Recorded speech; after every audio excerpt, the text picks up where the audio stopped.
Hey, what's up? Oh, I gotta change the zoom on this thing. Hold on. Thank you so much, Kitsune EVV, with the sub right off the bat. Sorry, let me fix my camera here.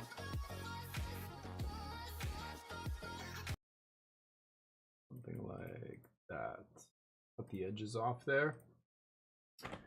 How's everybody doing? Colin, what's up? Yeah, Kitsune subs right before I start streaming. I'm like literally setting up the thing, but I can see the chat window and then suddenly sub, and I'm like, oh, thank you very much. Kitsune EVV, legendary. Amazing. Thank you again for the sub. I appreciate that.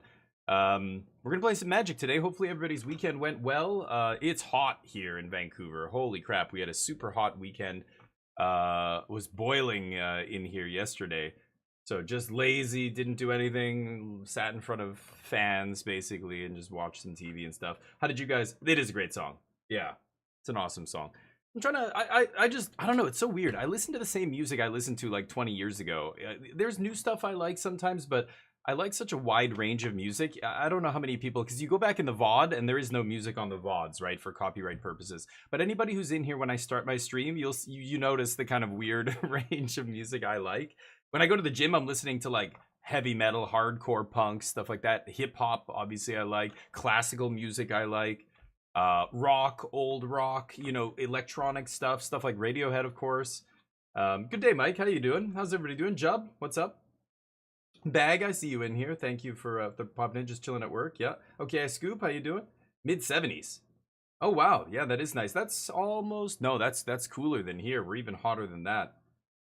Bank holiday Monday. Oh, nice. Day off. Oh, I didn't realize that. Yeah, I was gonna say, Charlie, exactly. Where's Colin's usual quip? It's because I played music he likes, so he's like, oh, I don't need to say anything bad. Usually he says he's gonna unsub from my channel because the music sucks or I'm not playing whatever game or music or whatever it is. Yakuza Like a Dragon. Ooh, nice. I have not played any of the Yakuza games. And I want to someday because they look insane. I've seen a little bit. I think I even downloaded one once, like a cracked copy of like way back, like one of the first ones. And I was like, oh, this is okay, but it's so ridiculous. Like I couldn't get into it. But now that it's developed into like it's embraced the ridiculousness, right? I mean the latest one's literally called like Pirates in Hawaii or something, right? Like not like a dragon. What was the next one after that? Yakuza. I don't remember. It's like Pirates in Hawaii, I think, something like that. Anyway, so I was taking a look at some of the results over the weekend. If you're a competitive Magic player, you can do the same. We can do it together here. I'll just show you basically what I did. Just go to mtgtop8.com or any equivalent site. I'm sure Goldfish has this as well. I use MTG Top 8 because it's less clicks than Goldfish, but you know, I hate that they don't have a dark mode. I have to use this extension that I have in Firefox to turn on dark mode. So you see, I've looked at a few of them. I was looking through the RCQ results, looking for anything that looks interesting. Now, remember, you can't treat these all the same. Wow, a store championship in Ukraine. Just goes to show you, you know, it doesn't matter how fucking crazy your country's getting and what's happening to you. People still find a way to try and have some semblance of normalcy. You know, let's still go to the shop and try and play a tournament, right? So congrats for these guys to running this shop, Magic World in Kiev. 18 players though, so despite, you know, kudos and everything else, and maybe these players are great, with such a small sample size, I mean, this was like, what, a 4-round tournament, a 3-round tournament? Like, I want something that's like 8 or 9 rounds, right? So some interesting stuff in here, but actually it just looks like the same usual nonsense, but a little bit more black-white than you normally see. But, you know, same with this. This was in Vancouver, Washington, 35 players. But in the Philippines, Quezon City, 24 players. Always look at the number of players. I don't look at leagues either. Leagues don't matter. 32 players. So, you know, you're looking at all these trying to see, is there anything interesting? I even clicked on this to see what kind of a control deck. It's just a Ketramos deck.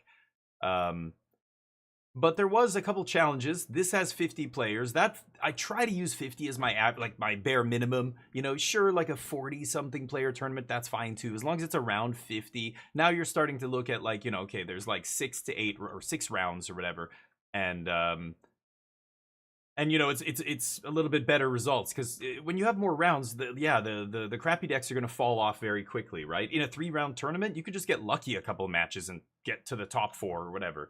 But you know, an 8-round, 6-round tournament, 9-round tournament, like, now you're talking, right?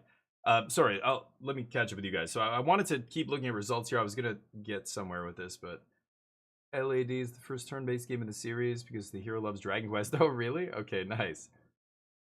Oh, that's okay, Charlie. Myrtle Beach. Oh, hell yeah. Okay, nice. You're on holiday. Took a little long weekend. Is it a long weekend in the States? I know Colin was saying in the UK they have a long weekend this weekend. Today he has off. But yeah, that sounds nice, man. God, I feel like I haven't been to the beach in ages. Even though it's like 20 minutes away, I could just drive to the beach. We just never, like, when we have days off, we just relax around the house. I don't know. It's almost like a bunch of work, and then Neo's hot, so we've got to bring, like, we have this umbrella thing that we bring. And anyway, I'm glad you had a great vacation. I got to go on something like that soon. Top decks, Vivi's #1 by a mile, right? And then Dimir, mid-range, which, well, again, we can go back to standard here. Right now, aggro's making up about 84% over the last couple weeks. We can even look at the last 2 months, but let's just go last 2 weeks here. Almost 40% of the format is blue-red, Dimir. Sorry, Dimir. Is it Cauldron, Vivi? And then Dimir is 19%. Those are the 2 most played decks. This is according to the results of all the tournaments that are happening, all these RCQs, all the events on Magic Online, everything, right, over the last 2 weeks.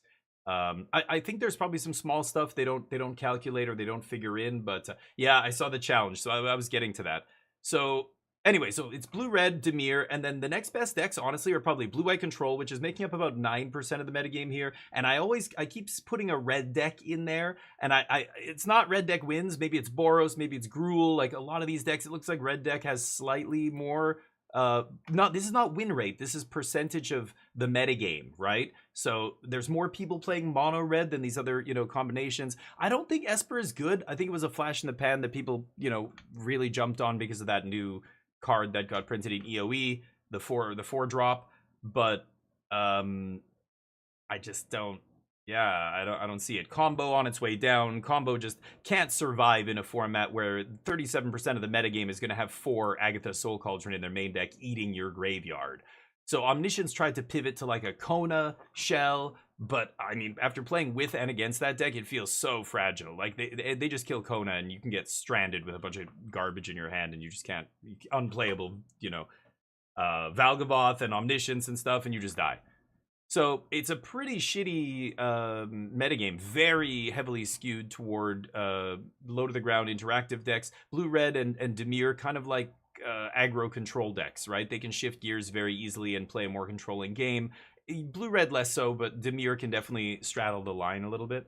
That's it. That's the metagame. So there were a couple challenges, like I was saying. I clicked on the first one, and the second one has another 50. They were both exactly 50 players. It's weird. It's like the same 50 dudes who will not stop playing standard. Usually these challenges have 60, 70, 80, 90 players in them sometimes, depending on how close we are to RC season and stuff like that. Like, people come here to really grind. But this is nothing. And I like, this is at least like 30, 40% less than what we normally see. and I bet you that's because just the format is not great right now. So Boros aggro randomly taking this one down. I don't see Boros very often in top 8s at all. But sometimes there is an aggro deck in here. But the red deck wins deck is also here. Interesting. So aggro, like the red based aggro, doing well this tournament. But this was a Jeskai, or whatever they call it. They call it 4-color control because you're playing black, but I don't know why 5-color control is in here. I think that person just selected that category or whatever. Same as me, 27 lands, slightly different mana base. They're playing a Shadowy Backstreet, only 3 starting town. And they're playing the same, like, I think the people who are playing this deck are copying and pasting the same list that did well last week, or was it 2 weeks ago? Last week? There was another list, almost the same thing. They're playing a bunch of No More Lies. They're playing, I guess, 4 Defeat. Oh, and River Regent. Marang River Regent. I don't get it. What, like, some of these cards are actually, like, just objectively wrong to play in this deck. But I think whoever, you know, maybe they saw me, maybe they saw Shahar, maybe they saw somebody else playing this deck, and were like, oh, I'm going to build my version of that deck. This does not seem optimal. So I know Riley was in my Discord saying, you know, he went to his FNM with it and won his FNM, and he was like, it feels good, and he showed me the list. I'm like, dude, you copied and pasted the list from Magic Online. I've been actually, like, tweaking this deck. I firmly believe like, Marang River Region doesn't make sense. You can't fetch it. Maybe, I think the person who first started playing it thought you could, and now people are just putting it in their deck. You can't, the instant is not, you can't fetch it with Mystical Teachings, right? And you have so much card draw already. They're playing 1 less Teachings than me. They could just be playing 1 more Teachings. That basically gives you another card draw spell. They're playing, same thing, 2 Ultima, 2 3 steps, 1 stock up, just like me, 4 Helix. They're only playing 3 Revelation and 4 Defeat. I feel like you want to switch those around, but that's what I'm doing. The rest is exactly the same, right? You can see how important Consult and Get Lost are. You don't ever cut those. And then Duress in the sideboard is bizarre. Like, this is only good really early in the game, and the chance of you having black early is not great, right? They play more black sources than I do, but 1, 2, 3, 4, 5. They play 9. They play the same as me, and yeah, like, I don't know. How often are you casting this early? I'm playing a Fire Magic in the main deck, and it's been great. I'm playing Flash Freeze. High Noon is a weird one. I don't know why you would play High Noon. Sphinx of Forgotten Lore. Somebody jokingly said, hey, you could always play Sphinx of Forgotten Lore. But that seems crazy. I could try 1 instead of Stoic. I have 2 Stoic Sphinx here. I could definitely see trying 1.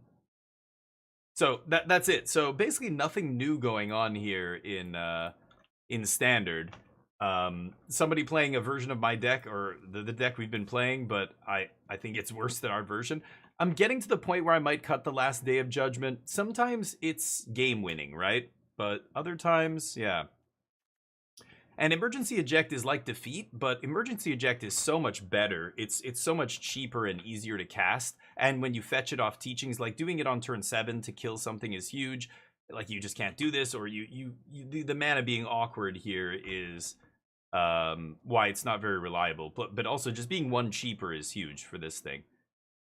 I don't know. I could cut that for the 4th Defeat, but again, it's just making the deck more clunky. This is a really clunky spell. It's fine once you have a bunch of mana and you're, you know, doing things, and then you draw one of these, and okay, now I can deal with anything on the board, gain a little bit of life. But I don't know. I almost want cheap answers. That's why I'm playing Fire Magic. That's why I'm playing a Braid and even a Tidebinder here. A bunch of stuff that costs 3 or less that interacts.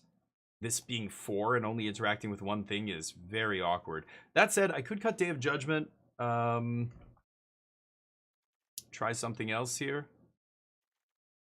It's really just the No More Lies that they're doing differently, right? Anyway, let me catch up. Oh, I'm dyslexic, apparently. Sphinx of Forgotten Lore. I have 1. Let's try 1 in the sideboard. 3 Defeat, 3 Revelation. Yeah, that's... Well, yeah, see, that's another thing you could do. I feel like that's a little bit rough against... when it comes to winning the game. Like, I don't know. Have you not had games where you... Where you run out of win conditions and you can't kill them? But, oh, Regent's a great card. I have no qualms about Regent. Here, let me catch up with you guys. Um, Boros Mice. Hey, Summer, how you doing? Sorry, I was rambling about standard for a while there. Kona's gonna, yeah, Kona's done. Boros aggro, yeah, it's just mice and burn spells, like it's the same thing. Yeah, Summer, exactly. It's getting boring. I'm like, give me vintage cube. I wish arena cube, or give me another thing to draft. Like EOE is not an amazing draft format, so I'm just kind of stuck in limbo right now. It's weird. Um. Oh yeah, Mike. Yeah, I don't think the thing is bad. I just think it's not good in this deck. It's bad in this deck. Played the shit out of Region when I was playing Omniscience Combo and roiling Dragonstorm in my deck and bouncing a bunch of stuff. Even in Blue Eye Control, it's okay. It's you don't play 4, you play 2, maybe 3 in some lists, but it's been good. I like it in Blue Eye Control. You need a little bit of extra card draw and you need a finisher. This deck doesn't need another finisher. Revelation, Inevitable Defeat, like I don't need to play some clunky dragon. 6 mana, tap out for the dragon. Like I want to leave up all my shit all the time, every turn, and just do stuff on their end step. So dragon's terrible in this deck to me. I think. I don't know. People disagree. Great. Hey, prove me wrong. Go play both. Tell me what you think. But River Reach is no good. I'm running 3. Yeah, I like Mystical. I still want to keep it a Mystical Teachings deck at its core. Some of these other decks, they're getting to the point where it's not even a Teachings deck. They're just playing a random Teachings as like another card draw spell, almost like a pseudo card draw spell, right? We'll cut one Sphinx here. I don't know. I'm thinking of cutting Day of Judgment. There's still nobody's on Doorkeeper Thrall yet. This is awesome card. And I actually think on Arena, I think Cease Desist is fine. I mean, it's Graveyard hate and it's Artifact hate against the Artifact decks you run into often. Dugio, what's up? Yeah, play another stock up. Like, play some other card draw, right? Sphinx dies. Emergency eject is based. You like it? I think it's good. It's easy, super easy to cast, and is just a bad removal spell in a pinch. Like, if you've got to hit a creature with it, fine. Often, you know, in the way standard is now, you're trading down on mana. Sometimes you're trading evenly, but just being a nice flexible answer to an early Cauldron or something like that is awesome. The lander rarely matters, and I just think it's so much more castable than Defeat that gives it the nod. I don't know. I could see that switching, and play the 4th Defeat. I'm just trying to keep the black to a minimum, so no duress in the sideboard. That's wild, but. Yeah, I love the main deck Fire Magic. I think just having one of those, this comes up so often where against Dimir mid-range where they have, you know, a bat in play with a Get Lost or a Lightning Helix under it, and then they end step flash in that Flood Pits Drowner, and you're just like, okay, now I'm going to just fetch Fire Magic, instant speed wipe their board, get back my removal spell, untap, you know, and feels great. I want to keep one Fire Magic in the main. It's been super useful, but haven't run into this deck. Oh, it's very. Oh, Ham did really. This is not a commonly played deck. That's why I was enjoying it. It feels fun, and it's an advantage being a not commonly played deck. Also, did I not see Mistrise Village in their mana base? I didn't look too carefully at the mana base of the list that just top forward or whatever. But I mean, it's very good, but I just don't. When I consider whether to put a card in my deck or not, I don't consider how good it is in a vacuum. I think what is far more important is how good it is in this deck. Like if I'm playing Omniscience Combo and somebody says, hey, why aren't you playing random white or blue card? I'll say, well, yeah, I know it's a good card, but I'm a combo deck here. Or, you know, in this case, like I want to be a creatureless control deck, basically. My one creature, literally one creature in my main deck is like a counter spell / removal spell. You know, it's a stifle on a stick. I don't care about the body. Usually it's come down, negated something, and then it dies. I don't give a shit, right? But like Regent, yeah, if you're never hard casting it, then can't you just do better by putting in a cheaper card draw spell? Why would I play a 4 mana instant speed draw 3 discard a card when I have star charts and, you know, I could stock up, I could put another Teachings in my deck to go get these things, to go get Consult anyway? It's wild to me. I don't know. I just don't. Doesn't make sense to me. I don't know. You can keep playing. If it's been good for you, then by all means carry on. I don't even want to try it. I know I'm not going to like it. Again, I want to be able to fetch everything in my deck. So far, there's only 3 cards I can't fetch, right? And Ultima's too important not to play. I'm actually debating cutting Day of Judgment here for another instant speed something. Or maybe a stock up. Maybe 4 cards I can't fetch. Stock up's the other one. Maybe I put in a second stock up. If I take out Day of Judgment, I feel like I want to replace it with something that affects the board, though. You know what I mean? I could just play the 4th Defeat instead of the Day of Judgment. Oh, for fuck's sakes. I could try that. It's so clunky, though. Playing 4 of these is wild. Like, you just... You know, you have them in your opening hand, you're like, God damn it. Like, on turn 4, I'm not just gonna rip one of these stupid things. Like, I'm gonna die to the other stuff on the board, right? It gives you a little bit of life. Like, I get that it's not just as bad as a regular, you know, Doomblade for 4 or whatever, but... I have 2 Day of Judgment, but I could cut it, but... Oh, that's Jim Davis's version? Oh, is he trying this deck now, too? That's funny. He took the Store Champs, jeez. Ride's End. He's on an old version. Ride's End's not good. Consult 3 Get Lost. He's on Fire Magic. Very similar to my deck. Yep, 27 lands. He's playing a Restless Reef. Whoa. Main deck Sphinx of Forgotten Lore. Whoa. Yeah, he's just having fun there, I think, because that's Store Champs, and he goes to Store Champs. Everybody knows who he is. He's probably... like, you know, very incentivized to play something goofy, but I also think for 3 defeat is fine, right? Oh, he was missing cards? Oh, I missed that. Oh, he was missing some cards? Okay, yeah. Starting town to save my ass so many times, no kidding. I mean, yeah, like, but watch, you know, if you have a bunch of these in real life, I'd sell them. They're like 20-something bucks, right? Or 20 bucks, maybe? But as soon as the shock lands are back in standard, well, I don't know. That we don't know when shocks are coming. People seem to think it might be like at the end of next year, which or something, I don't know, which is crazy to me. I can't believe they would wait that long. But I bet you sooner rather than later, like in the next 2 set, well, not Spider-Man, but the set after that, whatever it's called, Avatar, will get shocks. Fingers crossed. Some shocks. We probably won't get all of them, but yeah, like I've got 17, 17, 16, 9 right now, but yeah. Oh, I didn't see it. Is he on Thrall? Oh, nice. Okay. Hey, Jim watches my channel. Confirmed. Good to know. Should we try this? I haven't really changed much. I took out the Day of Judgment. I put in a 4th defeat.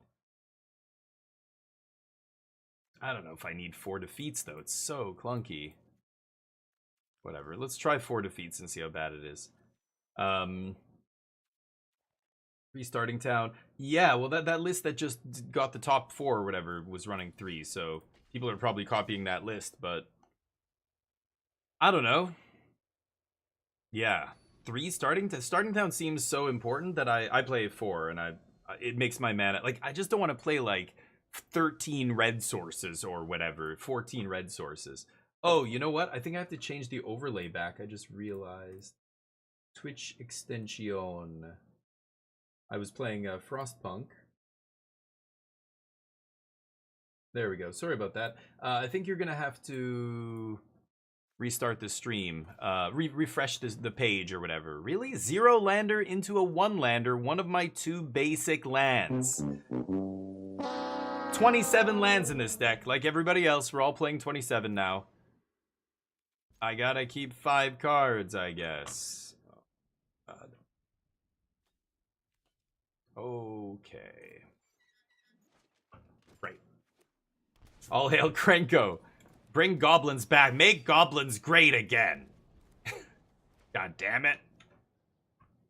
I mean, when you get down to just one of differences, I mean, it does matter, but only at the, like in a tiny fraction of the, like, percent of the time, right? It matters very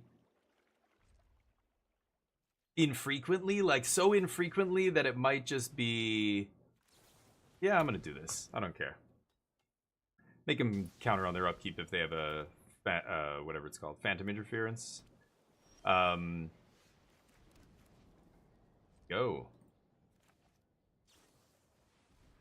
Yeah, I think I'm just gonna kill this now. The key with Dimir is just kill their creatures, and then Kaito is a bad, well, not a bad card, but a very mediocre planeswalker. Kaito goes from a busted planeswalker when it's being flashed in for 3 to, oh man. Well, they're gonna get Kaito here. End step by Star Charts. God, I needed this land untapped.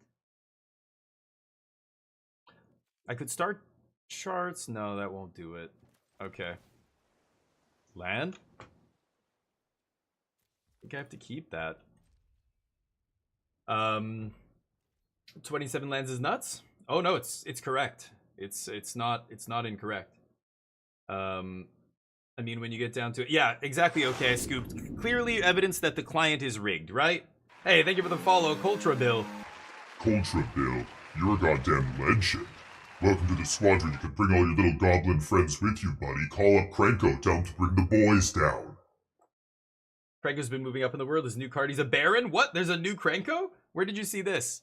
Is it a real magic card, or is it some, like, secret layer thing? The world is rigged. That's okay, Dugio. You know what? You're a little too real. I know it's Monday morning. You're at an 11 here on the realism scale. I need you to bring it on down to a 7, okay? At least. I don't need to hear how fucking rigged everything is. I know, god damn it. I'm trying to buy a house right now. It's a shit show. Anyway, the Jackbox Murder Hotel. Oh man, I miss Jackbox. I love Jackbox games. I know they had a whole, oh, no Kaito. Bonus, winning. Should I know I have a land on top here. They're just gonna counter my sweeper here, right? I'm at 17. I'm gonna pass and draw with Consult. I want to bait their counter with this. That's bad. That's not good. Well.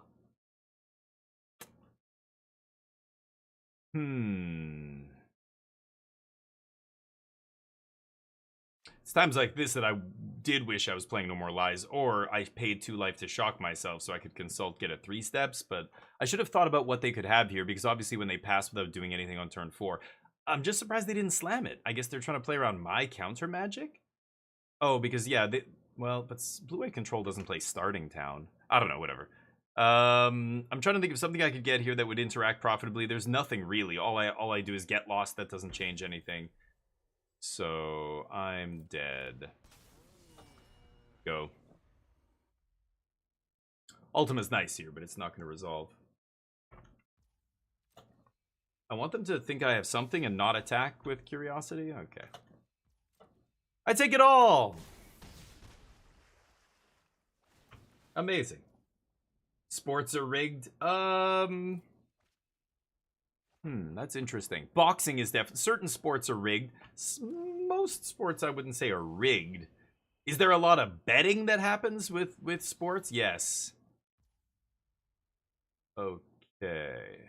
So I could Consult here and look for a removal spell to kill the bat. See what happens. Presume nothing. Okay. Presume they're going to counter whatever I play here, but I couldn't even find a 2-mana removal spell. Great. They're holding up. Yeah, oh yeah, they have Phantom Interference. After drawing 3 cards, too, it's almost certain. Make him have it. Yes and no. I like that attitude, but don't just always make them have it. Do it when you think you're going to actually be able to have the thing resolved. Only make them have it if you are in a dead end back against the wall and you have no choice. Is the ... part that Ham didn't mention, I think. Don't always just go for it like, I'm just going to always make them have it. No. Don't do that. You love gambling? Nice. Every Thursday on our channel, we have Casino Day, and you can do all the gambling. All those games are live. But right now, none of them are live, Coltra. So come back on Thursday. You'll enjoy it. You were being sarcastic. I know you're not serious, but anyway, just yeah, like you're probably not totally serious, Summer, but yeah, like the whole thing with Make 'em Have It, because you'll hear pros like say that, or you'll hear a streamer say that, but that's why Magic's such an awesome game. It's all context dependent, right? So yeah, sometimes you have to make them have it. Like, this is it. They're gonna kill you next turn. You can kill them this turn. The only way they survive is if they have exactly this. You know they have one in their deck. It's limited, or it's whatever. Like, you know they have 1 left in constructed. You know they have 30 something cards. Like, what is the percent chance? They haven't drawn an extra card for like 4 turns. What's the percent chance that they have it, you know, go for it. Like if there's, but you have to consider all of those factors, right? Anyway, unlucky losing to Demir. Again, this match usually goes our way almost every time. I don't know what my win rate is. Again, I don't really care. I don't pay attention. Sometimes I'll look at it to show chat, and I'm usually surprised, like, whoa, we're like 12-0 against Blue White or whatever. But eject hits Kaito. I don't like 3 steps. Fire magic's good. What do I cut? P1 teachings here. Too slow for this match. We mulled to 5 there, so I'm not surprised we lost, but almost had it. If I had drawn a little bit better, if I had seen a little bit more options on that consult, that would have been great, but no such luck. I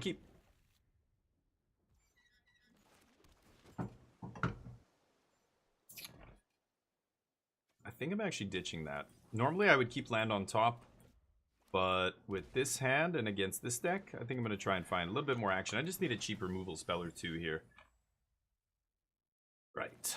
Okay, let's bluff a No More Lies. The nice thing about other people incorrectly playing 4 No More Lies in this deck, I'm tempted to play like 1 or 2, but because everybody else plays 4, people play around No More Lies against you, even though I don't play any No More Lies. So I just get to have my cake and eat it too, kind of thing. Okay. Guess what? Kaito resolves. Yikes. Definitely don't need another revelation, but also don't need another land here. I can go get fire magic next turn if I want, but okay, this is still fire magicable. Can't believe they didn't have Kaito there. Yeah, so now I'm having problems because I have to hope they... That doesn't matter. I have to hope they respect my open mana and don't go for Enduring Curiosity this turn. Let's see. Nice. Okay, I could Teachings there. Tempting.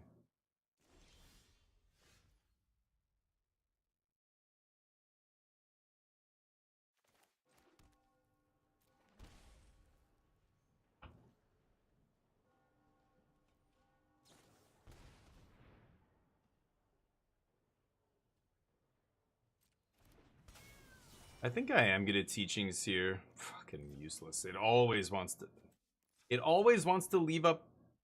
Oh, Jesus Christ. You gotta be kidding me. Piece of shit. I've got to manually tap this. Let's just blow up their board here. It'll stop them from drawing so many cards. Just a little bit of time to get to 7 mana here. They can draw 1. It's fine. I'm at 6. Would like to find a defeat here.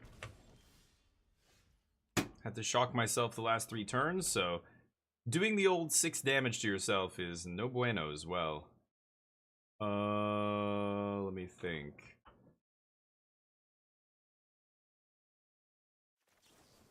I want to play a land first.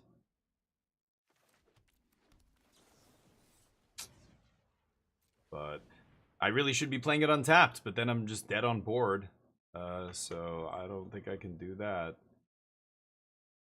I mean, I could have played it untapped, gone to 4, gone to get my, what's it called? Defeat. But then, if they flash in something on end step, power up Soulstone, I'm dead, right? Maybe I should have still done that. Just go to 4, because if I go to 4, then they somehow mess with this, counter it or something. I'm dead, right?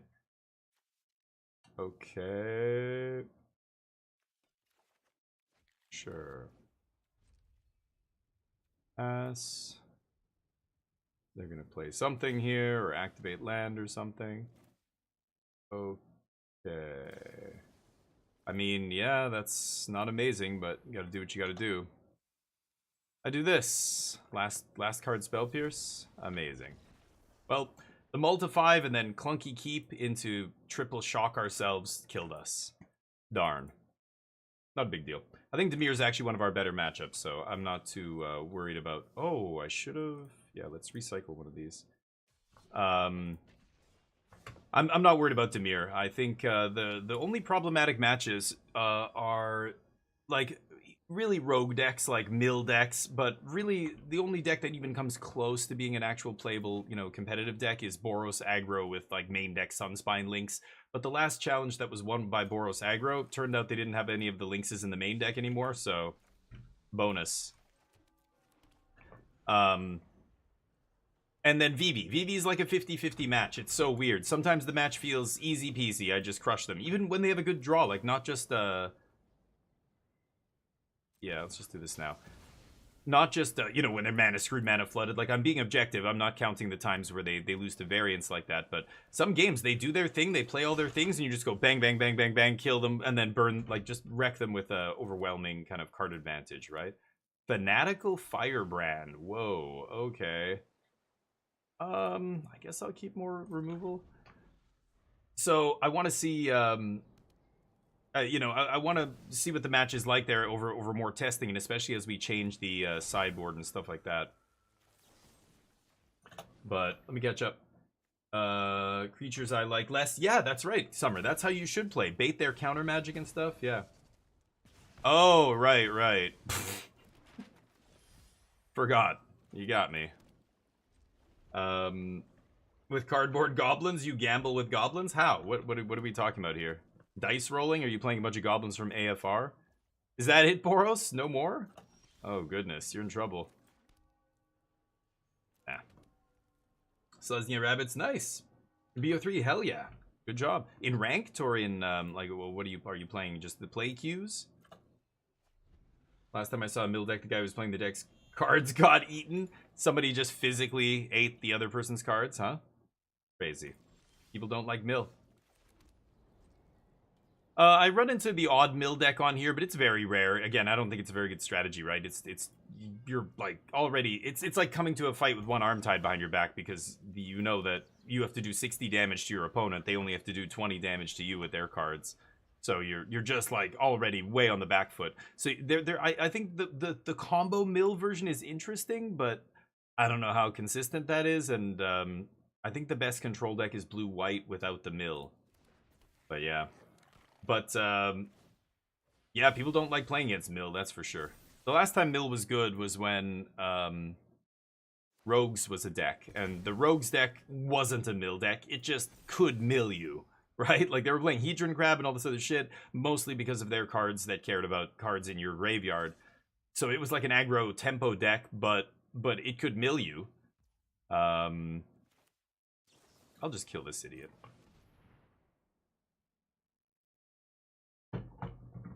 Already made one play mistake against this guy. I forgot that, yeah, I don't know. I thought he could always just sack, but I guess it's tap. I don't lose life, but I don't gain life. I don't really care. My opponent is out of gas. They've got a bunch of removal spells in their hand. Apparently none of them go to the face, or I don't know, pump spells maybe. Oh, you open packs? Ooh, don't do that, Coltra. Opening packs it's fun, but unless you have a lot of money, it gets really expensive really quickly, and probably don't need to do that. I'm just gonna keep killing their little dorks. I can probably use this. I buy singles when I play Magic, but I've opened many packs in my life. I like opening packs, but I always feel bad when I open packs because I never open anything amazing, and I'm like, oh, maybe I just need to open more packs, huh? That's what it is. If you're not opening well, buy another box. You'll probably get it next time. Right? Waiting for one of these to come along. My opponent is dead. Maybe your starting town back, though. Lands, am I right? Yeah. Talking to me? I play 27 and I still open no land and one land hands back to back. What? You gonna tell me about lands?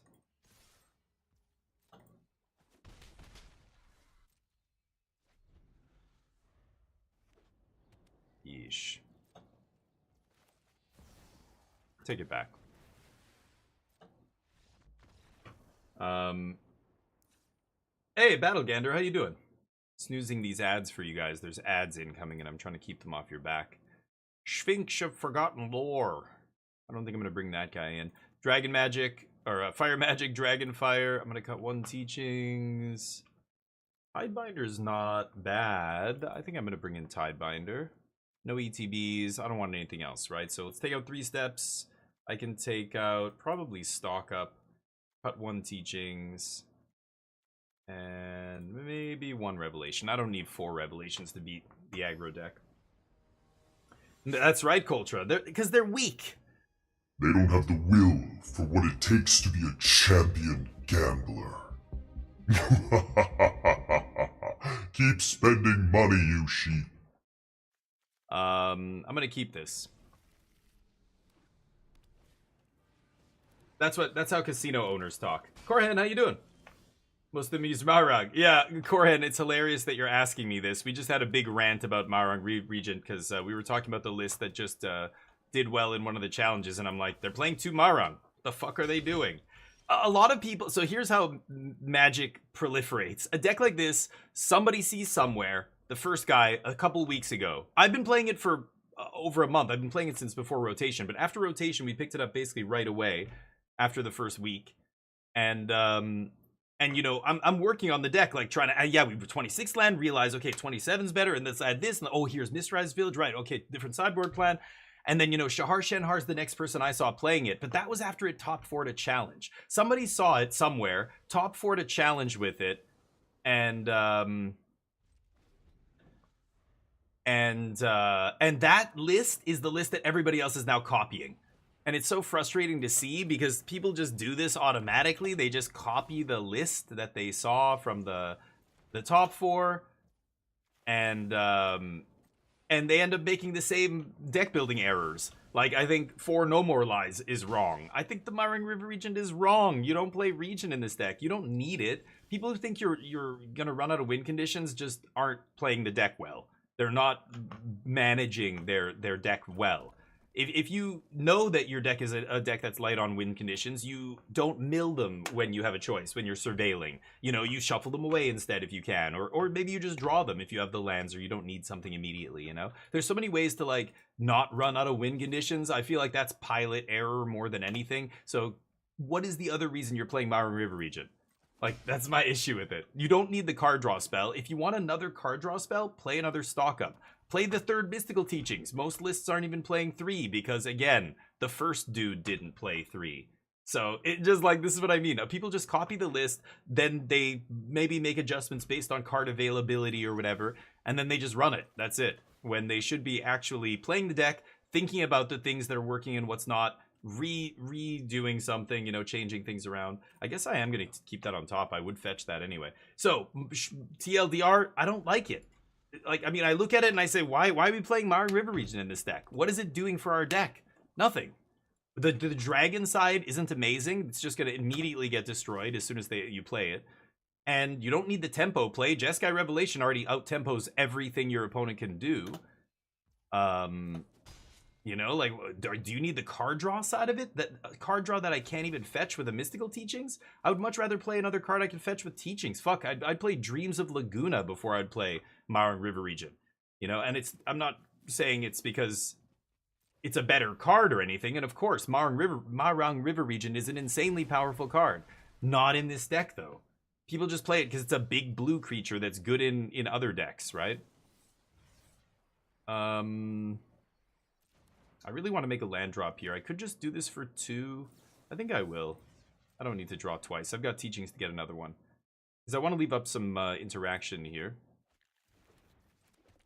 Okay.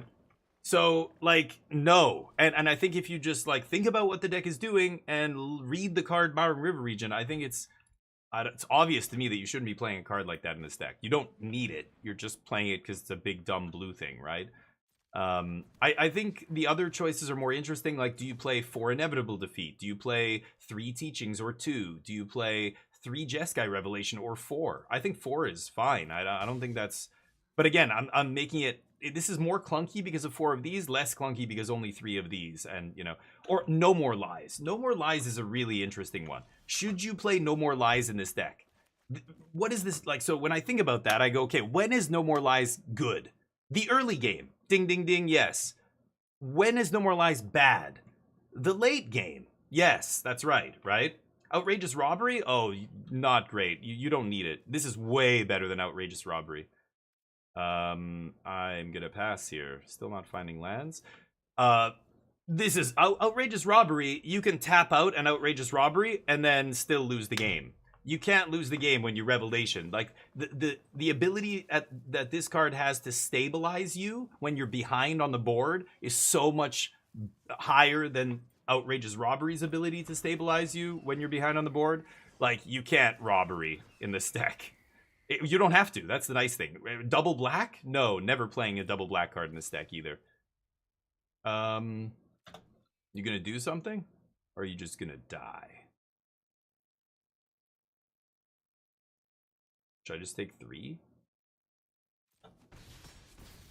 Okay.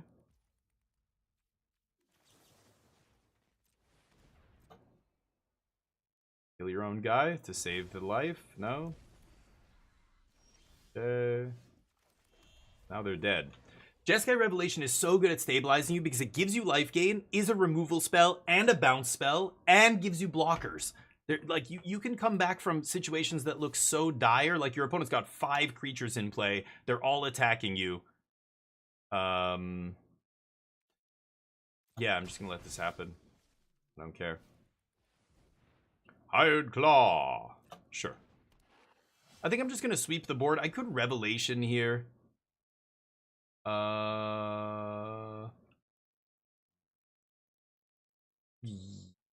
Yeah. Oh, I can't Revelation. What am I saying? I have 6. Yeah, you're fine. I think I'm gonna get Fire Magic here and just sweep. So the No More Lies thing is really interesting. I want to go back to that. So, hold on. I'm also trying to play this game. Yeah, let's sweep now. They could have a pump spell. They know I have Fire Magic. Just kick it. So, oh, they have a pump spell? Yeah, they can barely save the Hired Claw here, it looks like. Nope, they're gonna Burst Lightning me. Right. Oh, okay, yeah, they can barely save that guy, sure.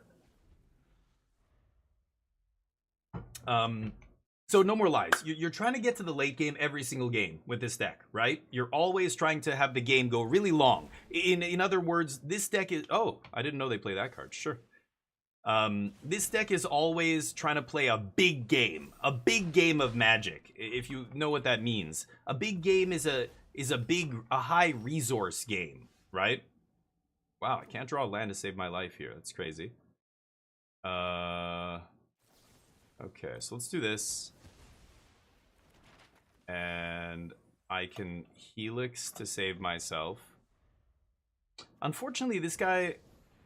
that's fine.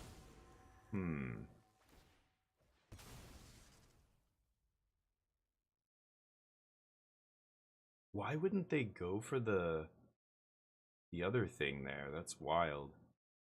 I'm trying to think here. I don't have enough mana to Helix and Tidebinder the trigger, right? So I'm gonna let this happen. They rip a land.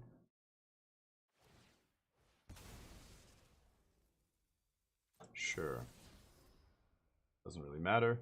Wow, I can't believe they didn't just go for Dragon there. That's crazy, but okay. Shoot you in the face. Can I draw land? 50-50 to hit lands for the last, I don't know how many turns. 3?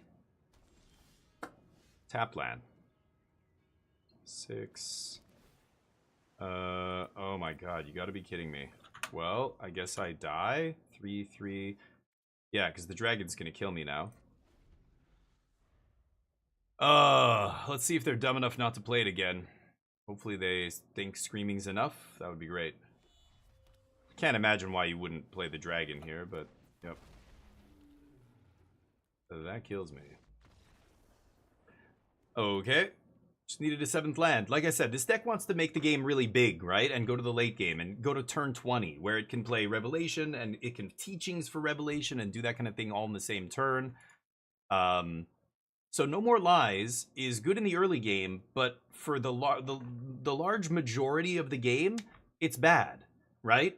For most of the games, you want them to be big games of Magic, and No More Lies is not good in a big game. It's good in a small game where the resources are small, the resources are low. Each player only has 3 lands, 4 lands. It's early in the game, or you've been blowing each other's lands up. You know, in a deck like that, I mean, I can't imagine what kind of a situation, but you know what I mean by small. In a low resource game, No More Lies is great. This deck wants to play a big game, a big resource game. Never wants to miss land drops, wants to draw half of its deck or more. So No More Lies ends up being worse on average than more bad than good on average, right? It ends up being worse. So to play 4 is fucking crazy. I could see playing like 1 or 2 because there's some times where you can go, you know, turn 6, maybe they tap out for a 5-drop, you go Mystical Teachings for a No More Lies, No More Lies. Like having another couple pieces of counter magic wouldn't be that bad in this deck. Like I wouldn't mind playing, I don't know, if we had a better, I guess it's just No More Lies is, you know, I was gonna say Negate or something, but that's too narrow. I think No More Lies is probably still better. Okay. If you're playing if you want to play a 2-mana counter. But okay.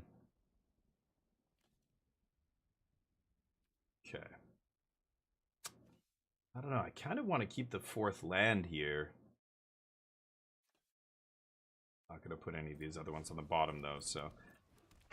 Hey Nano, what's up? So I don't know, those kind of decisions are interesting, but like robbery, no, not a chance. And like Marang River region or whatever, no, not a fucking chance. I don't want to play any of that shit.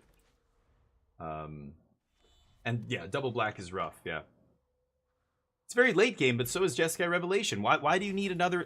This is where we're getting into pet card territory. It's people going, I love robbery though. I love taking my opponent's stuff. Come on, are you sure we can't play robbery in this deck? Like that kind of stuff. Why are you even thinking about a card like that when Jeskai Revelation is far better, far superior, and is already in your deck as a 4 of late game win condition. What are we playing robbery for? Why? And it's hard to cast and on, but I don't know. Yeah, like I wouldn't play a random card draw spell. Yeah, exactly. Okay, Scoop. Yeah, and Calyx. Yeah, you guys are all on the same line here. If you want big dumb things, play green, Coltra. Exactly. Green is the color for big dumb dorks. Okay? I could flash something in. I could do something about this. I don't care. Okay.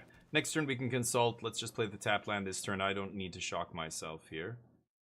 So I could, yeah, I will dump this, I think.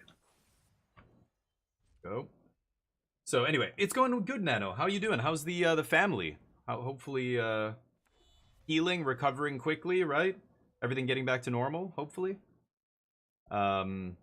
Weekend was good. Illin. It was hot as shit in Vancouver this weekend, so mostly did nothing but sit in front of, you know, a fan or in an air-conditioned room whenever possible. Okay. Keep passing. As long as I keep making land drops, I'm happy. I will inevitably defeat them if we keep making land drops here, and I have mana to always just interact with whatever they do. But yeah, No More Lies is really interesting. I could try 1 or 2 just to see how they go, but like 4 is crazy. They've got to be dead a lot in this deck, right? Sure. Gonna leave Firebrand back? Yeah. That's fine. Take it. I'm gonna consult here.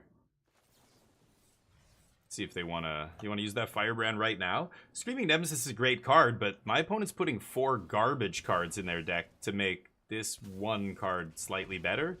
That doesn't seem great, right?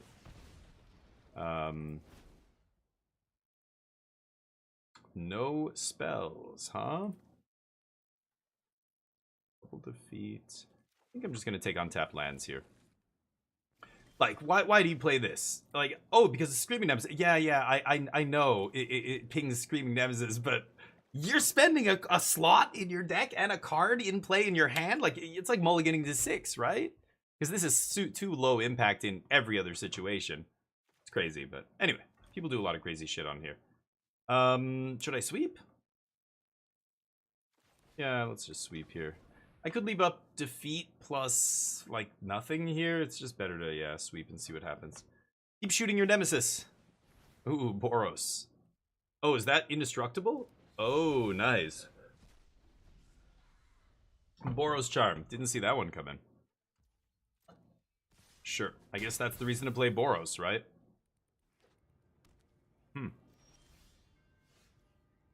No revelations, huh? Little sag about that. Fire magic before Nemesis lands? Yeah, I could have done that. Yeah, I didn't think about that. I think you're right. I probably could have done that. Okay.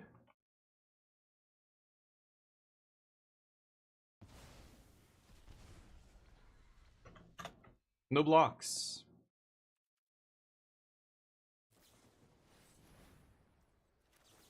Sadly, no counter spells here. But get some damage. Still no Jeskai Revelation. I could Mystical Teachings for it, but let's pass. Assume I'm just gonna die to a burn spell now. It's unlucky, but I could have played differently. I could have, yeah, maybe Fire Magic in response. Maybe I should have done it sooner. Sure, they have a Lynx.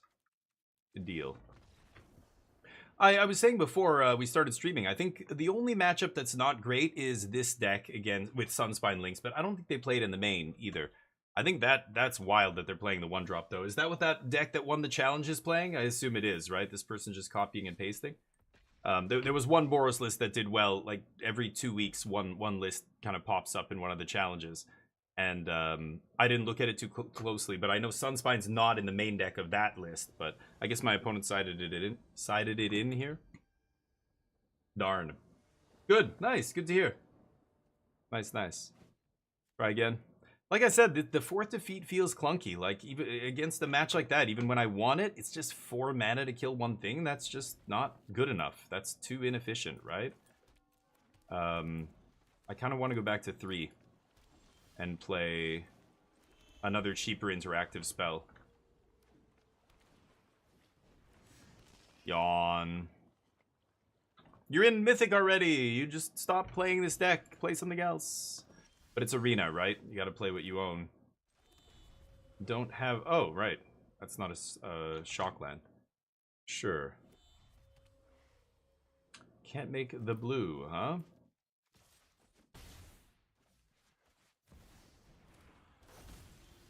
Bold move. That's where Day of Judgment's nice, but don't have one of those.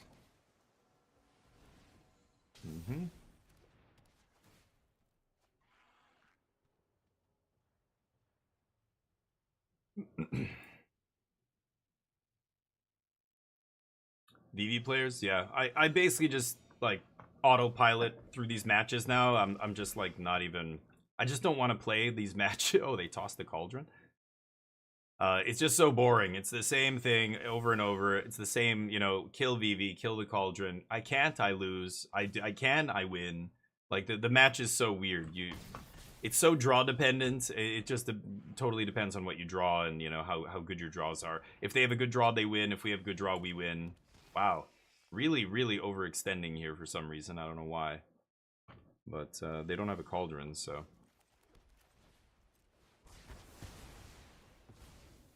Okay. Nice, yeah. What did you expect? I didn't play anything for the first 4 turns. Obviously, I'm gonna have something like that, right?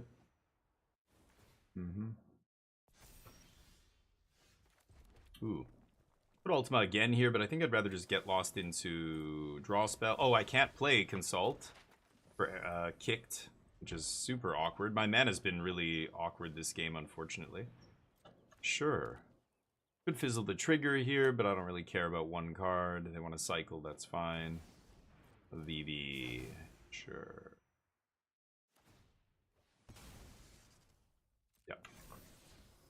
Wait for him to trigger. Ooh, I have another Ultima for that.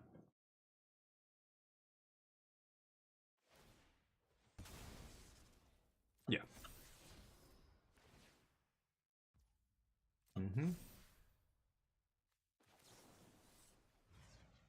Just want to find a land here. Hopefully a blue land. No, you piece of shit. I have to shock myself. They have a VV in the yard already, so they can do the thing.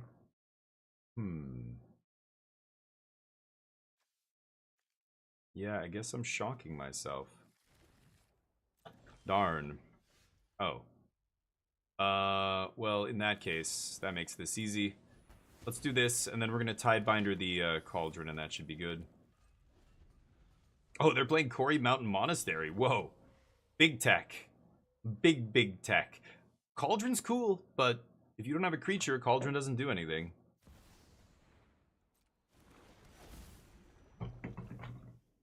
Yep.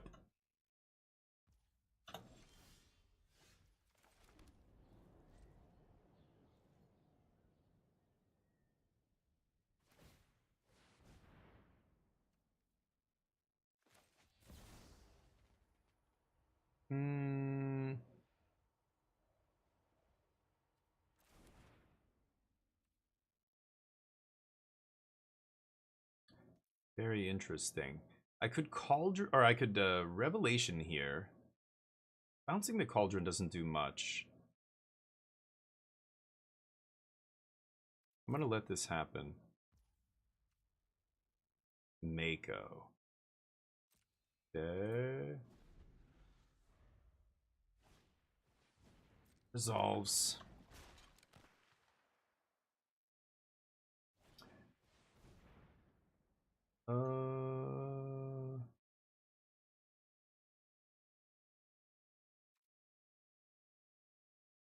That's fine. Okay, so Mako's gonna get big. We can always bounce it here. It's gonna get 2 counters. That thing's gotta eat the VV.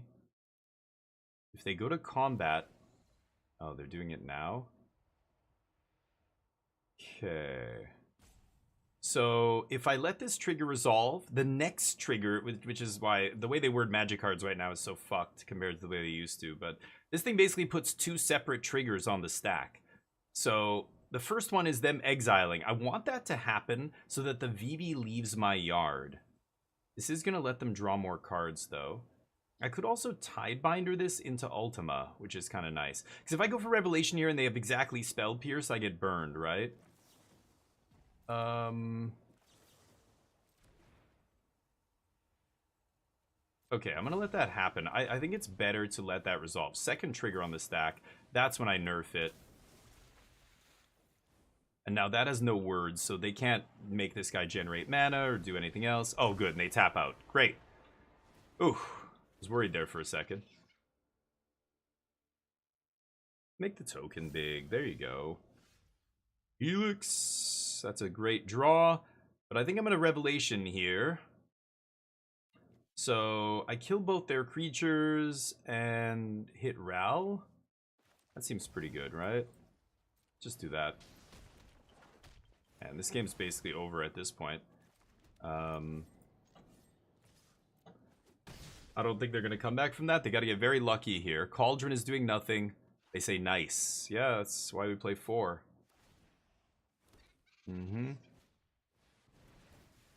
Okay, so this thing's gonna grow because of profts, but they gotta hit well here. Big Brain, what's up? Dugio? Yeah, we'll see. I don't know. Maybe a little early, yeah. Master Tamian, no. So we've already been talking a bunch about why you don't play Maurang River Regent in this deck, and why I think No More Lies is a weird card to play in this deck.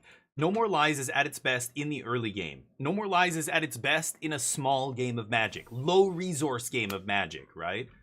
In a big game, like every single game this deck plays is trying to get to the big game, it's not that great, right? So what do I do here?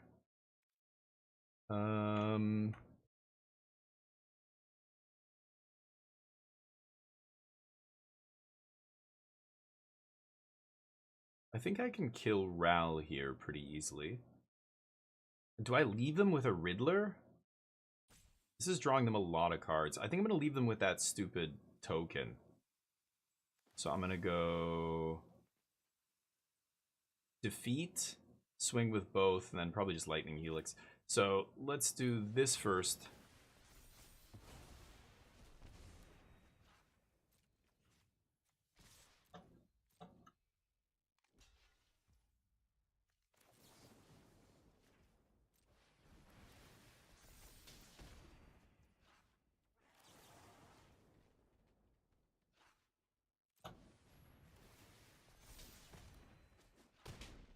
Just kill both their guys. They keep chirping. Mute.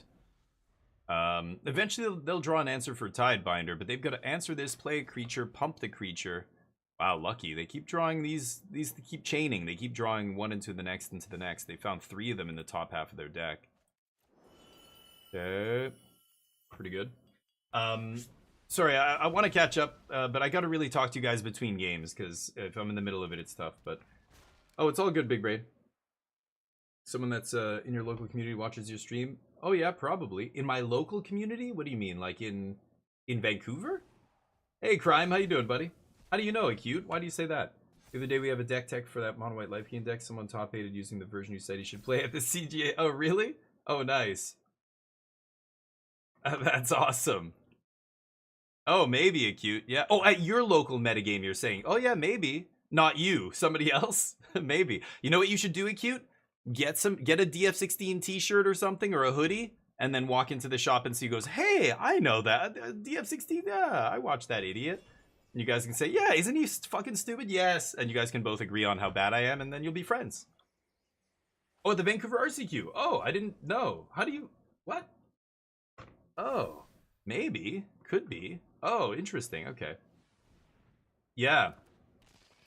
133 RCQs? You mean 3? How do you have 3 RCQs in 1 week? And you got to all of them? No way. Yeah. Well, VV's a tough deck. So the VV deck, if you draw well, it feels like they can't win. If you don't draw well, it feels like you can't win. You know, it's like, it's so weird. It's so draw dependent. Both your decks are really powerful, right? Yeah, now Ultima looking real nice. But you've got to play the game in such a way that you are able to... I'm not paying attention. I guess they got rid of my Tidebinder. Sure. You got to play the game in such a way that your all of your answers line up with the right threats. Like, you know, should I use this whatever it's called, emergency eject on their VV, or do I need to save this for a cauldron? Like, how do I prioritize my removal? And what do I bounce? Like, I know I can always bounce Mako. I'm not that worried. At this stage of the game, any Jeskai Revelation deals with this. It doesn't matter that it's 10-10, you know? Bouncing a Mako is usually enough to just make it unplayable. Like, it's just a dead card from then on in the middle of the game. But anyway, knowing what to do and stuff, I think that's the key to beating the VV match, because it's so close. I feel like the VV match is like 50-50. It's so close. It depends on how good of a VV player they are. It depends how good you are with this deck and knowing the match and which cards matter and everything else. And then it's draw dependent, but yeah. Yeah, 4-color teaching, Shabu. Yeah, we've been playing this deck for quite a while. I started playing it pre-rotation. Okay, I Scoop in my channel showed me a list, and I was like, that's interesting. And we changed a bunch of things, and then I kind of just stopped playing it. And then the bannings happened, and then the rotation happened, and I saw it in my deck list, you know, a bunch of decks that I have on Arena, and I'm like, oh yeah, this, like, what did it even lose because of rotation? And actually, the reason I started playing it is because I opened it up and realized it's only losing 1 card, like Destroy Evil or something. We can easily replace with something else. Oh, let's play this, you know, and I decided to give it a shot, but... Oh man, they are overextending hard here.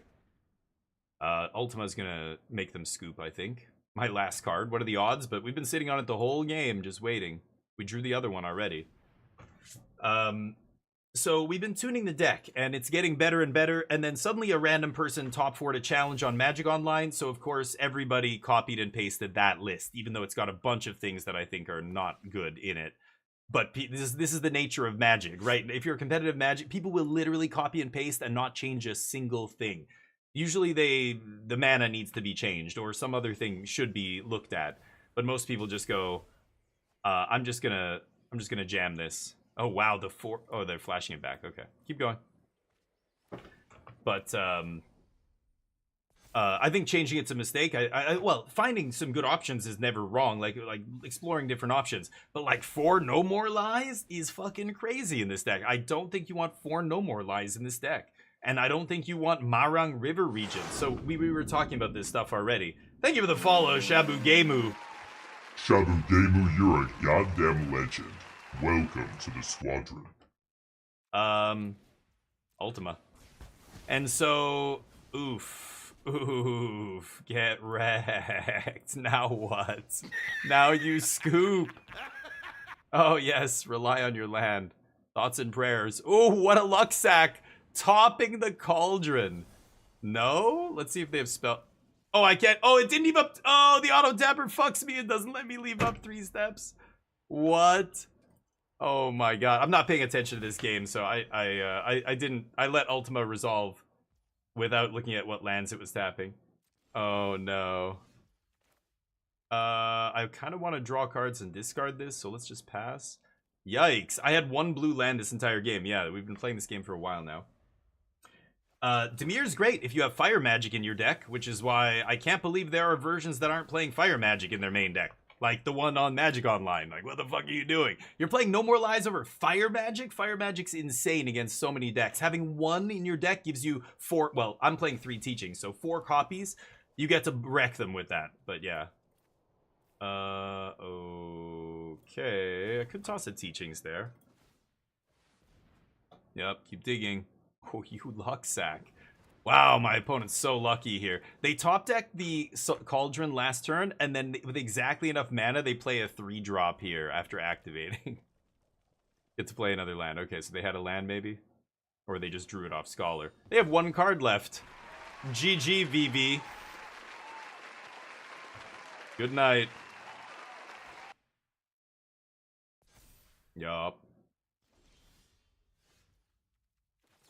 I guess I'll play this first. Okay, let's not let the auto tapper F us in the A here.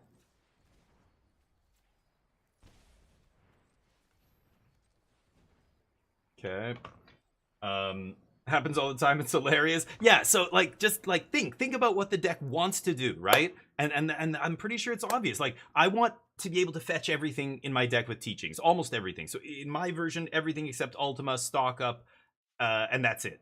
Everything else has flash or is an instant, right? That just the 1 of Fire Magic gives you 4 Fire Magics. That helps you stabilize that match against Dimir so much. Fire Magic's awesome against them. Same with Scorching Dragon Fire I have in the sideboard, but I'm playing in a Braid in the main instead of, stuff like this because it's, VV more important than Dimir right now, but Fire Magic kills them, dude.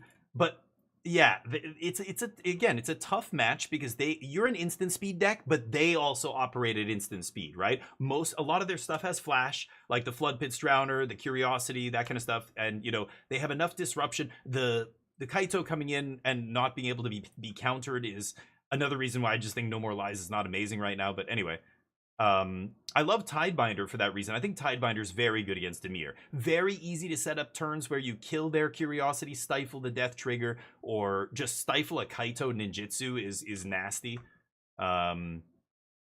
So, I mean, Dimir is, again, a tough match, but winnable. Dimir is a better match for you with this deck than VV. VV is like 50-50. I think Dimir is more like 60-40 or 55-45, something like that. But anyway. Keeps giving me unexpected error when updating my WotC account. Oh no. Reinstall Arcade. That's all I can suggest. Rasta, how you doing, buddy? I would reinstall the client. Make sure it's completely removed. Have you installed it through Steam or did you install it through their direct installer? If you use the direct installer, use Steam and go into like the Windows. Actually look at your programs and apps and everything. Depending on what version of Windows you have. And make sure you uninstall all the versions of the Kutzel's Flanker. Could try Flanker here. I like Annul. Got 1 teachings. I want to cut 3 steps. Flash freeze. Sure. Let's go. Use Steam. Yeah, don't use the fucking website. Use Steam to install it, and Steam will keep it up to date. You know what I realized after years of using the program? Older versions of Arena were still on my computer. When you download a new version, it didn't remove some of the older versions. That was causing a problem for a lot of people, me included. Once I did that, it got a little bit better. But then once it came out on Steam, I just used Steam, and Steam keeps it up to date and automatically cleans out the old versions. So like it's all done through them, and Valve does a much better job managing games than WotC does. So I just, you know, Steam hasn't given me many problems. Try that. Good luck. I don't know. Otherwise, you got to contact support. Like nobody on Twitch will be able to help you with that. But yeah, rewatched all the Pirates of the Caribbean. Really? How do they hold up? Gonna eat. Thank you, Summer. Appreciate you. Have a good day. The rest of your Monday. You never know what Monday is gonna bring. Thank you for the lurk. Still funny as hell. Johnny Depp. So when when I first saw Pirates of the Caribbean, the first thing I thought immediately was, holy shit, it's the same character he played in Fear and Loathing in Las Vegas. It's the same weird, when he was playing Hunter S. Thompson in Fear. Go watch Fear and Loathing in Las Vegas, which came out many years before Pirates of the Caribbean. And tell me it's not the same mannerisms and the same little quirks and weird shit. Not exactly, but you can tell he brought that character back out of the closet and did that character. Oh, Frostpunk's awesome, Haiku. How you doing, by the way? You haven't played Frostpunk yet? It's very good. I'm trying to think of what I want to play here. I think I'm just gonna go with this. I don't want to braid that yet because I want to play around Spell Pierce if I can. Yeah, that resolves. Frostpunk's awesome. It's the first one should be very cheap on Steam, and it was excellent as well. And then the studio released part 2. So basically, it's a post-apocalyptic world. The world has frozen over, horrible snowstorms and everything, like almost like a nuclear winter, or you're not sure. But this all happened in the late 19th century. So the year is like 1870. So it's almost like steampunk, you know, steam engines and all that kind of stuff. But the world froze over, so people from London migrated. They started building these huge heat generators, and communities started developing around heat generators to keep everybody alive. But most of them ran out of fuel, and everybody died. And you're picking up right there, like starting one of these colonies to restart the last spark of humanity that's still left alive, and trying to keep people going. So you're running this, so it's a city builder, you're building a bunch of stuff, and you're going out and exploring the wastes and bringing back resources and finding other survivors living out there in the blizzard, you know, and bringing them back to the city, which increases, you know, oh shit, we don't have enough food for everybody now, etc., etc. It's quite good. We're gonna be playing it after this. It's a very stressful game, but you guys don't have to be stressed, just watch me be stressed, basically. Okay, so I'm gonna let this resolve. They don't have anything in the yard to bring back here. I should have probably brought in flankers as well, but... Okay, we'll kill this idiot. Really crappy phone app whiteout? Well, I don't know what that is, but no, the game isn't like a whiteout, if that's what you're implying. But, yeah, you can have the map. I don't really give a shit. But it's cool. You know, there's all these different resources to manage, and of course, in the city, you have different factions start growing. So Frostpunk 2 is much more about the political factions. Like, there's the original New Londoners, they're called, and then the people from the Frostland, like they call them Frostlanders. These people who have come in from the frozen wastes, like refugees, basically, and you're accepting them. They have different ideas. They want everything to be equal, and the New Londoners are like, no. And within the New Londoners, a really extreme right-wing faction breaks off, and they're like hardcore. They think everything should be like run very authoritarian and merit based and all this stuff. It's really interesting. It's a great game. Trying to think here. Do I stock up here? I think I'm gonna braid that cauldron. I think I'm gonna stock up first.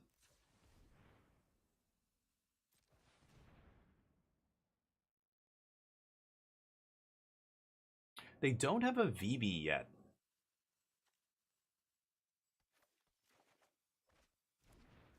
Son of a bitch. And I didn't leave up blue, of course, like an idiot. I think I'm just gonna braid this thing. Should I? Do it now. Let's just pass. I'm worried I'm gonna get spell pierced here. I don't know. But they haven't put anything in the yard that's relevant. Okay, here's Vivi. Go into the graveyard, I imagine.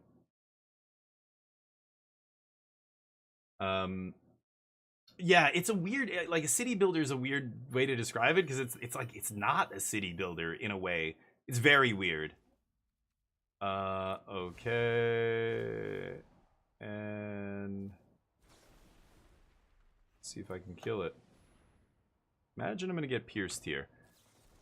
Yeah. So I should have probably done it on my turn. That's what I was assuming I should have done. It would have meant that they drew a bunch of cards, maybe hit me for a bunch of damage with the otter, but that would have been better than what's happening here. But anyway, we have a lot of outs to kill a cauldron here, but they can make a bunch of mana now. So it's a weird city builder. It's not like your normal city builder. You're like, because of the constraints on you and everything, it's so different. It's yeah, you're not just laying everything out all nice and everything. You're having to like keep everybody's houses warm. Like suddenly like, snowstorms will roll in because the time keeps ticking, and you can see weeks ahead of time. You can see, oh shit, there's a huge storm coming. Temperatures are really good. Like your engineers and dudes will tell you like a bunch of stuff is gonna, like, temperature's gonna drop, a bunch of stuff's gonna stop working, like we need to, you know, manage all this. Yeah, and I took the Day of Judgment out of my deck, so I can't win now, I think, unfortunately. Thank you, Dirty Cheese, the 10 months! How you doing, buddy? How's life? Dirty Cheese, legendary. The 10 months. And Swizzy Twiz? Swizzy Twiz, welcome to the squadron. You're a goddamn legend. Thank you for the follow. I appreciate that. Looks like we didn't hit anything here, so we'll concede. Let's go to game 3.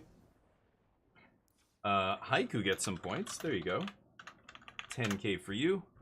Let's see here. I should be playing flanker. I think I'm not gonna mess with this. Flash freeze, I don't even know why I put that in there. Got one revelation. How you doing, Dirty? I reached out to Alan about all that stuff, but I don't know. I think he's got other plans, unfortunately, so I'm not sure if that kind of thing is gonna happen. I don't know. It's a bit of a mess, but anyway.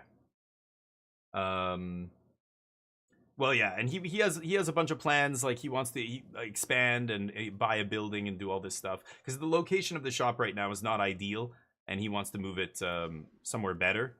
And rent and everything being what it is there, it's tough to find a good location. So he was looking at maybe getting a permanent location for us. So anyway, so with all that going on, he's like, no, I don't want to, do all this stuff. And yeah, it would mostly be him doing a bunch of stuff. Like I can't do, like he has to give me all the information and everything that that I would have to give to you. So if he's not gonna do it, then I don't really have a choice.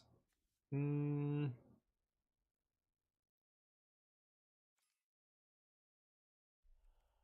think I'm gonna do this.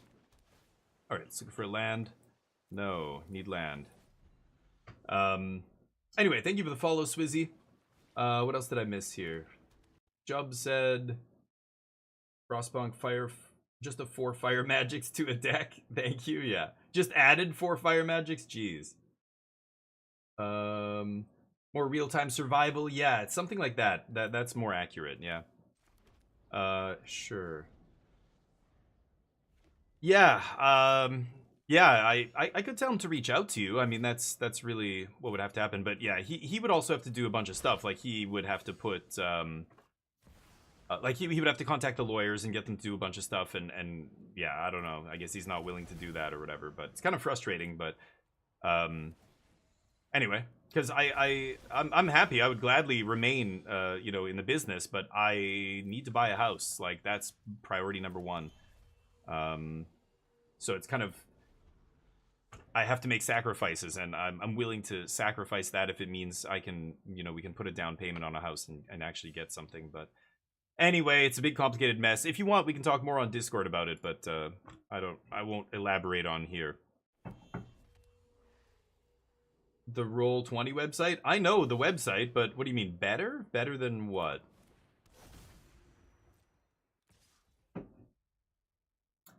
Oh yeah, Total War is awesome. Yeah, I have Warhammer Total War. I have some of the old Total War games. Aren't they making another? I think there's another one. Aren't they doing like East Asian history? Like um, oh, what was the one they did before? It was like something Rise of the Shogun or no, I don't remember what it is now. Shit.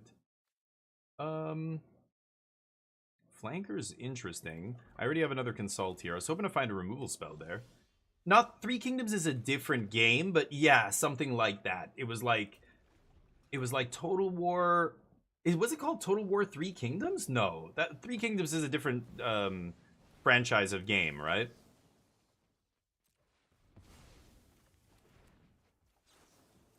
It's Nerf Vivi. It is? Was it called Three Kingdoms? Okay, that's the one I'm thinking of then. Yeah, they're not. I don't think they're remaking that or they're going back, but they're doing something like that. I thought I remember reading this, but apparently not.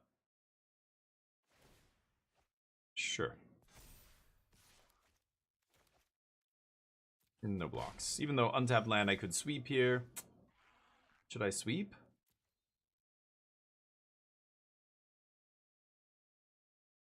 Kind of want to draw cards.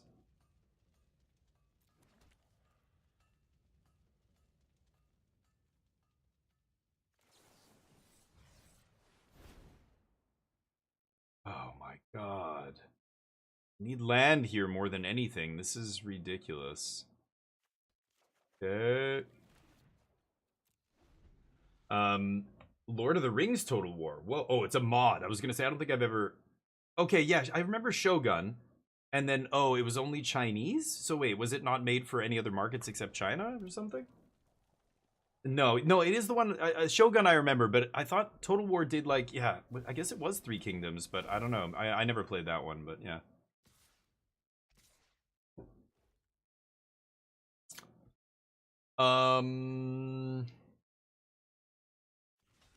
Sure. Maybe a city builder, yeah, an old city builder. I could be thinking of that. It's possible. Let's do this. Looks like they don't have Spell Pierce. These are resolving immediately here.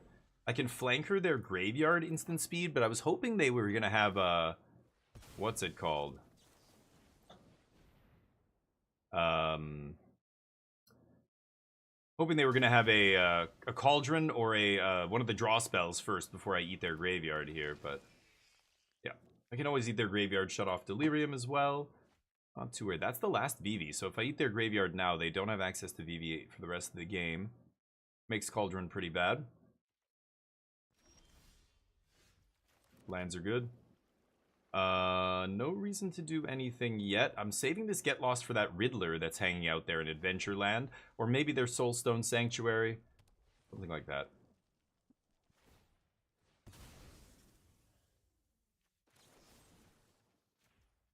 Maybe I'll use it. Best-selling one. Yeah, Warhammer's an awesome one. I don't think they're making another Warhammer one yet, though. A lot of people say, you know, they'd love to see a 40k version, but I know why. Well, well, I Tidebindered it. That's why. The first VV wasn't a VV. It was a wall of wood. And then it had no ability. So they legend ruled in order to free up. Like, the new VV didn't have the Tidebinder neutering it. So, yeah, that's why. I know, that probably seemed weird if you didn't see that. But the Tidebinder was locking the first VV down, yeah. They're done with the Warhammer. That's what I thought I heard, yeah. Shogun was their 2 Japanese ones. They did 3 Kingdoms as Chinese lore. Oh. Yeah, the Empire is something. Emperor is different. That's not a Total War game, yeah. Interesting. It sounds cool. I do like games like that. I think right now my favorite city builder of all time is Anno 1800. If you've not played Anno 18, I have all the DLC, the cosmetic packs. I think that game is fucking awesome. And you're probably doing yourself a disservice if you haven't played it. If you like city builders. Yoink. Time to scoop, buddy. No more VVs. God damn. Give me a Jeskai Revelation one time in my life. Alright, go. They're planning to make a Star Wars game. Really? Whoa, that'll be interesting. Star Wars. That is not what I expected to hear from... I don't even know what the company's called that makes them. The Total War games.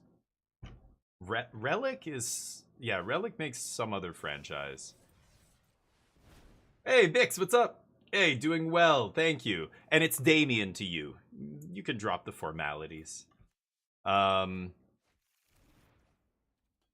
Okay, I'll stop on upkeep probably and pop the Ral.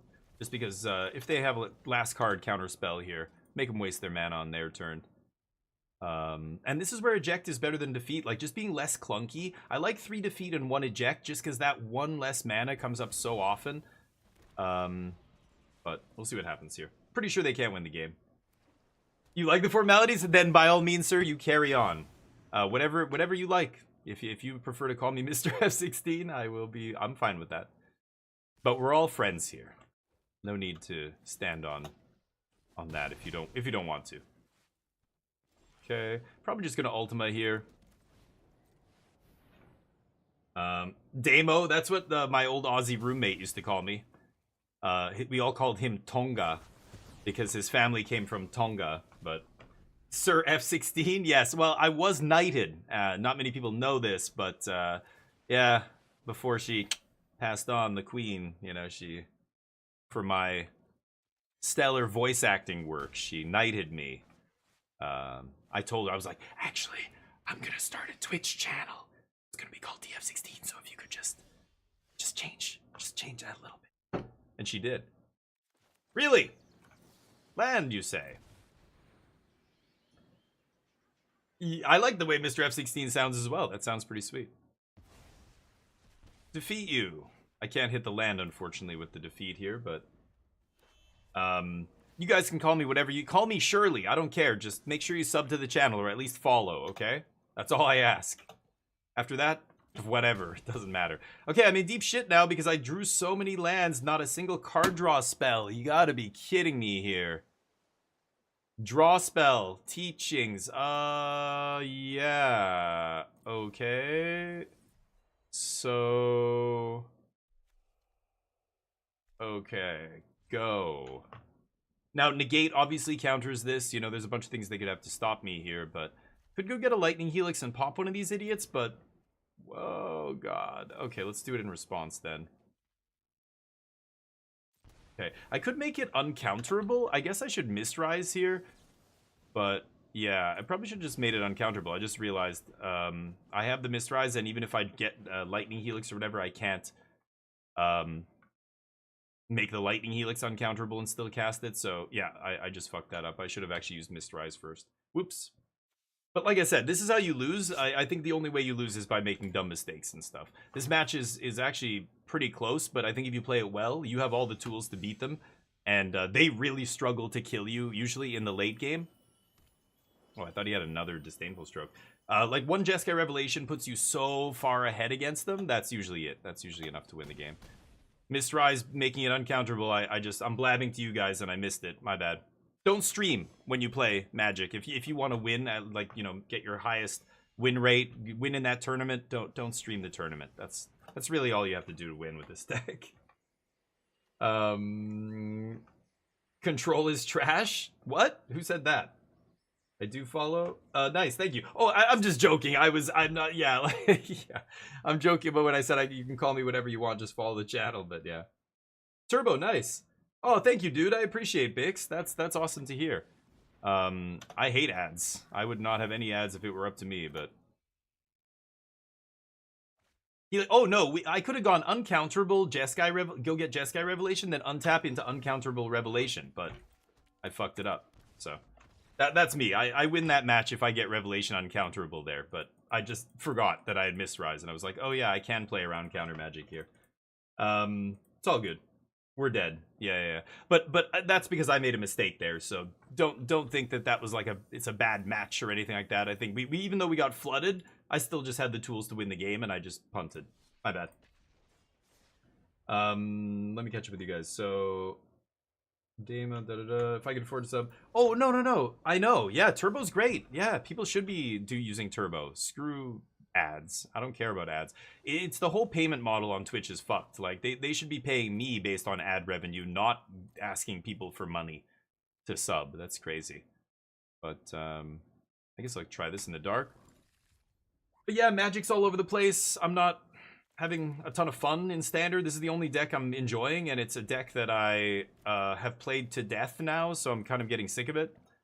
That's when I think I start. I know because I start losing to the, like what just happened last round. Like I'm just not like into this anymore. I'm not like oh, and then I can do this and ooh, it's all interesting. Like now I've done it all a million times. Like I played this deck for weeks now. I just kind of feel like I'm just sick of standard right now. Like I don't want to play Magic right now. I don't want to play standard. It sucks because normally I'd be excited to play standard, but all right, I'm not gonna shock yet.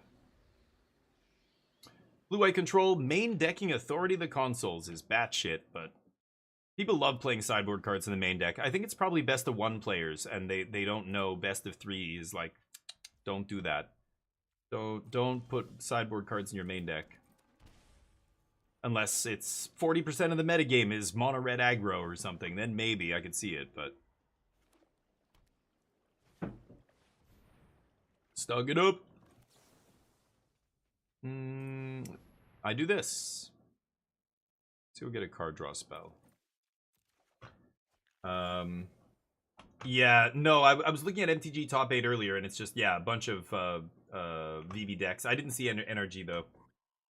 Oh, wait, I did see that. Yeah. Was that the NRG? Wow, that was a low turnout tournament. That's the other thing you start noticing. Like, when Standard sucks, go on MTG Top 8 and look at the participation in some of the tournaments. The MTGO challenges are barely getting to 50 players. Like, they used to be 70, 80 players. In RCQ season, standard RCQ season, like we're in the middle of now, those challenges would normally have, like, 70 players or more. And nobody's playing. Nobody gives a shit. It's just like... Yeah, let's draw more cards. No lands! Really? Okay. Well, I was hoping to rip a land there, but that's not. Yeah. No, that's a good call, Bix. Then thank you. Yeah. You should check it out. Make sure it's worth it. Yeah. Right, exactly, Bix. That's why I tell everybody, use your Prime sub. If you have Amazon Prime, use that sub to somebody. It doesn't matter who. Give it to tiny streamer that you just saw today for the first time. Give it to the big streamer or whatever. I think you should never sub to Co-Carnage and people like this. They are millionaires. That guy makes millions and millions of dollars from YouTube and all these other things. He doesn't need your extra sub. Like, if I was giving my Prime sub to somebody, it would not be a big streamer. Give it to some small streamer, you know, give it to somebody else, but give it to someone. Don't just let it lapse, because now you're just wasting money, basically. It's free money. Yeah, people hate Vivi. You're seeing the tournament attendance drop. You're seeing, yeah, so I mean, this is when usually Wizards takes action. That's the big factor that usually shoves them to taking action when they don't want to, when they're reluctant, is tournament attendance dropping. And Chaotic, how you doing, buddy? I was watching an interview by Chaotic somebody. And this is my favorite stream, Twitch. I repeat, Chaotic Biotic. And this is my favorite stream, Twitch. Thank you, buddy. Best intro music ever. You look amazing today. Have I told you guys that yet? You look beautiful. You look so beautiful today. Oh, it's still their turn. Sure. Should I teach here? You look really good. Kind of want to flash it. This is Esper Control? I want to flash in Tidebinder to start punching them, but they've just got a bunch of removal in their hand. Should I teach? I'm not going to teach. Stock up. Time to discard cards. How you doing, Chaotic? I thought of you earlier today. I was going to say, I saw an interview. I think it was some game journalist was interviewing a dude at Techland about Dying Light, the Beast, the new Techland game. It's so weird. I'm like reading about it. Oh, yeah, that's fine. I was going to discard anyway. Go. This new Dying Light is like, it's like halfway between DLC and another, like, it's like Dying Light 3. Like, internally they're referring to it as Dying Light 3, which I was like, what? But it's apparently pretty small. They went back to a smaller, more dense map, which is, I guess, what a lot of people complained about the second game, was that it was too big and empty feeling. But, so the guy who did play it, oh, Jesus Christ. Your deck is bad and you should feel bad. Apparently it's a mill deck. Good lord. I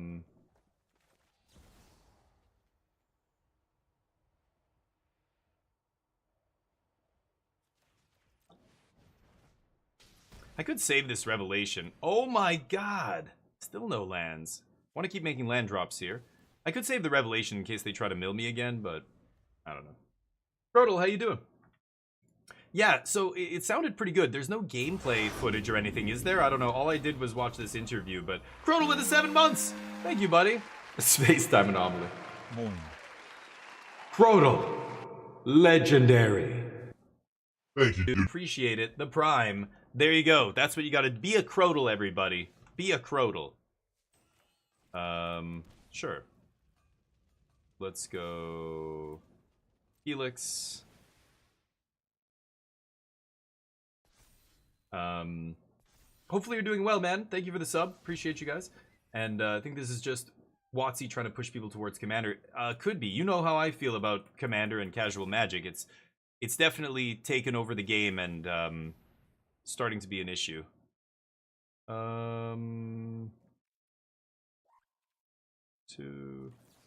Let's do this.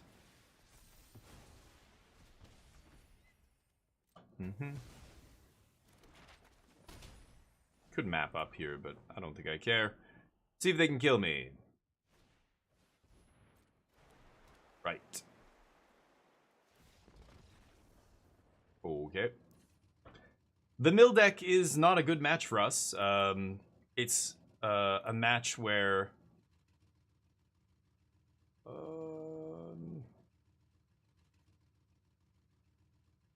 Oh, I could flanker my own graveyard as well, which is kind of interesting. Maybe that's better? Okay, I'm going to take out Get Losts, take out Fire Magic, take out Emergency Eject, and probably an Ultima. I mean, Ultima blows up an artifact, but yeah, I'm going to take all this out. Let's put in all this stuff. Take out this as well. There we go. A Braid's still good. All right.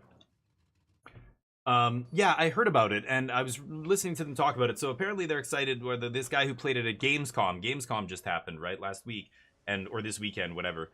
And the guy was saying, yeah, I played it an hour of it at Gamescom, and it feels tight. It feels like the map is smaller and everything. So kind of interesting, Chaotic. Yeah, looking forward to it. I'm going to be playing it a bunch. I hope you come back and say hi, and we can chat about it when it comes out. Mox Opal, yeah, I heard about that. Oh, I bet my ass got that immediately. Yeah, nice. Yeah, that Mox Opal's a huge one. They add, they've added some powerful shit to Arena. They added Mox Opal, Renin 6, and they just put Strip Mine in, and now they're putting in Renin 6. What was the other one? I can't remember. I looked at briefly at the announcement. I scrolled through and I saw it, but burn the casuals at the stake. Well, I mean, there's nothing wrong with casual Magic, but they have to separate it from competitive Magic or just give up on competitive Magic. I think you can't do both, and when they try like they're doing now, it's just making competitive Magic worse and worse and worse. Like, look at the shit show that is Modern, you know, over the last year or less than a year. You know, look at Standard right now. Look at, yeah, it's look at Pauper. Look at all the formats that have been destroyed by you know, casual cards, like Initiative cards, Legacy. You know, they had to ban a bunch of shit and on and on. I think even just limited, like Play Boosters, you know, Play Boosters were supposed to have a bunch more fancy stuff in them, because they realized draft boosters are not selling. People want flashy, shiny shit. So the collector booster, you know, let's compromise. Set boosters. Okay, now we're just going to combine set and draft boosters. It's going to cost more than a draft booster, so all your limited games will get more expensive, but there will be more fancy cards. Well, apparently that's horrible for limited. Limited players hate it, and now they're at the point where they're like, okay, so we heard you. You hate shiny, you know, special guest cards and stuff because it's destroying your casual format. So we're going to put less shiny cards. It's like, wait, but we're still paying more. We're paying more for play boosters, and now it's, you get a special card once every 25 packs. It's 4% of the packs. That's like, what are we doing here? Like, I don't know. There's so many reasons, but yeah. You guys have heard me rail about casual Magic for a long time. You know, on our last podcast, we had a big discussion about what is real Magic, and I keep trying to make the point that, you know, Magic is a game that was designed to be played one-on-one. It's a game that's designed to be played one-on-one with 75 card decks, with 60 card minimum and a 15 card sideboard. That's your best Magic. The sideboard is there to make up for the variance. and to stop linear strategies from dominating the game. You know, you have to play. So best of 3, 75 card one-on-one Magic is how you should play this game. Everything else is a variant of Magic. Are they fun? Yes. Can you have a great time playing all these variants? Yes. Are they great? Blah, blah, blah. Yes.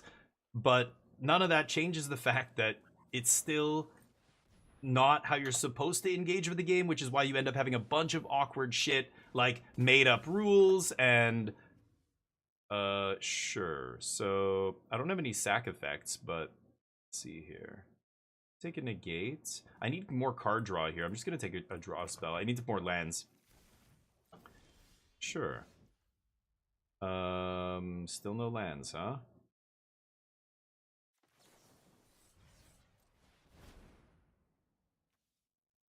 Amazing. Guess I'll take this guy. He can block, which is interesting. Pass. So I don't know, and them trying to like force a bunch of casual cards and casual mechanics into standard sets is really hurting the game, and I don't know when it's gonna stop. I don't know. We'll see. Draft isn't casual. Draft's a variant of Magic, though. It's not like they didn't design the game to be drafted. Eventually, they started designing it to draft, right? Around M10. When M10 happened, now draft is actually, they're designing for draft. So that's when it got real. But dude, try drafting triple Legends or whatever. I've done it many times. Triple Arabian Nights. You can simulate all this stuff. I used to play on X-Mage. We used to do crazy, stupid shit like that. It's, you can tell that definitely the game was not designed to be played this way. But no, these days it's competitive. Limited is competitive, but it's still not real Magic. It's a variant. I mean, Limited is now at the point where it might as well be real Magic. It's another way to play it, but it's got all its own special rules. Otherwise, it doesn't work. Like you can see, it's very much a variant of the game, right? But yeah, you dislike Limited? I like Limited a lot. I think Limited's great, but now it's become like, you know, it's a sanctioned format. Anything that's sanctioned is real Magic. So best of 1, no. Anything except Limited and then Standard through Legacy or even Vintage, I guess. No, those are anything that's not sanctioned is a variant. They do Limited at the Pro Tour because now it's at the point. Well, it's been so many years since they've been designing for this that that it's actually viable. They make sets specifically for it and stuff, right? So it works. But I'll keep a Lightning Helix actually here. And I think they're going to counter a Teachings, but let's see what happens here. I can race them. So anyway, but I think a lot of people get defensive and they get angry because they think what do you mean? The way I like to play Magic isn't real. Fuck you. It's real Magic. It's like, it's, you know, it's not the way the game was designed to be played. Yeah, but we played for Ante before. Is that the way the game's supposed to be played? It's like, well, no. They also changed the rules many times over the years, but the fundamental game design is not. The Ante was a separate thing. Mana burn, those rule changes, that's not changing the fundamental game. It's just changing the way specific things within the game, like, you know, taking damage or not from mana doesn't change the way the game was designed. It's just now cards just don't damage, or unspent mana doesn't damage you anymore. It doesn't really change the way a lot of the cards play, right? I don't know. I don't think it's that hard to figure out, but anyway, people don't like hearing it. I get it. The reality is, yeah, I tell people learn real Magic first. Like learn how to play best of 1, you know, regular Magic. Best of 1, sorry, best of 3. I'm getting distracted here. I could take a negate 7. To protect one of my dudes. I have to show them is the problem. I could just take another Kutzel's flanker here. See if they want to fight over this. They're not racing me. They're gonna have to start countering this shit. Yeah, they're realizing. Play boosters. You got an UE booster box. Nice. There you go. Chaotic. I love to hear it. I didn't know you were buying packs and stuff still. I know you mentioned on the thing that you were on Discord, you were you built a new standard deck. I love to see that, but yeah, now it's become, once, that's what I'm saying. I think once they started designing for it, I think it became, yeah, real Magic. But okay, let's bounce this.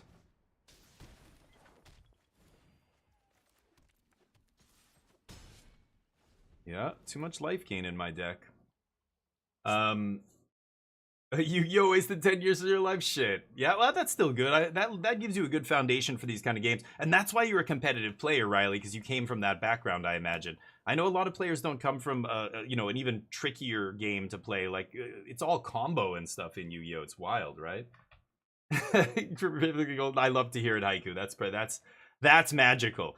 For me, real magic is when they pour a beer and it's just perfect, the perfect amount of head on top, and you're just like, oh. That's magical. That is a magical moment. In a crowded room in D&D, nice, Haiku. Your buddy with a couple times over invited me to play. Hell yeah, there you go. Yeah, okay, so you have to grab some cards. Yeah, well, that's interesting. So Commander and stuff is gonna be, yeah, like a casual environment like that. The sky's the limit. You can build some wacky stuff and yeah, buy new packs, add some new cards to your existing decks. I mean, I love that, and that, you know, that is kind of the way the game was supposed to be played, is casually. But even on kitchen tables, I still prefer one-on-one. Even, you know, and we mix and match. We'll have a little mini tournament. Let's all bring our decks, but it's one-on-one, best of 3. Like, playing a multiplayer game of Magic is very frustrating for many reasons that have nothing to do with the game. The politics, the king making, the, you know, like, there are some people's decks that are specifically made to troll, you know, and not do anything. Like, I had a buddy whose deck was, you know, the group hug deck, that anytime anybody else tries to pull ahead or does something devastating to win the game, they interfere, and their goal is to keep everybody alive. And I'm like, what is this? The point is to have a 3-hour game of Magic? This is fucking dumb. Like, what are we doing? They're dead here.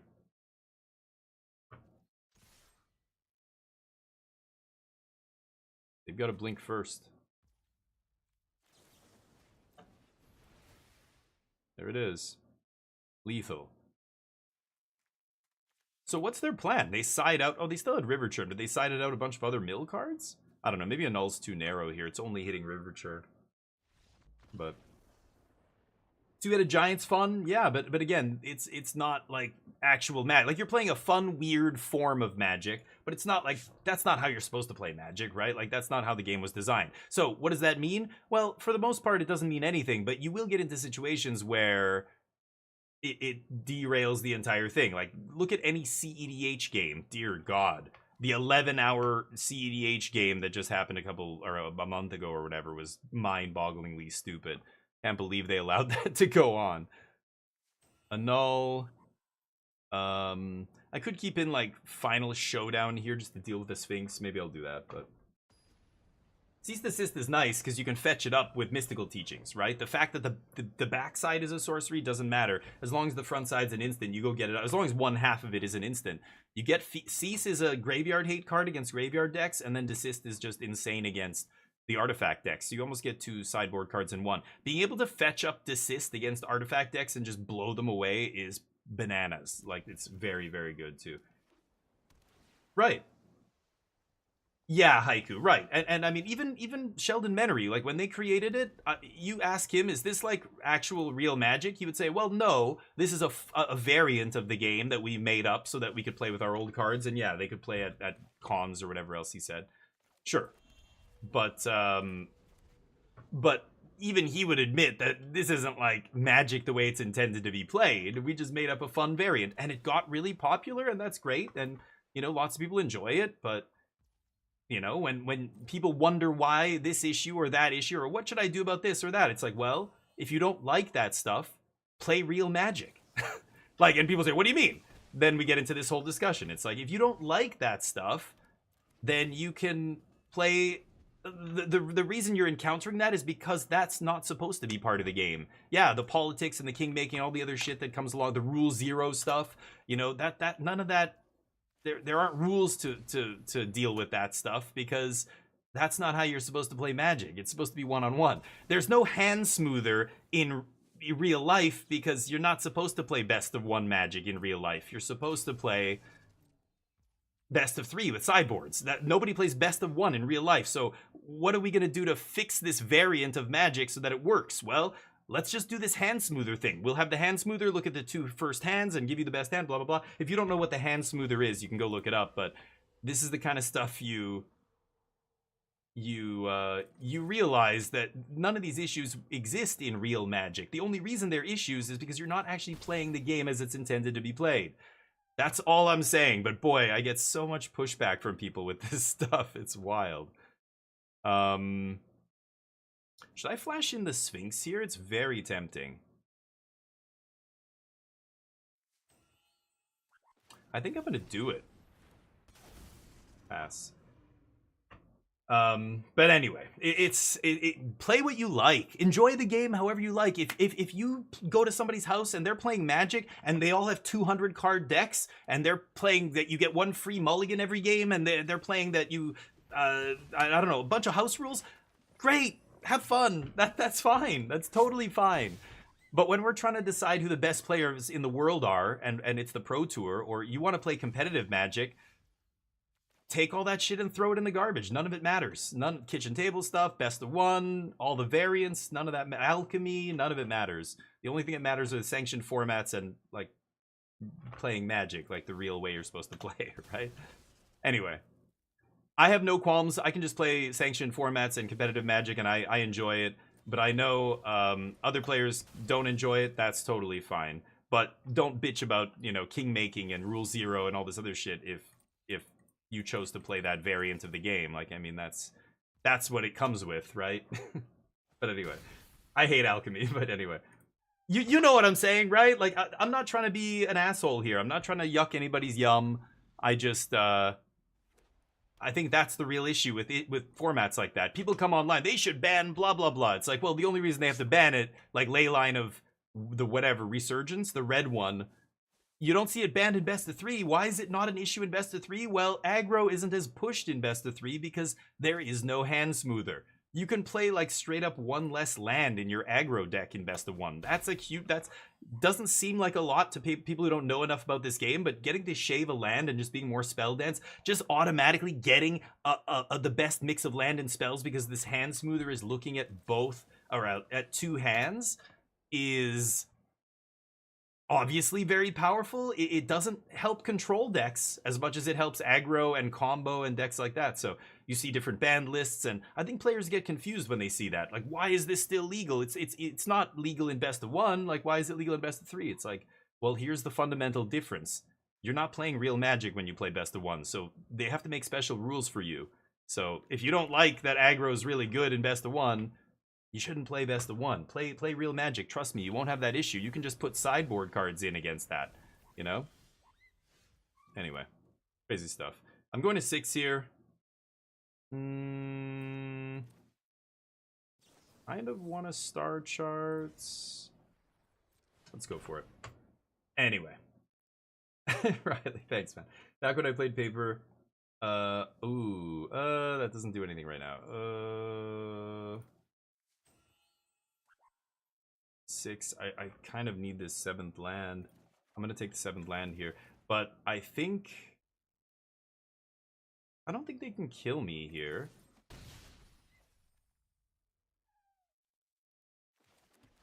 Okay.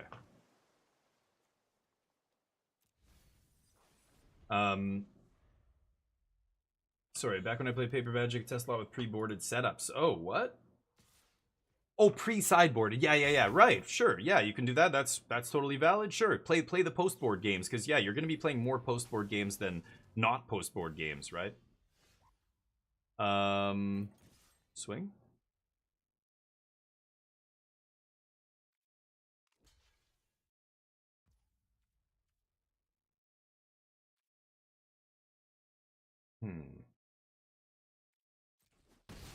Well, now if I Lightning Helix them, I don't die. Huh.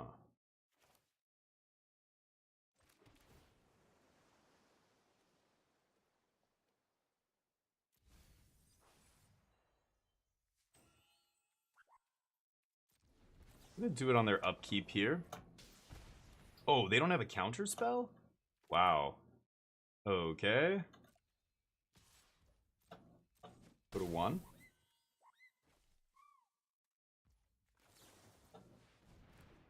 Oh, that resolved instantly. They lose.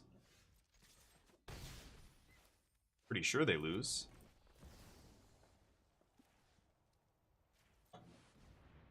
Huh? D-stroke? Oh, it's like a D-stroke or a negate or something. So I can't win then. No matter what I cast here, they're gonna counter, right? Oh, never mind. The mill deck goes down. Nice. 4 lands in the whole deck and best of 1. Wow, I don't know about that. Yeah, maybe. 4. Wow, that sounds good. I don't know. That doesn't make sense. 4 lands in a 60 card deck doesn't make sense. No way. Oh yeah, Knock on the Coffin Lid's great. I should go play that. I kind of forgot about that. Yeah, it's a great game. I never actually, well, I finished it, but not the full ending because I didn't beat like the last form or whatever. I even did it once. There's a video, one of the VODs, where I got to the end and I did the whole thing in Indestructible and all that, removed her indestructibility, and then I lost at the very last I don't know, round of combat or whatever before I killed her. It was very frustrating, but really? Wow, that's bizarre, Bix. Yeah, I haven't tested that, so maybe you're right. I can't speak to that, but this is what I mean. So how can you say that that's like, if you get that experience, if that's how you learn to play Magic, you're gonna have a rude awakening when you play real Magic, when you play best of 3 and there is no hand smoother, right? You're gonna say, why am I flooding so much? Or why am I never, oh my god, like this thing is rigged. And this is where you get into these, you know, conspiracy theories where people think shit's rigged. It's just they don't understand the hand smoother. And they also don't realize how much the hand smoother is affecting the game, so when they switch, they think the best of 3 is like somehow not random. It's like, no, you've got it backwards. It's because you've been playing something that wasn't random. Now, true, the more random format feels fixed to you, you know, or whatever. It's crazy, but okay, I believe it. But I mean, I'm not saying, you know, playing it doesn't mean anything. You need, like, did you have an Excel spreadsheet with 10,000 games and you tracked the result of every single one and you know, replicated this so many times that it's good enough data? No, right? Like, that's what I'm talking about here. Like, it's still just anecdotal. You're just saying, in my very limited experience, like, even if it's 100 games, that's still nothing. It seemed like that's what it was doing. Okay. But,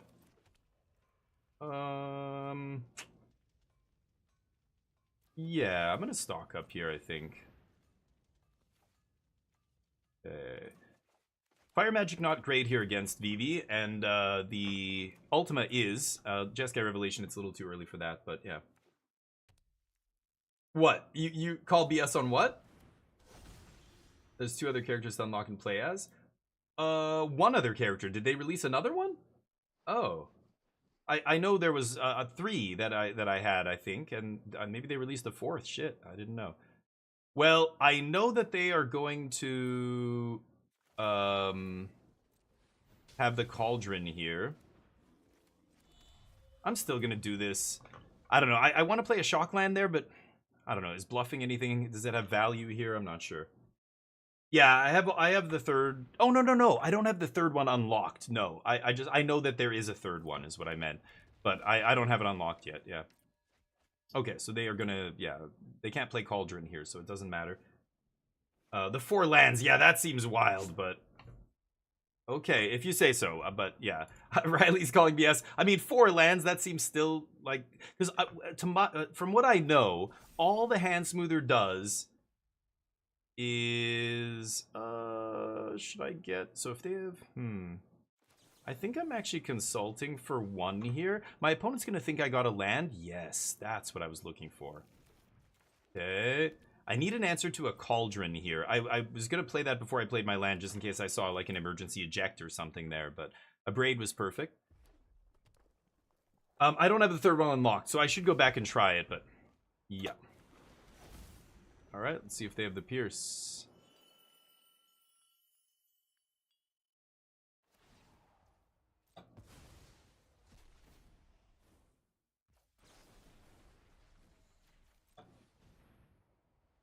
Pierce me?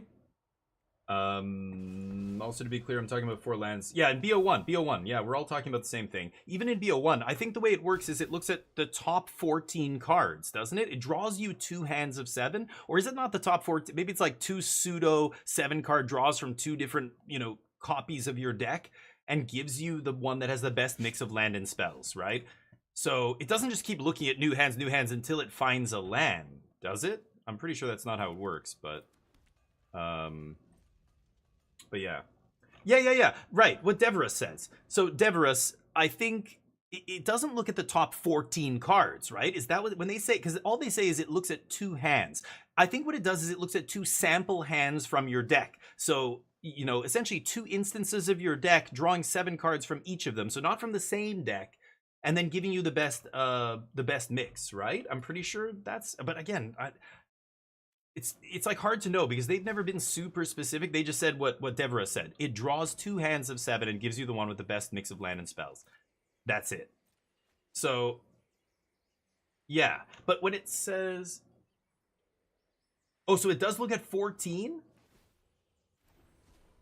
Oh wow. Okay, so it is from the same deck. Okay, I wasn't sure about that. Yeah. So there you go. That makes sense. Yeah. Yeah. Crazy. Yeah. Sure.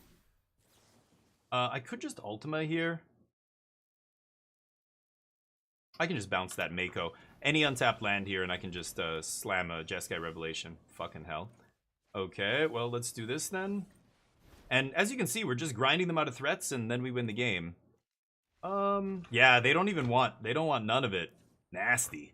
So like I said, VV is not a hard match. Like you see, I just killed a few things, kept the Cauldron off the board, found the Abrade, keep making land drops. Now I'm at the point where I'm going to start throwing bombs, and when I start throwing haymakers, they fold like a fucking cheap plastic chair.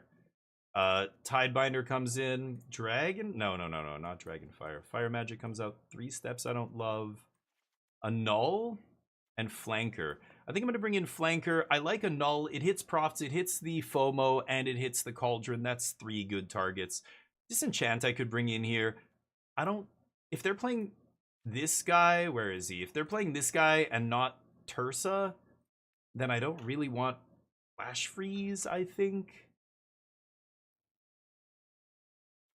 Could see Disenchant. Let's cut a Teachings, cut a Revelation. We don't need all of those. And then stock up. I don't know. I have a Braid, I have a Null, 4 defeats. I don't need Disenchant. I probably could cut this from the sideboard now that I'm playing 4 Inevitable Defeat. But hey, Les Bigums, how you doing, buddy? Stack Rocks, nice, Riley. Thank you, man. Oh, Bix is saying the hand smoother looks at 2 hands and then picks. Yeah, so I think what they're saying, is that true? I don't know. So if Bix is saying that's how it works, I'm not sure if it's the same deck that it's drawing 7 cards and then another 7 cards and giving you the best one, or if it's drawing 2 sample hands from the same theoretical deck. So they're not overlapping, like it's not like it's, but I'm not sure. So do you know that, Bix? Like, did they announce? I don't know if they said that definitively. As far as I've been able to find, they've never actually gone into detail on that, so. Okay. But are there still hands where it gives you 0 land? It's still possible, right? It doesn't mean that it keeps going through your deck till it finds one of your lands. Like, what if your 4 lands are on the bottom? It's going to look at 2 7-spell hands and just give you one of them, right? That happens still, doesn't it? Yeah, so that's what I mean. It's not like it's, yeah, you're just getting lucky. I think, anyway, the point is, going as low as possible on lands isn't what you should be doing. That's not how you should be approaching deck building. You can shave 1 or 2, but playing 4 is obviously, you know, a ridiculous exercise in, like, yeah, how often? Is it 60%, 50% that you get a land with a hand in it? Like, okay, that's still not something you should ever do, but it's an interesting thought experiment anyway. Nice. Okay, so confirmed, yeah. Anyway. It's more consistent. Okay, so yeah, so I don't know what that means. Like, okay, so is it still 50-50 or whatever, maybe? Yeah, I think that's, 2 VVs in the yard. I think I'm gonna slam Flanker and block next turn. Ooh, eject. Okay. It's interesting. Yeah, I think that is interesting to see how extreme you can go, which really just shows you how painless it is to cut 1 or 2 lands from your aggro deck. Like, in that case, yeah, it's probably not making any difference at all, and you're just more spell dense and blah blah blah. It's just very good, right? Sure. Okay, take some damage. Could gain some life here.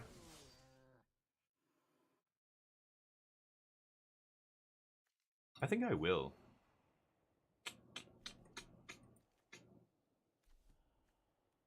Looking for a sweeper right now.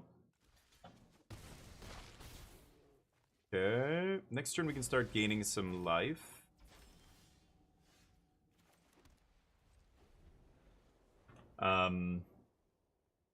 Yeah. ton of one. Oh, sure, you need to ramp and or yeah, you need some land, I think there, but sure, it doesn't matter. Let them exile the Vivi. And this is a sequencing thing. So in real life, I've never, you know, well, I guess yeah, I haven't played a deck with or against Cauldron competitively since I started. Well, I haven't played competitively for years until earlier this year when we did the RC and RCQ and everything. But even then, in real life, I guess oh yeah, buddy, can't be countered. Oops. Discard a Spell Pierce though, and shame scoop. Oof. Oof. First time?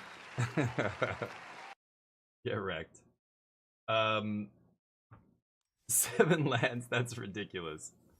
Yeah, that doesn't. I think you're gonna win a lot less if you're playing that few lands. But anyway, Vivi's good. I'm just kind of, you know, I'm not a big fan of playing the best deck, especially when it's 40% of the metagame. The gameplay is fun. Like there's a lot of interaction. You definitely feel like you're playing a broken combo deck. You know, the game suddenly stops and one player has like a 15-minute turn, and it feels like, wow, what am I playing against here? Like modern combo deck? Like what the hell? Eggs, but it's beatable, still very beatable, and can have bad draws just like every other deck. So I feel like our match against Vivi is not that bad. It's actually fine. So anyway, I think this deck is well positioned because other decks have a much worse time against you, especially post sideboard. Like they don't know what to do. So many decks leave in shit like spot removal against you to try and kill the Monk tokens that are killing them in game 1. Whoa, this guy going to 3? Bro, stop. What? Okay. The infinite mulls. Hey, we found the 4-lander. He's here. He or she. Good one. I can't sideboard. I don't know what I'm playing against, so amazing. Mull to oblivion. Play more lands, kids. Wow. 0 lands with Chrome Mox and Opal. Dear God. Could probably do it. But I don't know what format you're playing now. You're not even playing standard. I was assuming we're talking about standard here. Now, yeah, if you're talking about some timeless best of 1, Jesus Christ. That it does not sound like a good time for me, but they led with Island. I think I can ditch this. It's so fun to push Mulligan over and over. It's just a good time. Okay, it's Dimir midrange. Oh no, this is Esper? Okay. Esper. Uh-huh. Lands? Deal. I'm in. Oh yeah, Timeless is a different thing though, yeah. 89 top 8, dear God. Yeah, it's still 40%. Yeah, Vivi's very good. I think we've talked about it to death. Yeah, it should be banned. It will be banned. Commander cards are bad. Stop putting commander cards into regular sets, etc., etc. Will they listen? Not with how much money Final Fantasy made. Nothing's gonna change. Oh, is this the Esper Mill deck again? This is Esper Mill, isn't it? Okay, I'm just gonna flash in Tidebinder.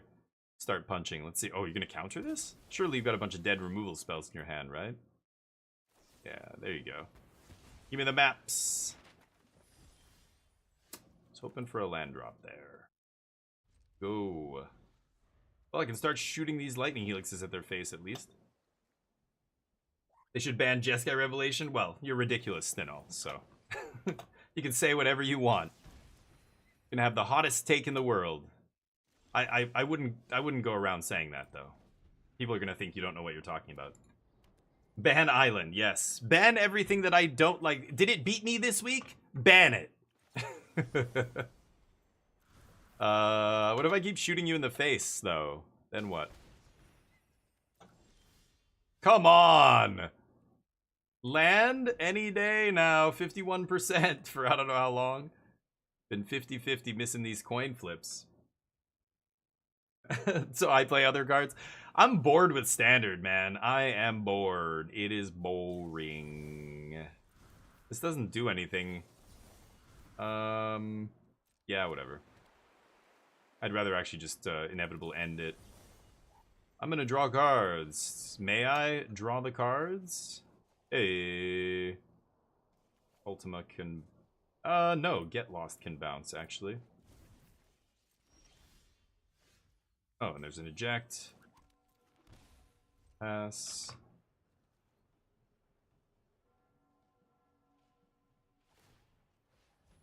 Yeah. Deal. Forge? No. No, I don't know what that is. Ban Damien F16? Yeah, I mean, I don't even know if I'd be mad. If somebody at Wizards, like, called me and said, hi, you can never play our game again, you're banned from ever playing Magic, I would be like, well, I play Magic as much as I want in real life still, but if I was banned from Arena, I would probably have a lot more fun on my streams. I love other games, and right now, I would rather be playing almost anything else than this, to be honest. Okay. He burned them in the face. They're at 11 here. Soulforge? What is it? I know, that sounds bad, Riley, but I'm just... Like, Magic... This is why it's nice being a variety streamer, and why I would never... As a streamer, you should never lock yourself into one game. Like, it's the only way to grow, and that's how you get, you know, bigger, but it's torture playing the same game day in day out. I mean, even other games that I think have a lot more variety than like, I could be engaging with this in a bunch of different ways. Maybe if I'm bored, I should play Historic, or I should play Alchemy, or whatever else, right? But at the same time, oh, this is gonna be nice. Uncounterable, you say? Go for it. Oh, honey, no. No, it is counterable, and now you die. Oh, Mistrise? Oh, you thought Mistrise was gonna save you? Shit. Get the fuck out of here. Mistrise. Yup. Oof. Get bounced. Remember, Jeskai can bounce a spell on the stack. Anybody goes for any big shenanigans against you, uncounterable. You just go boing. Good night. The light coming back into my eyes. I do love playing other games. I love, like, Steam Next Fest is awesome and stuff. But anyway, I'll play a little bit more. I basically just come in here, get my dailies done. Oh, cast 40 creature spells? Oh no. Okay, maybe we do have to play a different game here. Creature spells. What is this? Oh, this was, yeah, Riley's version or something, right?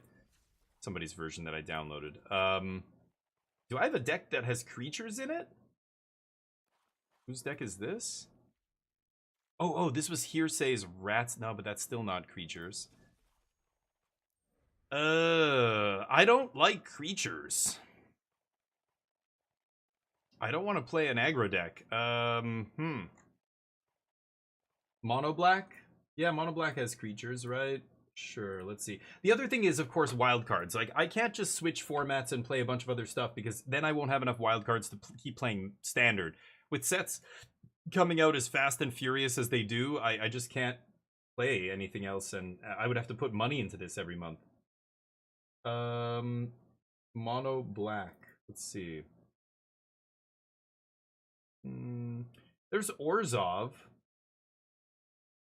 You know what? Let me try the deck. There was a deck that did well in one of the challenges here. Here, let me try this Orzhov deck. It's a Ketramos deck. I know how much you all love Ketramos. Let's see if this can get me my daily. Yeah, did you see the announcement? They're gonna start spoilers for that thing on September 2nd or something.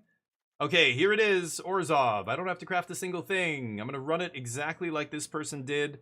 One Ugin, a main deck Cease. Wow. I hate this card's atrocious, but exile, so I guess we'll play it. Exile 4 of these as your exile removal.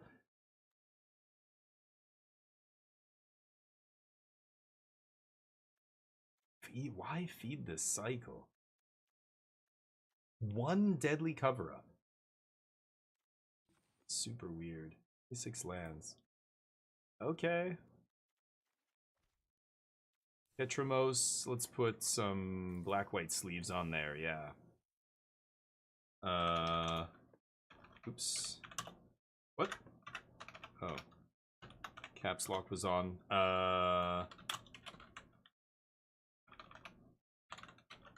I'm just gonna put Ketramos so I know what I'm playing. Okay. Great.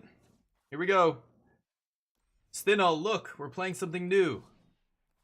You guys are so happy, I'm sure. Yeah, I know, Farquaad. They're gonna announce the spoilers soon, but yeah. Mono Black taking over Alchemy. Cool. Sounds fun. Yeah, September 1st, right? Yeah, okay, that's what I heard. Yeah, so September 2nd was the Beyond the Omen Paths, and they even released the set code, which is Beyond the Omen Paths 1. Like, none of them are going to have names. They can't even use the name Spider-Man online. So it's going to be called Beyond the Omen Path or Into the Omen Path, whatever, 1. And the fact that there's a 1 there means there's going to be, like, there might be other IP coming that this happens with, which is really not great. I don't want to see that kind of writing on the wall, you know what I mean? Everyone makes deck building choices that seem weird to others. That's true. Yep. I mean, and I don't care if it's weird as long as you can explain it. Sometimes if I look at a deck building choice and I go, that's weird, why are you playing that? And the person who's playing it goes, well, I'm playing it because this and this and this, and then they give a bunch of reasons, and I'm not playing that because of this and this. That's why I'm playing this one. I will go, okay, now I'm no longer confused. It's not weird anymore, right? Now I understand. The problem is people don't give good explanations for why they're playing things. They don't even think about it that hard. They just know that outrageous robbery is fun, or we're a control deck. Aren't you supposed to play No More Lies? Like, if that's your reasoning, then we need to sit down and have a talk, you sweet summer child. Let me explain how this, that kind of thing. But if you have good reasons, hey, just let me know and I will be like, okay, now I understand. It's not weird anymore. But yeah, people don't justify it. And if you can't justify it, if you explain it and I go, but that doesn't make sense. Your reasoning, you're saying you're playing it because of this, but that's not true because these decks are not playing that. Or, like, if their reasoning is not good, or if they have no reason, they're just like, I just want to try it, or I love this card. Like, now you're in subjective territory or whatever, where it's not, your personal biases are coming into play. So it is, why are we playing this? It doesn't make sense to play this, but sometimes I'll look at a list and go, this doesn't make sense. Why are we playing this? But then I realize somebody explains it to me, or the deck builder explains, and I go, oh yeah, okay, I get it now. And sometimes I'll be like, yeah, that seems great. Other times I'll say, yeah, but if that's the reason, then this card is better, isn't it? Like, why? If that's the reason you're playing that, there's a better version of that. If you want that, play this, like Marang River Region. You want card draw? Why play that when you could play other card draw that's better? I don't get it. Let's scry. This is the BB deck, so I guess I'm going to keep this. Bit much. Oh, Alchemy's all over the place, yeah. And Prof, how you doing? Still the same, or now we're playing Ketramos. Yeah, this is a different list. This is the list that just came in second place, I want to say, in the last challenge. But Jam Elspeth here. They could have Spell Pierce. I think I'm happier just chilling. They have a VV in the yard. I have no Ketramos, though, so Exile and Graveyard, not insane here. Kind of just want to draw 2 cards. Man, getting Elspeth into play is nice, but I don't think I can risk it just yet. As long as you don't play Brawl, you're happy. Nice. Yeah, Brawl's a little too casual for me. I'm not crazy about Brawl. Okay. So let's start drawing some cards here. Actually, let's draw with this one. God damn it, Tremos. Okay. I don't have a 1-mana removal spell, so I'm not going to draw again here. I'm gaining 4 life on my turn. Like, if this is the best the VV deck can do on turn 5, that's fantastic for us. This is not going to go well for them, I think, but yeah. Well, some Farquad, right now there are 12 sets in Standard. 12. It's bigger than it's ever been. Standard, right now. Bigger card pool than it's ever had in Magic's history.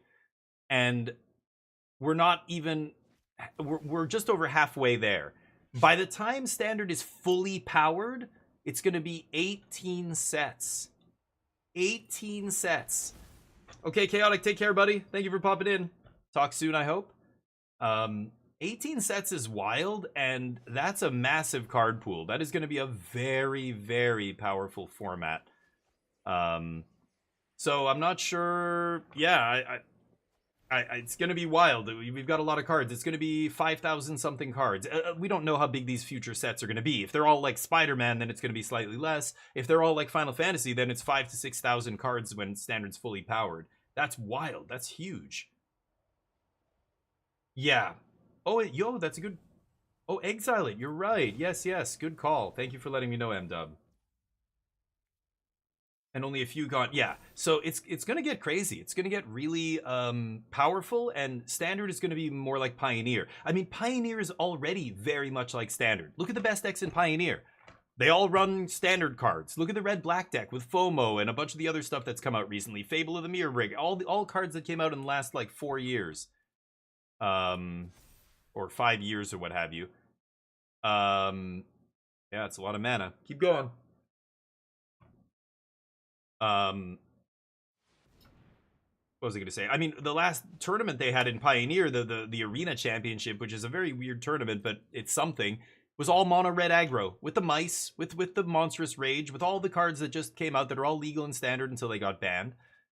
And so how like at what point do they just go, well, we don't need Pioneer anymore. Standard is Pioneer now, right? Like it's basically just doesn't go back as far, but doesn't matter. All the competitive decks are, you know, well, many of them are built around cards that are legal and standard.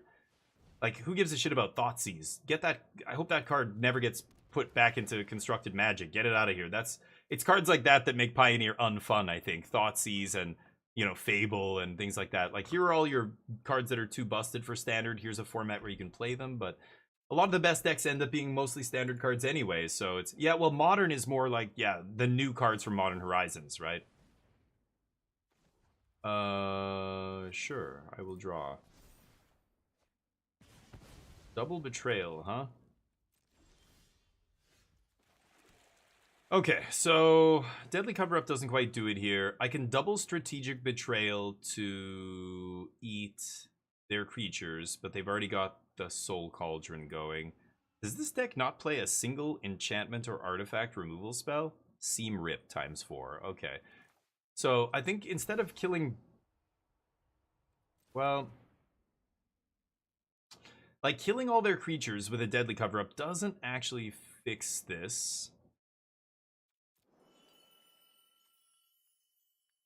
There are already 2 cards in exile. I guess this guy can immediately attack and block if I exile their graveyard, right?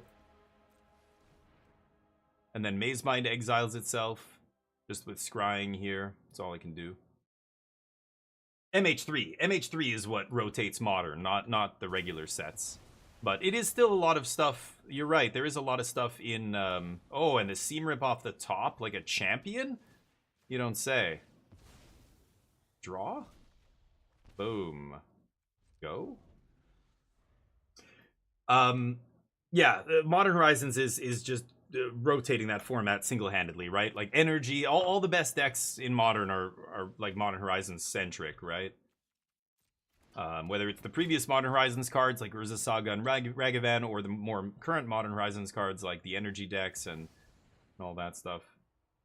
People are begging for Tron lands to come to Arena. Have you run across these people yet? There's clamor online. People want Tron lands on Arena, and it just blows my mind. Like, nobody likes Tron. Even Tron players don't like Tron. That's why they play Tron, because they hate themselves. Don't ever play Tron. And don't let your friends play Tron. They're gonna bounce this guy, do some damage to me. I can gain 4 life.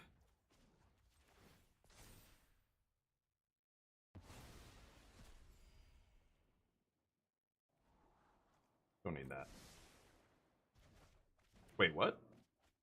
During your turn. Oh. Can't do it on their turn. Okay. Yep. Time for a Deadly Cover-Up. Strip your VVs. Actually, no, VV's not in the graveyard. Damn. Okay. What to do here? A lot of options.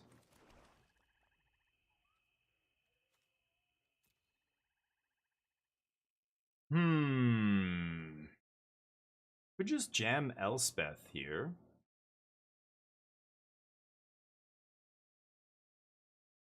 It's possible they can kill me through Elspeth.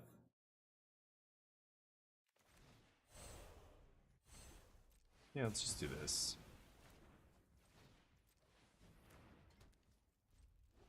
Okay. Ghost Prison, Blood Moon, yeah. Lee, you played in Pauper?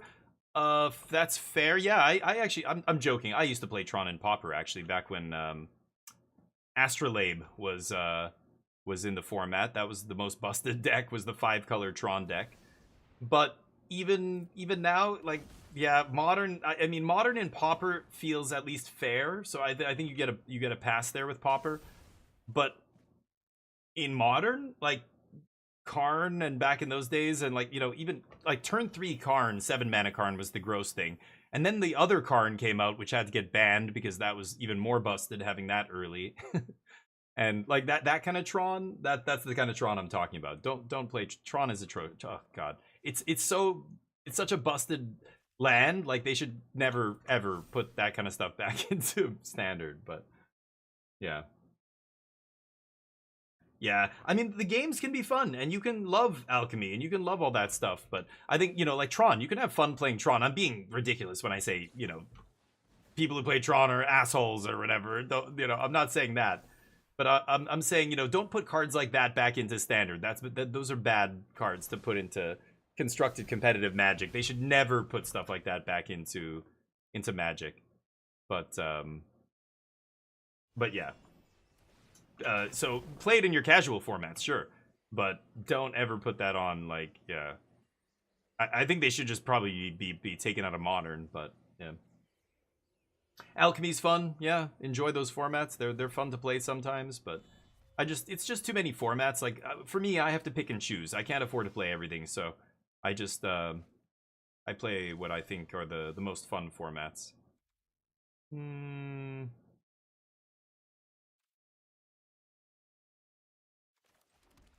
All right, let's go Elspeth. Oh, wrong ability. Oops. Oh, I misclicked. Oh, I misclicked though. I wasn't gonna. I was supposed to minus and kill Vivi. Okay, I die. Whoops. Misclicking. Yeah, that was a bad one. Collect evidence of deadly cover-up. Oh, Korhen, because there's nothing to kill. There was nothing in the graveyard. I don't do things just because I can. I do things when they're good for me to do. Don't pay the cost. Don't exile a bunch of shit from your yard. And then, what are you eating? At that time, their graveyard had Profts, Into the Floodmaw, and Soulstone Sanctuary in it. So, I'm not exiling one of those. Remember, the Deadly Cover-Up says you have to eat a card from their graveyard, right? Don't I have to destroy creatures? Yeah, exile a card from opponent's graveyard. So, I can't just... It's not Memoricide or whatever. It's not Stonebrain, right? I can't just pick whatever, but anyway. Yeah, misclicks. Playing too fast. Oh well. Many cards combos the amount of power creep control decks are going to be more popular? Maybe, yeah. Maybe. Nice. There you go, Biggs. I could have eaten Vivi. That's what I was trying to do. I wasn't trying to pump all my non-existent creatures. That was a misclick. Target the creature that you wipe away. Oh, I could have killed the Vivi. No. What? There was no Vivi. They had a cauldron with the Vivi under it, right? Yeah. And then I drew a card after exiling something. What did I exile? I can't remember. And that's when I played Seamrip to eat their cauldron. They had a Vivi under the cauldron. There was no Vivi in play. It was a land and another random creature, right? So I don't know what you guys are saying. I couldn't have stripped their deck of Vivis. So that's why I didn't do that. Anyway, my mistake. I should have killed Vivi, and now I'm going to die to it. But I'm over it. Oh, yeah. Mako, I don't give a shit. Yeah, so it has to be in the graveyard. If it's not in the graveyard, you can't pick it out of anywhere. It doesn't matter if it's in their deck or in their hand or anywhere. It has to be in their graveyard, or I guess in play going to the graveyard. So, yeah, I could have killed a Mako. I don't give a shit about Mako. I could have stripped their Soul Guide, whatever it's called, Soulstorm, whatever, the land, Soulstone Sanctuary. But, no, that's not the play. I don't care about Makos. The Makos don't matter. I guess I keep this in. Man, these sack spells are absolutely atrocious. Dress sucks. Sideboard cards, fucking Kaya. You gotta be kidding me. Okay. Whenever one or more creatures you control, creature cards say. Why are we playing this in the main deck? Just for this matchup, I guess, or something?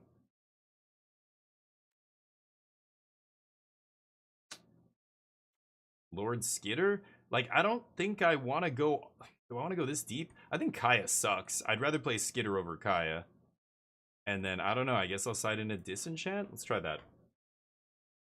I misclicked with Elspeth. I wanted to do the minus ability, and I just moved my mouse down, and I didn't move it fast enough before I clicked. I just, oops, my bad. Yeah, so there was nothing in the grave that was relevant, and there was a land that was big that was attacking me, and they had one other creature was like, I don't know what it was they had in play. It was like either it wasn't a FOMO, maybe it was a flyer, one of the 2/2 flyers. Like, I don't care, but I have one deadly cover up in my deck, right? So I don't know. I don't care about stripping that other stuff. I don't know. I don't think it matters. I lost because I misclicked. So, whoops. Anyway, who cares? I don't really give a shit about rank or whatever. Like, I'm in Mythic, so I don't care if I win or lose. Like, I'm not really taking this too seriously.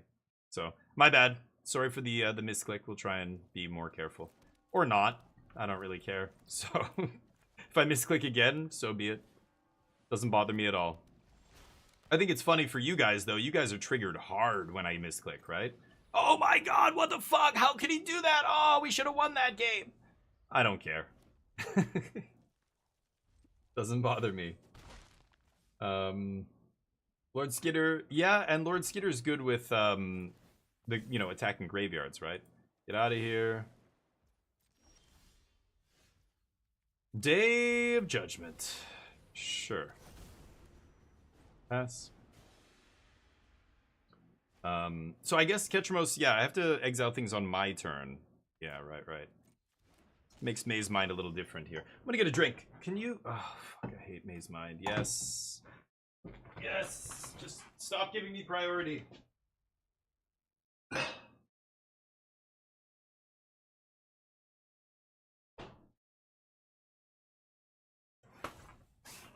Oh, for fuck's sakes, I don't give a shit. Your features suck and you suck. Yes. You won because I misclicked. Okay, I don't care about Beza. Nope. I guess I just sweep?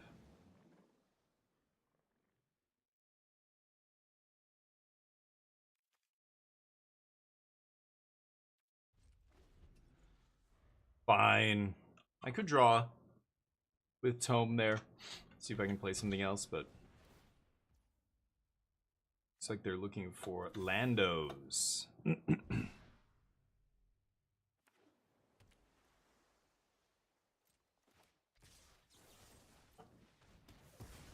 Okay. Let's see what happens. Draw.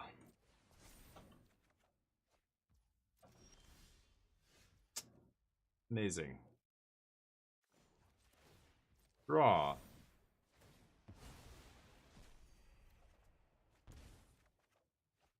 Oh my god, so many lands.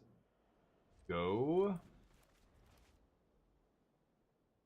And they can hit me again. I'll kill it on end step if they don't have any other plays, but let's see. Skitter should be okay here, but they don't have anything going on. They're just mana screwed right now. Which is being offset by my mana flood. So we're not really pulling ahead here.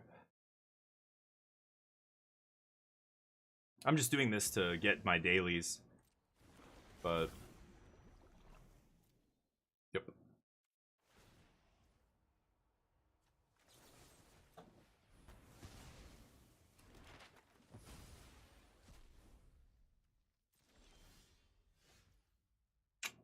The end.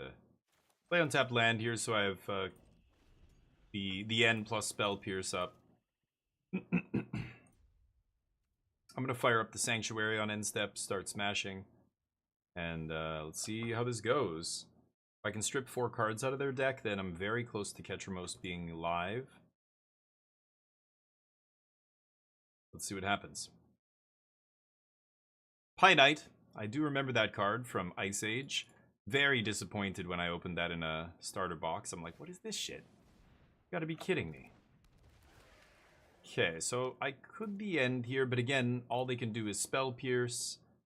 They have to try and put a counter on this Steam Core. I'm gonna let them discard first, though. Prof1988, thank you for the follow, buddy. Thank you for the follow, Prof. 1988, a fellow 80s homie, are you? Excellent. Welcome to the squadron, buddy. I'm 81.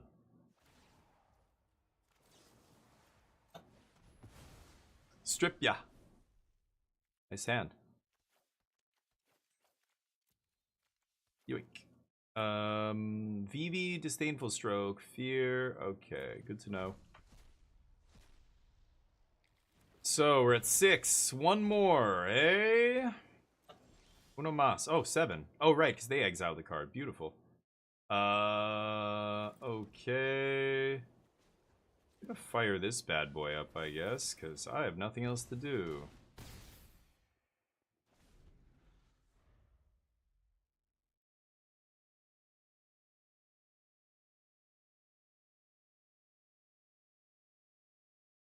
Okay, they could have a big turn. I didn't find removal.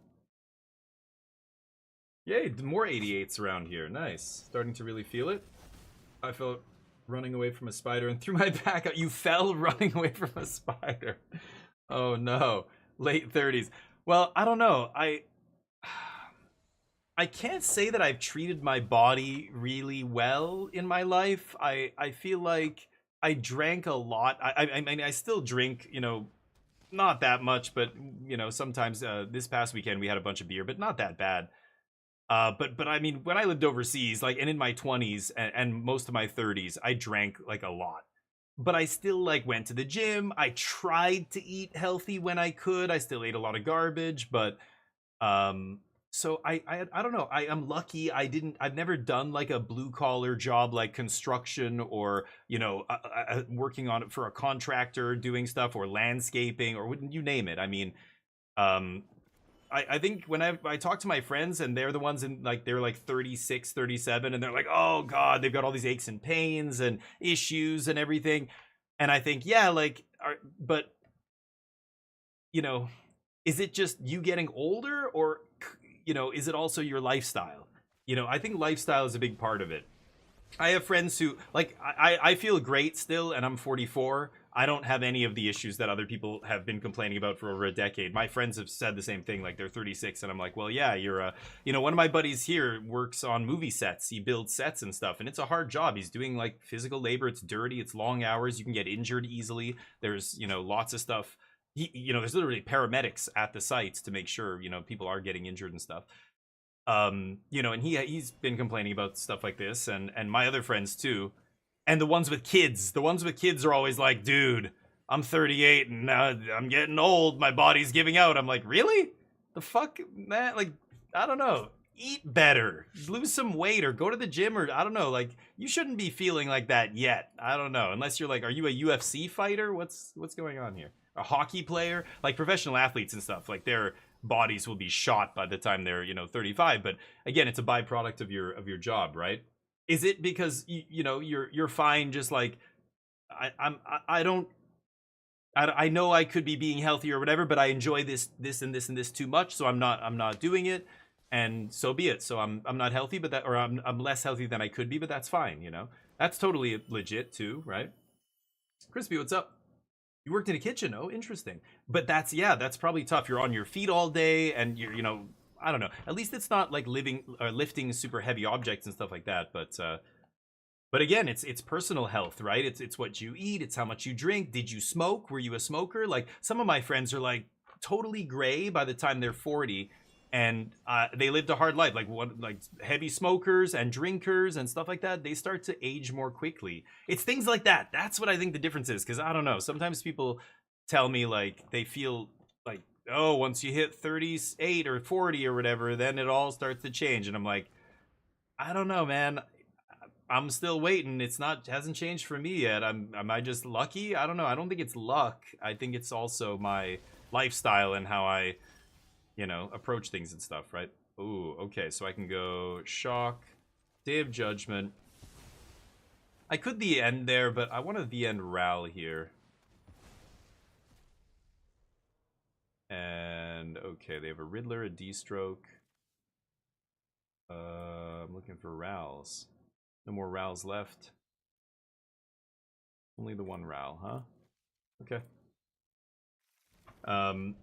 Starbucks, sure. Like I drink coffee and stuff, but I could have definitely been healthier. Like I was even these days. We ate pizza on Saturday, and I drank beer all afternoon. Like God, I if I really cared only about health, I wouldn't be doing that. But I find you got to find that balance between like take care of yourself, but every once in a while have some ice cream, have a pizza. Not every fucking people are like I only go to McDonald's 3 times a week, so I'm pretty healthy, right?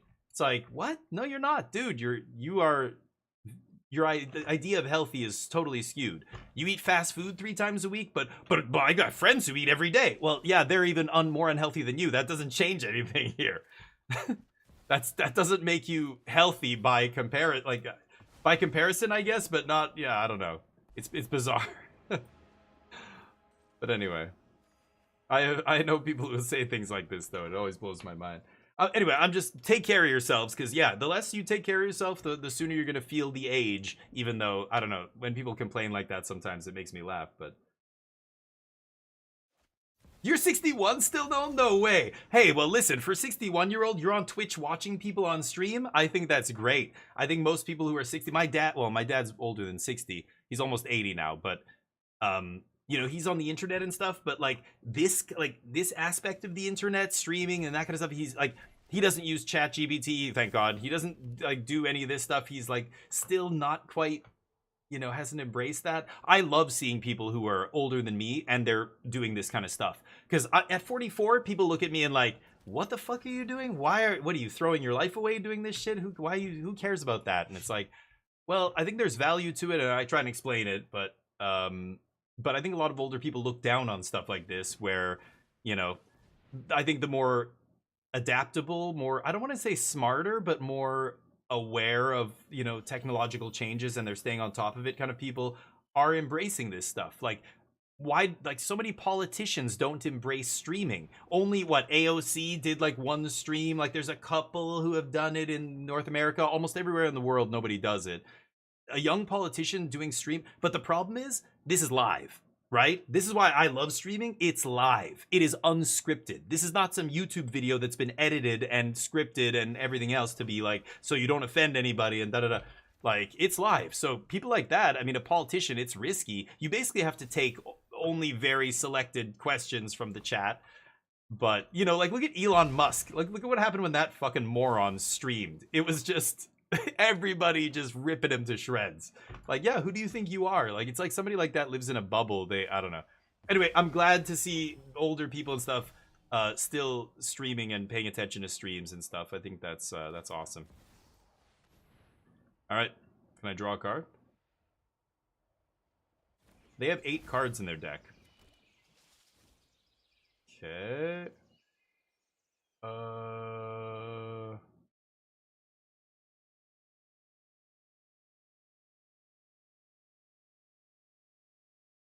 Okay. They have D-Stroke.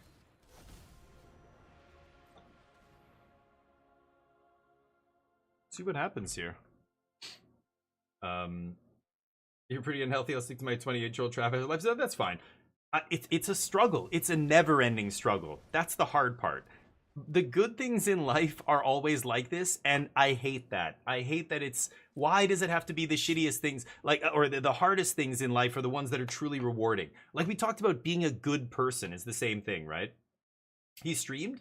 Elon Musk, yeah. He was streaming Path of Exile 2. He was the highest level in the game. He had crazy rare items that people saw and went, whoa, he's got blah blah blah and this and this.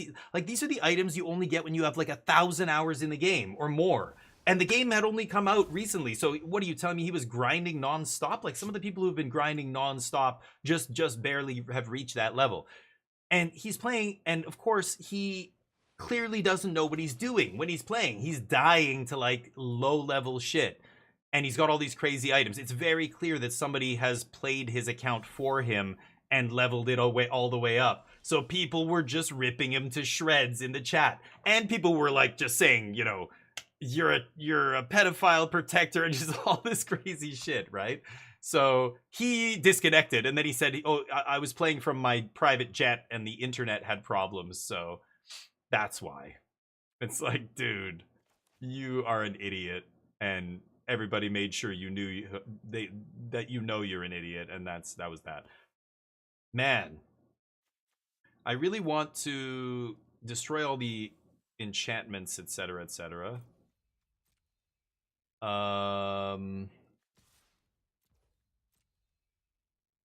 Swingage.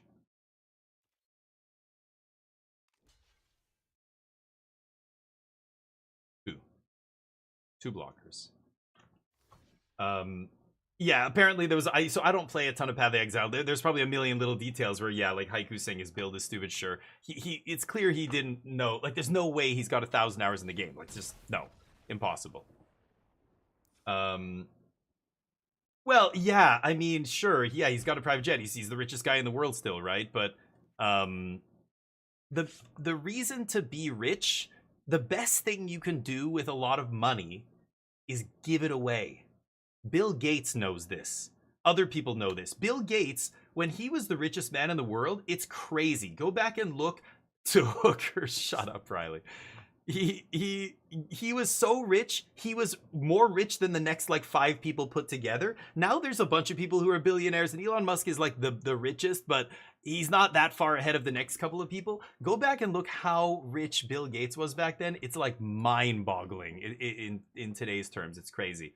But can be Hoomies. Bill Gates is a terrible person. Well, I don't care how terrible you think he is. He's done so much work for philanthropic purposes and given away so much money.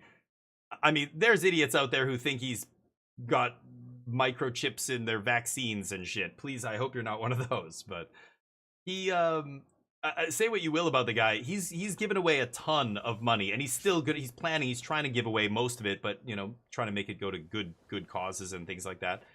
But Warren Buffett, he's a piece of shit too, but he's also pledged that his kids won't get anything. They're already loaded anyway, but he's going to give away his wealth. Will he? Who knows? Why hasn't he done it already? But honestly, being philanthropic feels fantastic. Helping other people out like that because you can is an incredible feeling. That's the reason to have a lot of money. The reason to accumulate a huge amount of wealth is to make the world a better place, to help other people. That's why. But the kind of people who end up succeeding at accumulating a lot of money end up being the shittiest kind of people, because that's what it takes to accumulate a lot of money in the society that we've built. So they end up being selfish pricks. It's just a hole inside them that can never be filled. You're constantly trying to buy more shit and do new things.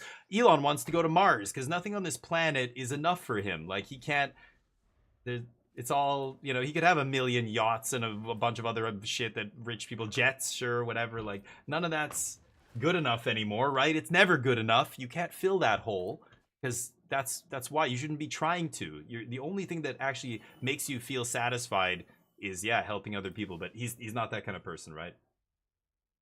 My wife could never see this VOD. Okay, Jack Black, sure. And I mean, there's a lot of other people who do, right? There's many celebrities who donate to charity, and famous people who, streamers. There's streamers who help their friends with stuff and whatever. I've always said on this channel, actually, right when I first started streaming, I did a ton of giveaways. I probably gave away about $5,000 in cash on this channel in the first like year I streamed. I did $50 giveaways every single month. On my 24-hour streams, I would give away $200 or $300 usually. And eventually it just, well, when I got banned, that's when I stopped doing that. When I got banned, I basically went, okay, well, that was, you know, they destroyed all the goodwill and the stuff that I had built up. I just can't do this again, right? I'm gonna seam rip profts.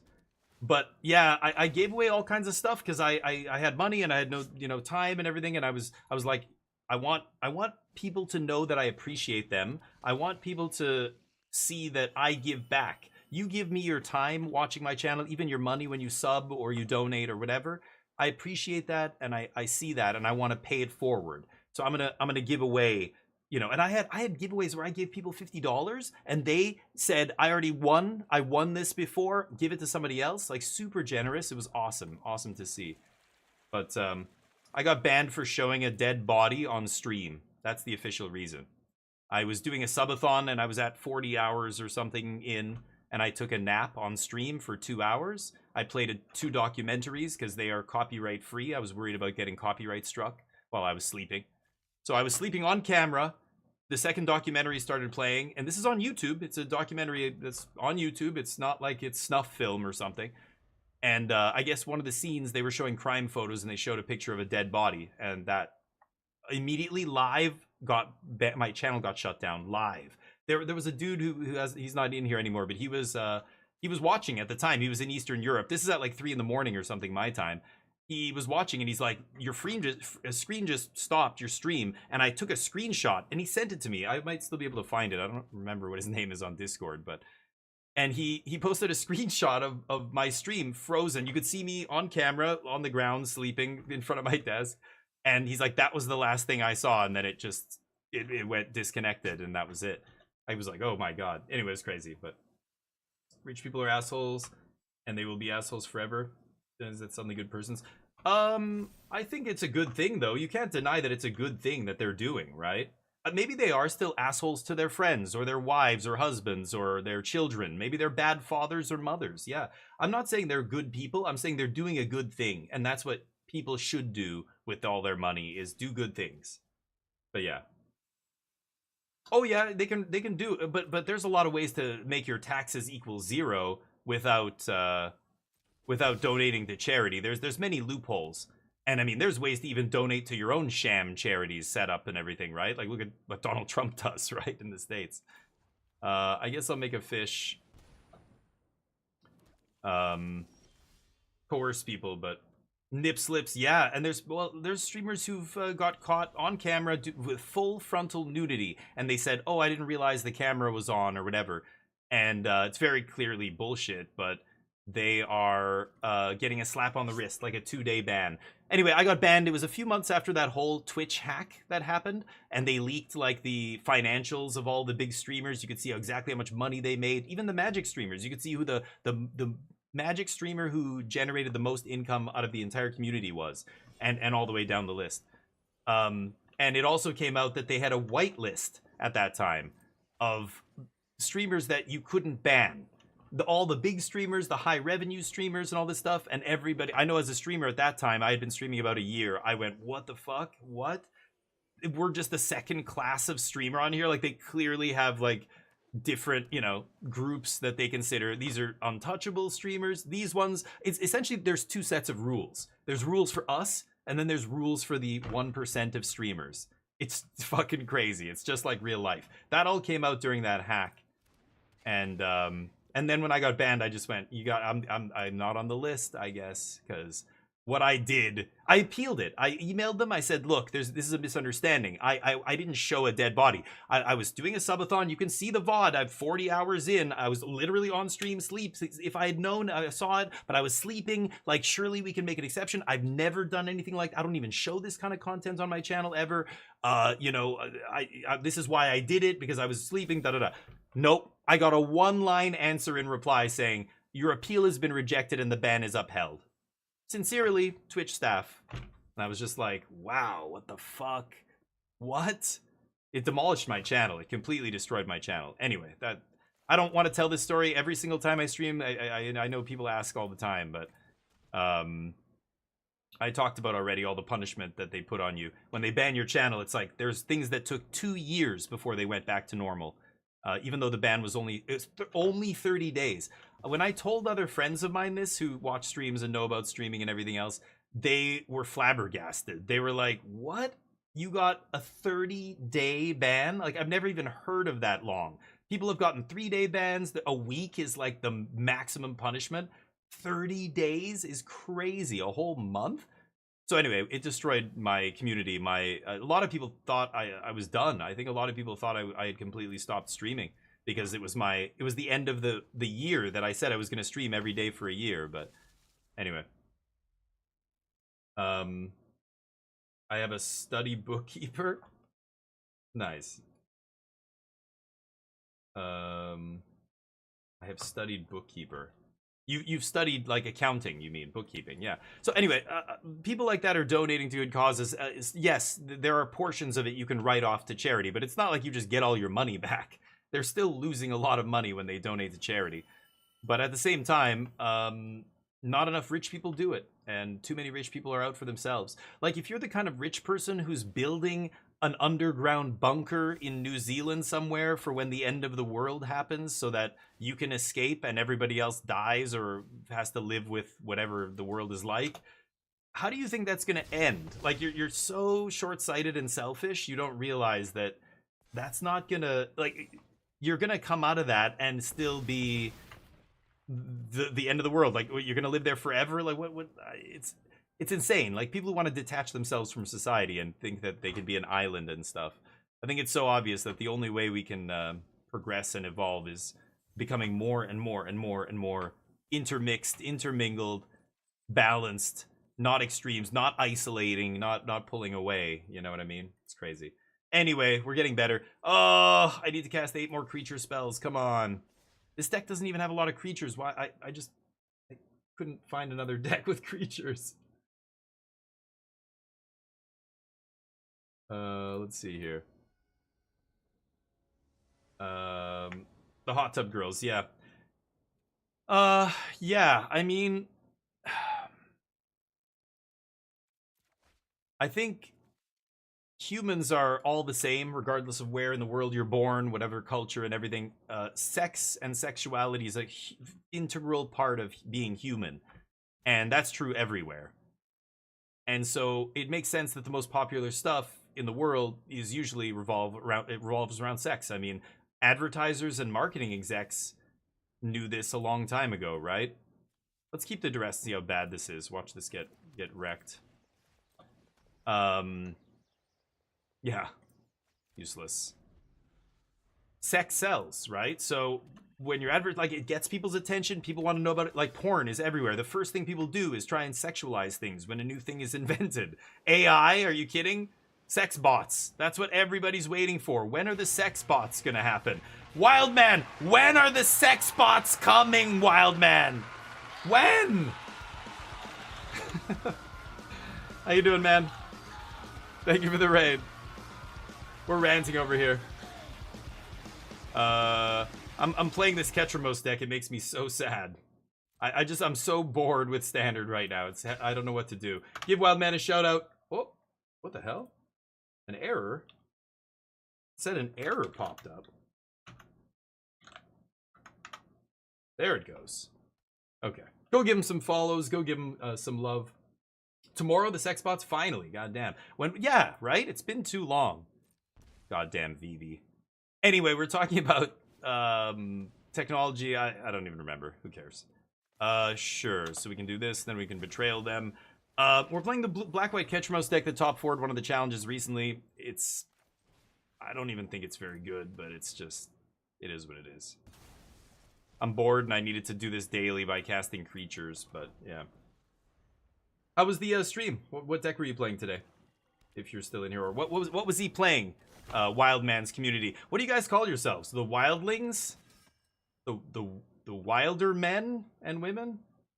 We played a bit of... Oh, you were playing this deck? What did you think of it? Ketramos? It's got, like, I feel like it's just got a lot of janky cards in it, which I'm not crazy about. I guess I'm gonna empty my hand here.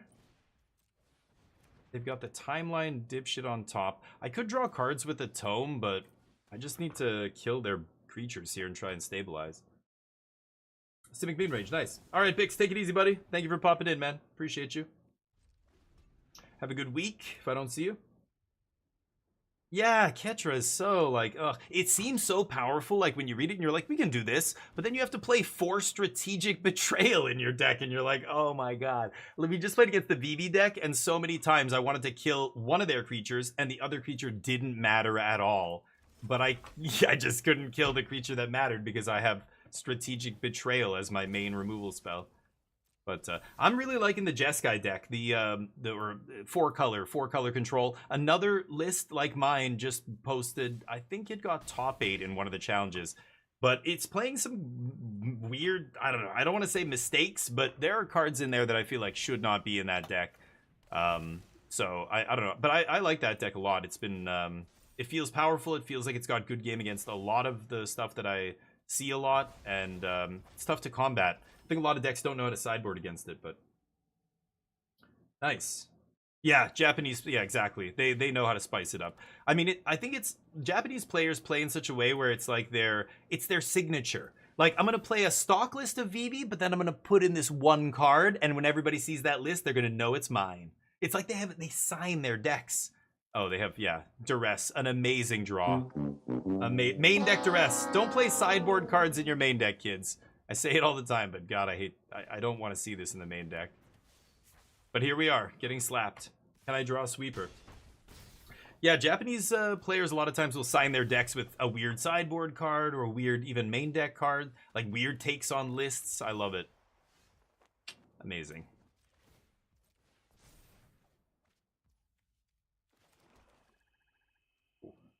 Okay. I go to 1. Pretty sure I'm dead. Oh, they just play whatever it's called, right? Their demon. Oh, they haven't found a 4th land yet. Oh, there it is. Okay. Dear Lord, Ketramos. Can't even beat mono black.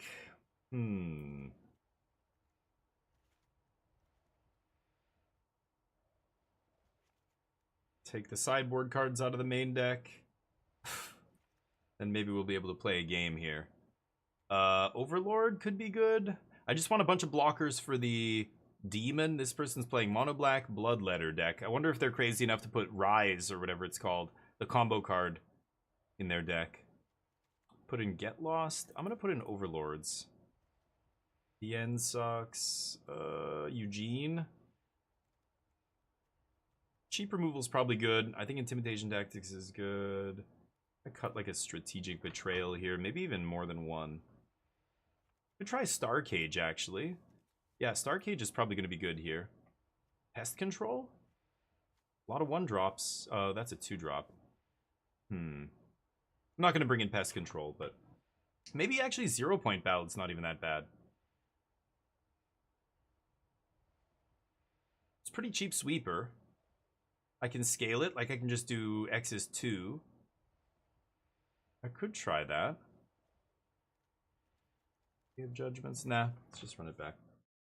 Close to Shenhar Jeskai. Yeah, that's what I was playing was Shenhar. I don't know if Shenhar saw my list or I think somebody saw this deck being played. To my knowledge, I was the only person on the ladder on Arena playing it, and I never saw it in any of the results. And then a couple weeks ago, one person top 8'd one challenge with it, and I went, holy shit, it's the Mystical Teachings deck. And then like a couple days later, Shahar came into my channel and was like, oh, you're playing this deck too, and I'm playing this, and we were like talking about different stuff, and I went into his channel after the next day. I think I saw him streaming. I popped in, we were talking on his channel about it, and talking about different choices for the deck, right? So it is very close to his list, but his list is closer to the online list. I think he copied the online list and started with that first. Like, I'm less high on the black in the main deck. Anyway, this is not the deck we're playing today, or right now, but I'm less high on the black. I don't want to put too many black cards. Like, even 4 defeat is probably just, you don't need 4 defeat in that deck, but the list I see online is playing like 4 No More Lies, and it's like, No More Lies? We don't need that. That is too much, right? No More Lies is an early game card, and that deck wants to go late. That deck wants to get to the late game. It wants to play a big game of Magic with lots of resources. You've drawn almost your entire deck, and you have 15 lands in play, and you can Mystical Teachings, cast Jeskai Revelation, instant speed on your opponent's end step. Crazy shit, right? So No More Lies just feels like it becomes dead almost every match by like halfway through the match, or every game, I should say, by like halfway through the game. So things like that I'm not high on. So I've got a different list than I think Shahar's playing. I think he's on No More Lies and stuff. I'm not sure, actually. I haven't gone back and checked. I don't know if he's on the deck anymore. But yeah, so my list I like. I think it's good. I think it still needs tweaking, though. It's not there yet, but sure. You saw it before I played it? No kidding. Yeah, I think when I went back and looked, so I was given the list before rotation, before the bannings, I was playing it, and that list came from OKI Scoop. But it was a very different list. Like, the one he gave me was playing green. It was 5-color. They were playing Songcrafter Mage, and I think that was the only green card. I'm not sure if there was something in the sideboard, but... And I just went like, get this out of here. The mana's already atrocious. Let's make the mana 3 colors, splashing black. Like, that feels a lot better to me. And so that's what we did.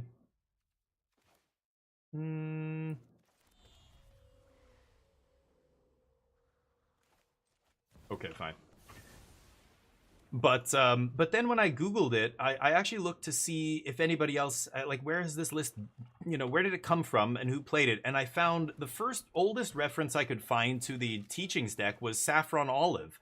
I think it was shortly after, maybe the next set after Foundations, he made a list. And it was Songcrafter Mage, and it was all that stuff. And I think that's where OKI Scoop originally saw it, and that's what they based their list off of.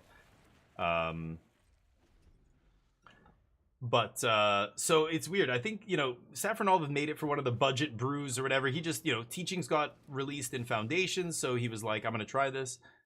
And, sure. I'm supposed to be casting creatures, and I cast no creatures this game. Amazing. Awesome. So you might have seen Saffron Olive's list, Haiku. I'm not sure, but I think he was probably the first one to try something with it. And then OKI Scoop picked it up. I saw it from him, and then I changed it. And now the list that is doing well in the challenges is closer to my list. It's not playing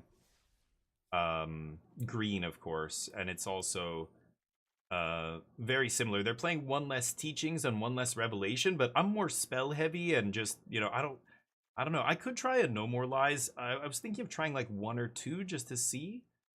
But I don't even think you need, I don't think you need 4 Inevitable Defeat. It's just, I don't think you need it. I actually am tempted to try a Sphinx here.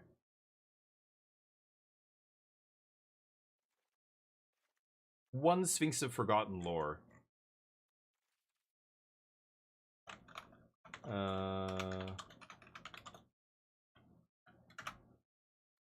Put this back in the sideboard just for now.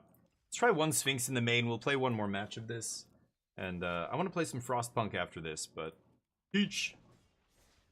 Falstaff, how you doing? Hopefully life is good. Anyway. Yeah, we were talking about other stuff, but...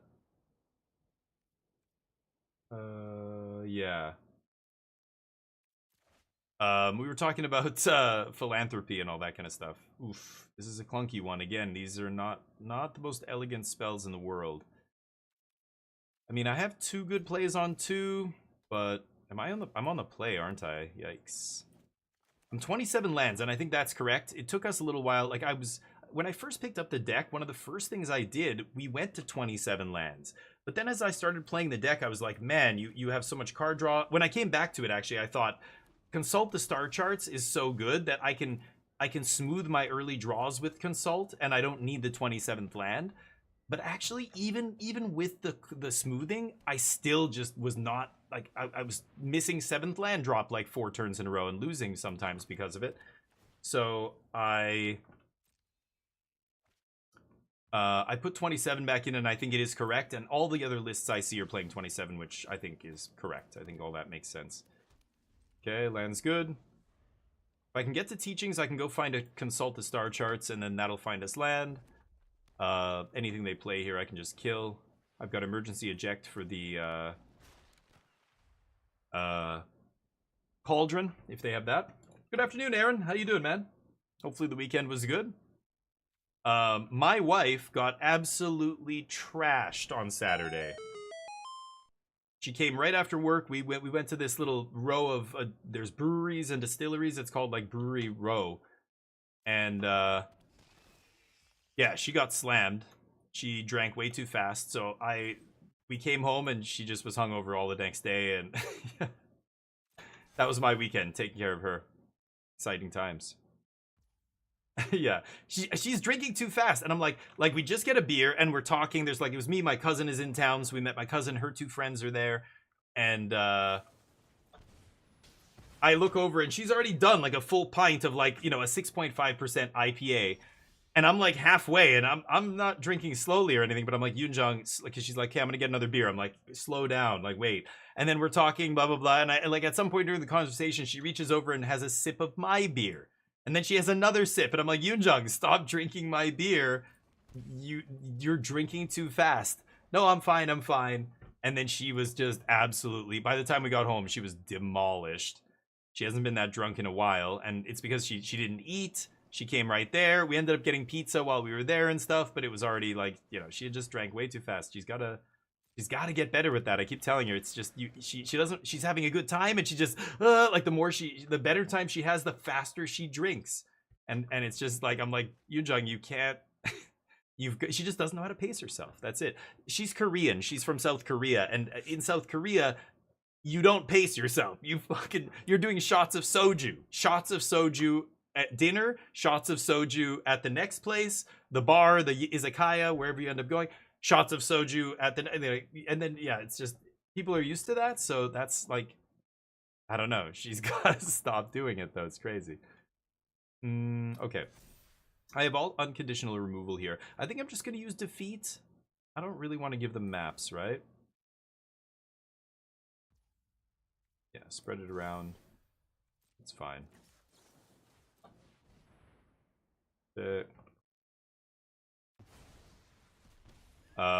Anyway, so hopefully your weekend was less tumultuous than mine. Mine was a bit all over the place.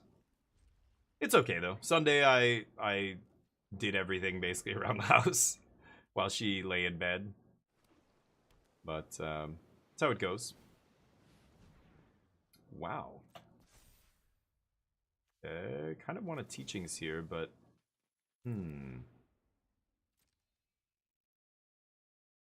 can't eject or defeat the land, so get lost is the only thing hitting the land right now, but I could I'm gonna eject Scholar here, not defeat, which is a little bit weird, but I can, oh, if I draw an untapped land, I was gonna say I can teachings for a lightning helix to kill this. Let's pass. I mean, I'm still at 20 life, so this isn't that threatening. I will find a sweeper or something and blow these up. Unlike the creature lands that turn back into lands at the end of the turn. Yeah. It's fine. Good teachings up a sweeper here, but... Probably have to stop Tursa here.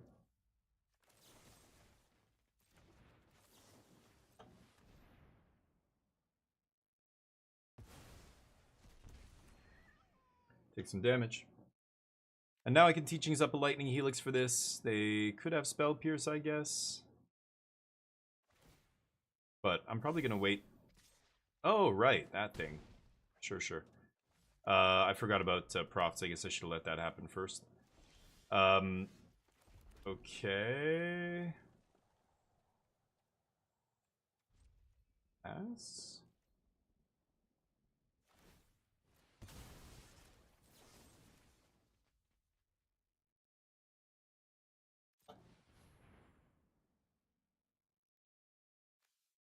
I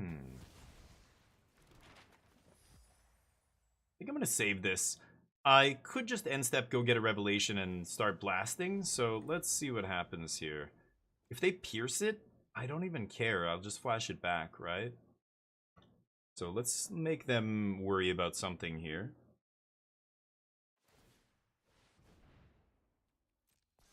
Wow, leaving up Mountain? I mean, if that's their only play, then I feel fantastic here. This game's basically over. I'm just going to teachings for a revelation, and then revelation is going to put us so far ahead that either they'll scoop on the spot or they'll scoop in the next couple turns. I would scoop on the spot if I were them and my opponent. Oh, but they found a card draw spell. Let's see.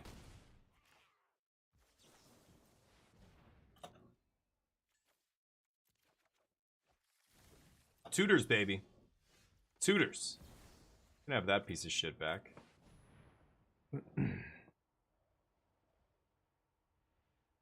Scoop time? Could bounce their Sanctuary and just do 4 to them. That's another option here, but I think I'll just permanently deal with the Sanctuary. That feels fine as well. Next turn we can Teachings with the Monks in play, get in some damage, go get another Revelation maybe. Never mind.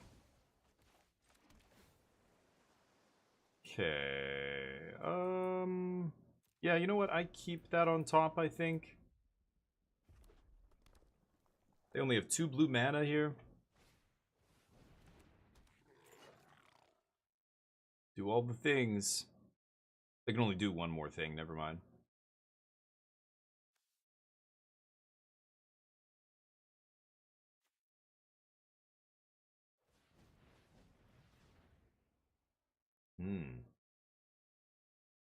A 3-drop that draws 2 cards? Oh. Okay, so they're gonna pump up the Engineer, huh?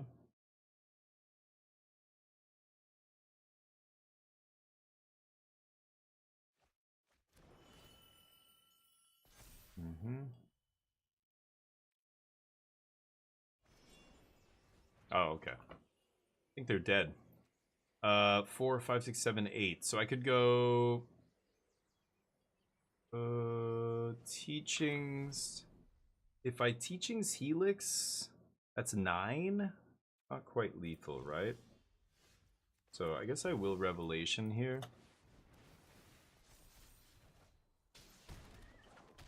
I was gonna say, if I draw Land and Lightning Helix, I can get in 9 damage there and kill them. But didn't hit it. Anyway, this game's over. VV deck does nothing.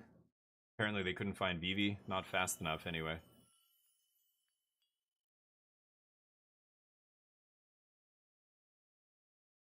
Scoop. Let's see. They should scoop, I hope, soon. I'm gonna get a drink. You're back.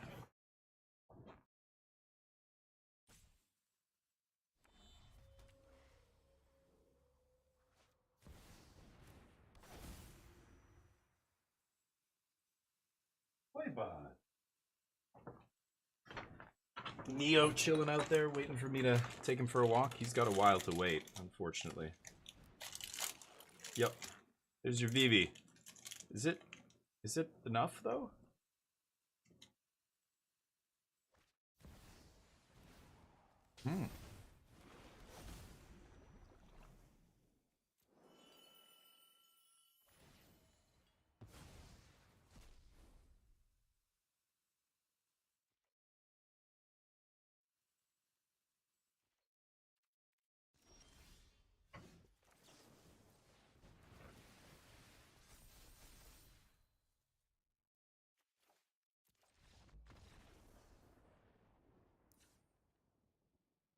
Yep. Tidebinder. Flanker?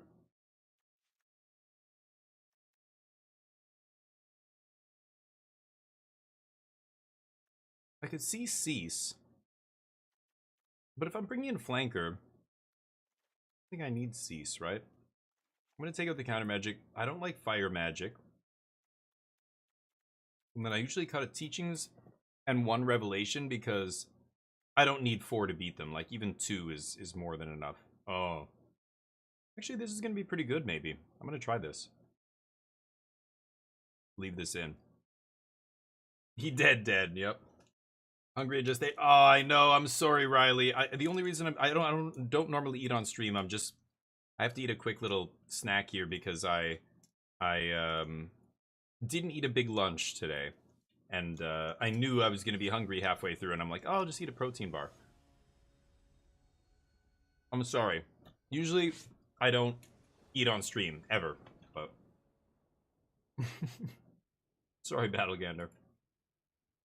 Good afternoon, Wait for Fate. How you doing? Tell me the great news.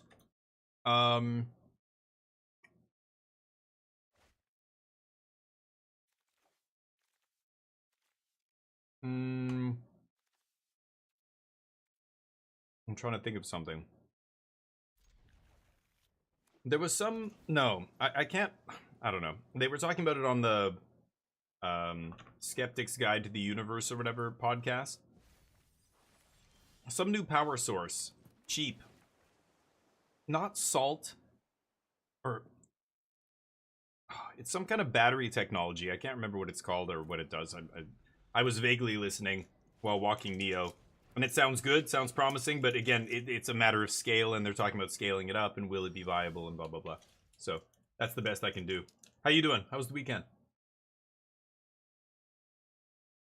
Oh, yeah. I've conditioned him. He's an intractable one, but we got him in line.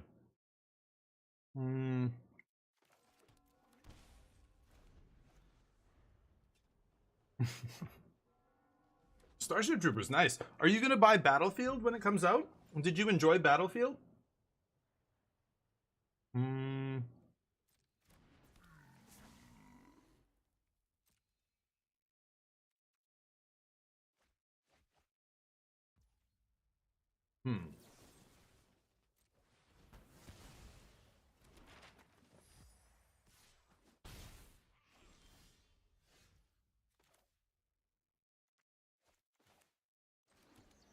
Okay.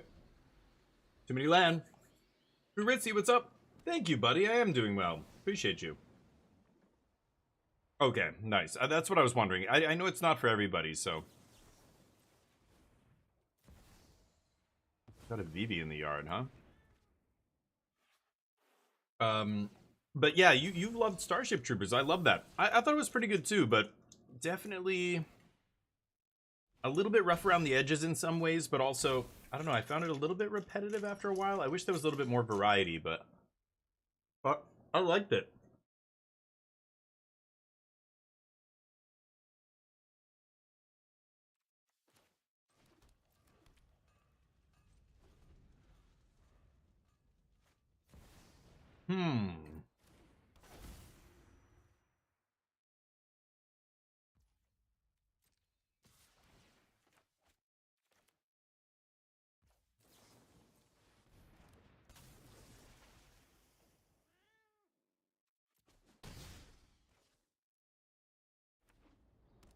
Sweeper.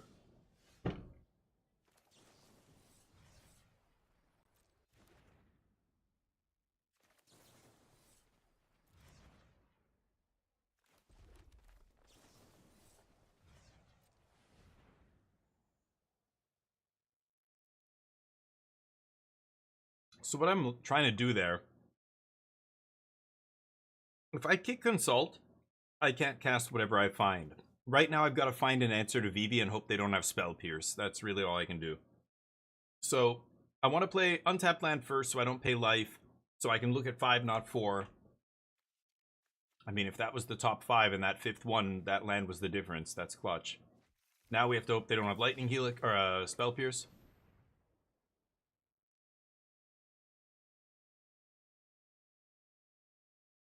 Pierce or not? Nice. Pretty lucky. We'll need 2 cards left, but yep. No attacks. Yeah, they haven't drawn any additional cards this game. So, pretty good. I think they have maybe 2 post-board, right? Okay, now I'm probably dead to my flood here.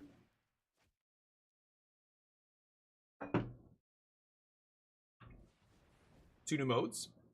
Oh. Are they good? For like 1 day? Like they did some kind of mode, like 1 day... Oh, I'll just concede. You play a different mode, but only for... Or you have the option to play a new mode, but only for 1 day? Or for a few days, I assume. Experience... What? My repetitive statement? Sorry, you lost me. What did I say that was repetitive? Oh, the game being repetitive, you're saying. There are 2 new modes to go experience. one day, as in like if I want to go back and try them. I think I played a couple different modes, but I thought, I don't know, maybe you're right. Maybe I didn't play all of them. I'm trying to think now. It's been a while, but yeah, it's still a fine game, but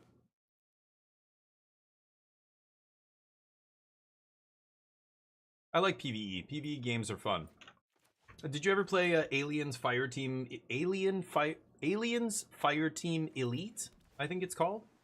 That was really fun too, actually. Kind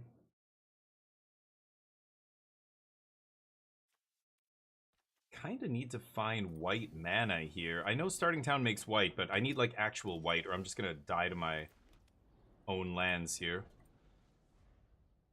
Yeah, it was really good though. It was a PvE in the Aliens universe. I'm watching Alien Earth, it's called. It's a weird show. Really, like, a lot of bizarre unanswered questions, kind of cheesy sometimes. The acting can be all over the place. Like, some of the actors I think are great, some of them are terrible. It's bizarre, but Alien Earth has been good. If you're looking for something to watch, I would check it out. If you like sci-fi stuff and, you know, obviously the Alien and Aliens IP. But anyway, that game was good. I mean, right now, I think the #1 PvE game is Helldivers 2. That game is absolutely the most fun multiplayer experience. If you're in the shooter action, like, kind of genre, and you're looking for something like that, a PvE game, it is awesome. And it's just gotten better. It goes up and down. Right now, Earth is almost getting invaded. Like, there's one faction that's right next to Super Earth or whatever. And it drops on Xbox tomorrow, actually. So that's a big deal. There's going to be a huge influx of new players in Helldivers 2. So I think I'm going to play some Helldivers 2 tomorrow. But that's probably the #1 game. And then it goes down from there. Battlefield was pretty good, but of course Battlefield isn't PvE, it's PvP. But I thought it was pretty good. I'm probably going to end up getting it. Should I kill this?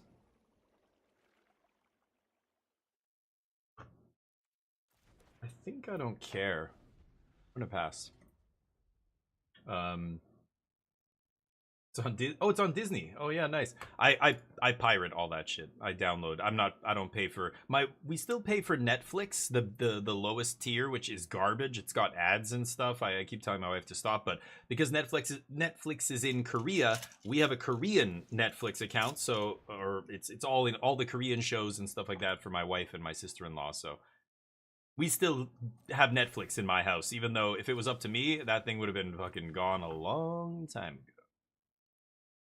But I don't pay for streaming services, so I forget. I recommend a lot of shows, but I forget that people are like, oh, that's on blah blah blah. Like I can't get that, and I'm like, oh yeah, right. There's people out there who don't pirate things. Shit. Maybe it's the laws in your country or whatever. You can get in trouble. I don't know. I'm lucky. I live in a good country. Nobody's coming after me. Deadlock, yes, I did play. That's the Valve's making that game, but they haven't released it, so they have a kind of, it's supposed to be a closed beta, but it's basically an open beta. Yeah, I played it. It's interesting. It's like a MOBA smashed up with a shooter, like a small arena shooter, right? So it was interesting. But then Marvel Rivals came out, and kind of everybody forgot about Deadlock. So Marvel Rivals is another good one, but I don't know, those get old for me quick. I know a lot of people dislike the Battle Royale genre, and I totally get it. Like, I get it. I know why you're saying that. And you're right. It's oversaturated, but I don't think it's the genre that's bad. It's the games that are bad in Battle Royale. The games have destroyed the genre. The genre is good. Like, I think PUBG is still good. But like Fortnite and even Apex and stuff, like too many big Battle Royale games have kind of soured a lot of people on them. And nice draw there. I'm gonna leave up my red, yeah. Okay, another consult for sure. I could take the 7th land here, because I know eventually I'm gonna want 7 for my whatever it's called. But I can take a 7th land off consult. I think I'm just going to take defeat here, and we're going to start getting to work on our opponent's life, because they are at 14 already, and I've got a beater in play. But, sorry, you played Marvel Rivals? Nice. Oh, you played too much? Nice. I played Iron Man was OP, I thought at first. I did some broken shit with Iron Man that I thought was, people were not, I don't know. Somebody else did it to me first, and I'm like, I gotta try this. And then I like snipers, so I was playing, I think it was Black Widow, the sniper. And, okay, let's go for Get Lost here and see what happens.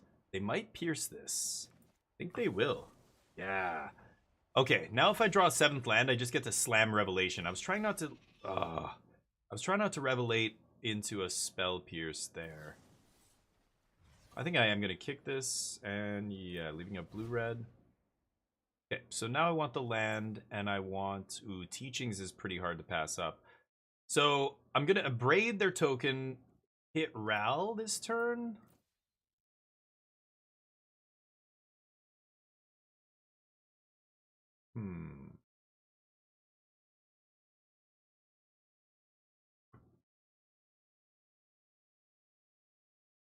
I think it's Teachings.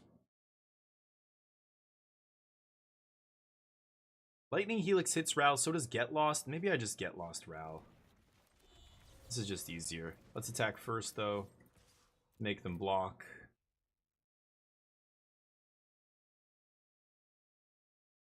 Gotta block here, right?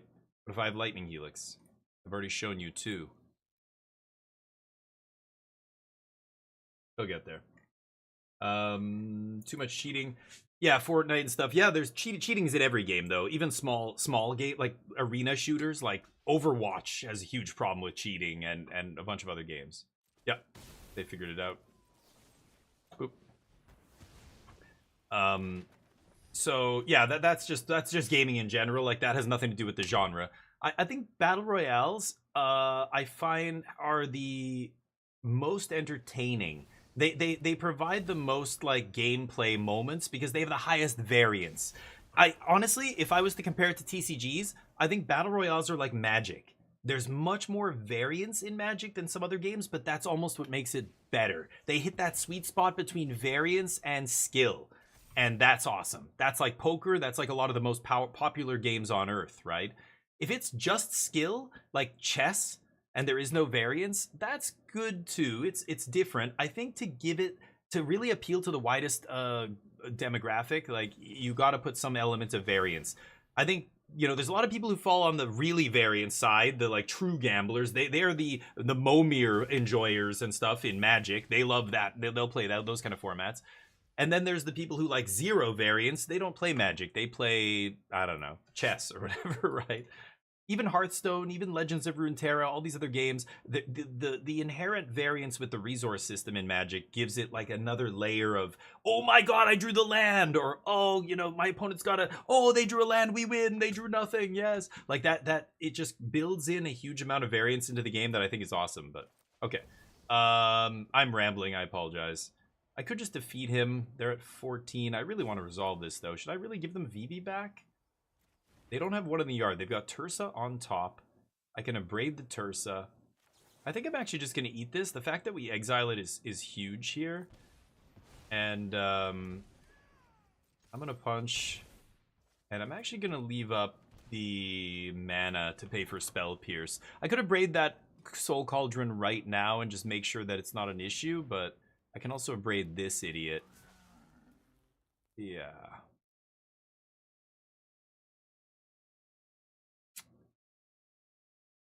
Yeah.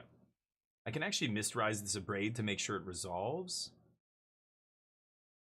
I gotta wait for them to activate Soul Cauldron. Am I gonna let them play a card at random here out of the yard? I think I should flash in Kutzel's Flanker here. And then Chump. They can turn it into a Draconautics Engineer, but they can't turn it into a VV. And Draconautics doesn't do anything here. Yeah, they can't Spell Pierce my Flanker, so I think I'm going to Flanker here. I'm not even going to Chump Block. Let's do this before she triggers. She's going to trigger on attack, so flip this guy in. Eat their graveyard. That makes Soul Cauldron bad. It makes her not do anything. And they can answer, you know, use Soul Cauldron right now or whatever. I don't really give a shit. And it doesn't matter how big this is. I'm at 25. I'll just take the hit, and then I'm threatening lethal on the backswing if they don't have Spell Pierce. 3, 6, 7, 8. If I draw an untapped land, it won't even matter. If they have Spell Pierce, I'm just going to Mistrise, force through a Revelation, and kill them. Yep. So never blocking here. There goes their card draw spell. Tersa doesn't trigger. This guy gets big, but again, I don't really care. No blocks.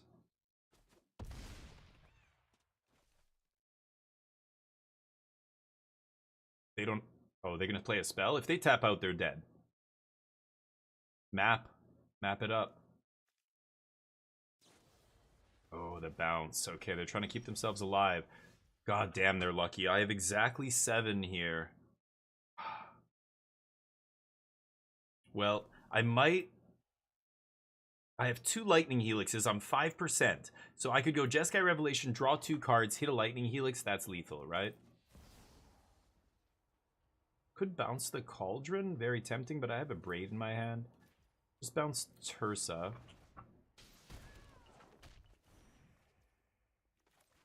Oh my god, you gotta be kidding me.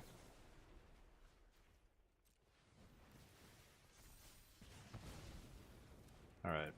Well, couldn't kill them this turn. Very close, but next turn we got it. Sorry, let me catch up with you guys. Spidey-Man, Helldivers, yeah, it's a great one, dude. And join me, Damien F16, if you can search. I don't know if you can search for me. I think you have to play... No, you can search for people, I'm pretty sure.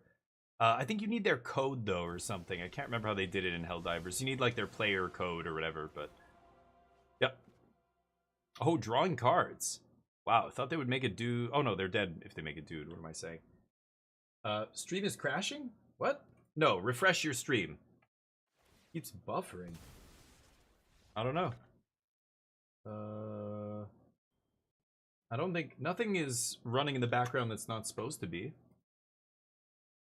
Yeah, refresh, restart your device, maybe? Yeah, like, there's... Here, I can shut a couple things off, maybe. A couple processes running here. Like Xbox. The Xbox app always runs in the background. Got to manually shut that off. Try... Yeah, I was gonna say, because if it's... Yeah, nobody else is having it, but... Replaced. Yeah, what is that? So you mentioned... I haven't heard of that. 2.5D? The hell does that mean? How can you have 2.5 dimensions? So it's not 3D. Are you talking about an isometric game? Like it's like that perspective? What do you call a 2.5D game? I don't know. Anyway, sorry if the stream's having issues. I don't think there's anything I can do about that. Wanker Gunship. Sure. I choose you. Gotta get the hound. Cute little puppy. Sure. Should I do one more? A little bit more Magique? Not sure. Did the stream... 3 hours and 43 minutes. It's been up. I don't think it's crashed. Yeah, weird. I'm not sure. Side scroller, but 3D elements. Oh, I don't know how that works. Interesting. A side scroller, but it has 3D elements. Weird. No, I don't know. I'll check it out though after. When it comes out, let me know. Remind me if you can. When does it come out? Next year, you said. Yeah, I don't know. Unless I played a demo or something of it, then I won't know it. But hey, if they are on Steam Next Fest, like that's the kind of thing I want to be reminded of or hear around those times, because that's the kind of demo I would love. Like most games now, game companies, I think, realize the value of the demos on Steam Next Fest and putting them out on those dates when they have those Next Fests and stuff. It's a great way to get a ton of wish lists for your game and build up a lot of hype, you know, get more investor money to cross the finish line or whatever it is you're doing. I mean, even big games like Hades 2, you know, early access and stuff have done it. You don't have to do full early access, but just making a playable demos is awesome. So chances are, if they're a, you know, smallish developer, then it'll probably... Who is the developer? Covered at Gamescom. Okay, nice. That's where you heard of it, I guess. The 8-bit weed shows in front of the 8-bit character model as it runs by. Is this replaced? The 8-bit weed, like the grass on the ground, yeah. I don't know what, yeah, like what is 2D but elements of 3D? Are there sequences where it becomes 3D? I'm curious, but sad. Okay, so a small studio then. I've never even heard of Sad Cat, but okay. Yeah. So I could just defeat this idiot. God, just VV every goddamn match. This is why I want to play something else. It's really, really frustrating just playing it the same thing over and over. Frustrating? Not frustrating. It's kind of like soul numbing a little bit. Like you're just kind of, I don't know, it makes me into a zombie. Like I just like my eyes glaze over and I start going into autopilot because it's so like just the same thing over and over and over, and I'm not interested in it. But repetitive, yeah, it's repetitive. Like the games are, they feel different, right? Different hands, different starting hand, the different mulligan decisions and mana in play and everything. But so much of it is overlapping that a lot of it feels, yeah, repetitive. The same kind of loops. But it's also a lot of thinking, because if I sequence anything incorrectly or anything like that, then it gets much harder, much worse. I lose more. Okay. Like land's good. Let's pass. I guess I'm gonna defeat this, but maybe make their profs trigger bad here by waiting. Go crazy. Oh, I like games. Yeah, of course. I love games. But you know that. Replaced is a 2D. Oh, it's, yeah, them saying it's a 2D. Okay, they're making up their own shit. Reach. Oh, wow, that sounds weird. Okay. Weird is cool. I like weird. Oh, I haven't even heard. Yeah, the art style, that I would have no idea, but the premise sounds kind of cool. But yeah, I love different games. That's why, you know, a part of me wants to play a new game or a different game every day and not just the same game. You know, at least in the last half of my stream, I switch. But the first half of the stream, you know, I often play, I play Magic like 5 days a week, basically. And, you know, at a certain point, you just don't, it doesn't feel good anymore. It's kind of feeling rough. Yikes. The auto tapper. I should have thought about leaving up double blue there, but let the auto tapper have its way with me. Yeah, I don't know. It feels like, yeah, I'm getting a little burned out. When the game is fun, like when I'm really liking standard or limited, like if there's a great draft set, I'm happy to play Magic every day, but when, like, right now, it just feels like we're in a real lull, and this is very common in Magic. Like, at least once a year or twice a year, we go through lulls like this. And it, you know, imagine if I was an even more niche content creator. Imagine if all I did was play limited. All I did was draft, because I just want to build my channel and grow as big as possible. Or all I did was play standard. Or whatever format. Can you imagine being all in on Pioneer? Those poor bastards. That's why no content creators want to even do that, because they know it's just going to be they'll be hating themselves when the Wizards gives up on the format or whatever, right? I lose. Yeah, can you believe I didn't draw a removal spell? Oh, I'm at 1? You couldn't kill me? Nice. Did not draw a 2-mana removal spell. Let's see if they have Spell Pierce. Yeah, they drew a lot of cards, so would not be surprised. Oh, and Soulstone kills me.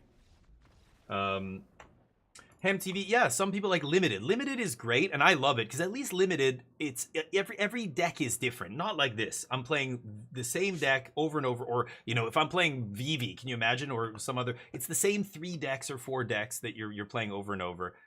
If you're playing competitively, right? Like playing like tier 1 decks and stuff.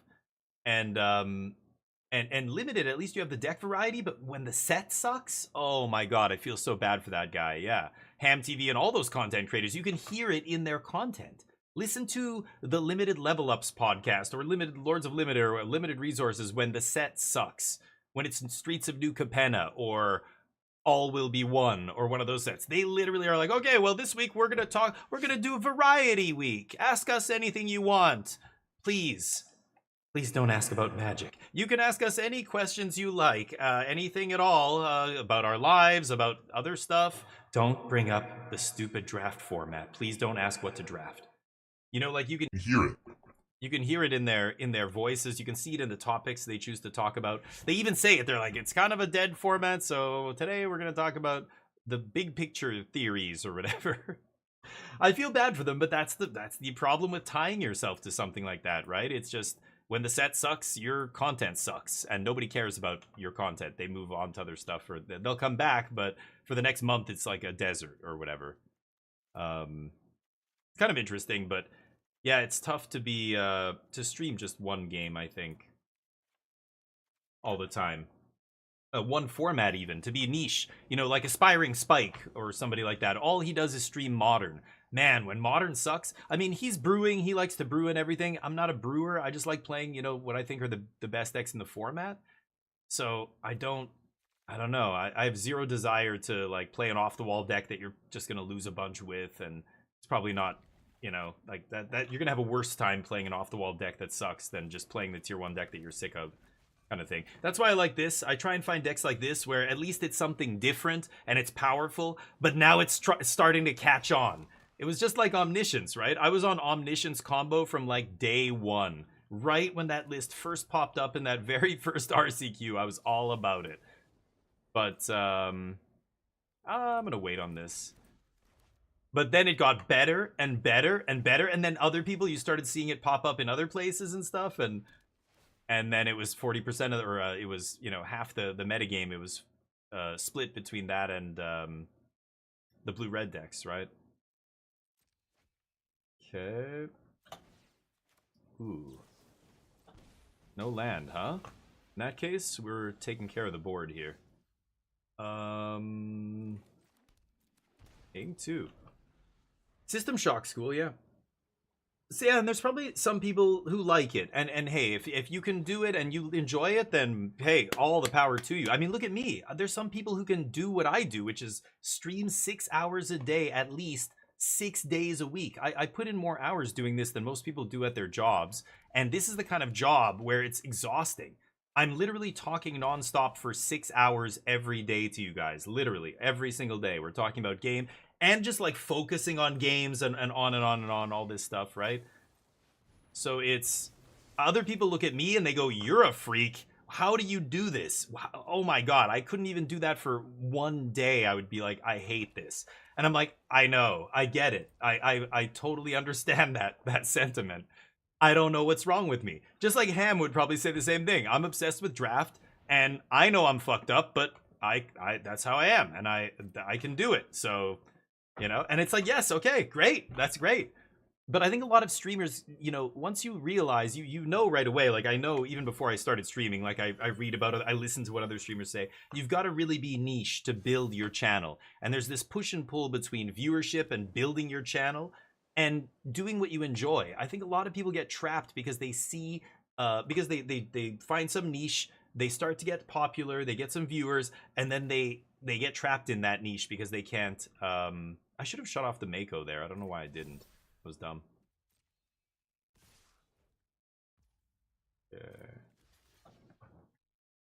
Yeah. They get trapped in a niche kind of thing. Okay, I gotta shut that guy off again. And they can't get out because, yeah, their viewers would disappear, right? PUBG was like that. Big games that like died off were like that. They made so many streamers huge, and then when that game died off, people tried to transition. Some did, you know, some didn't, but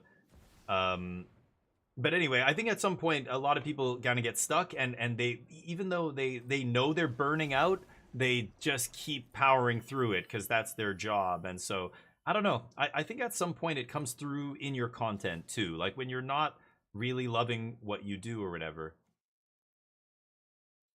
Oh, yeah, right. Saying. Okay. You gonna go for this? I'm gonna shut off this. Yeah, Little Nightmares is cool. Oh, 2D. Okay, so it is kind of like, yeah, it's got depth. I still think that's a 3D game, but I never draft Wait for Fate. I haven't. Well, okay. I went to a bachelor party where the guy getting married plays Magic, so there was a few other Magic players there. My cousin was one of the people at the bachelor party because this is my other cousin, his sister's. So yeah, the girl getting married is my cousin. Her brother came to the bachelor party, and he brought Vintage Cube.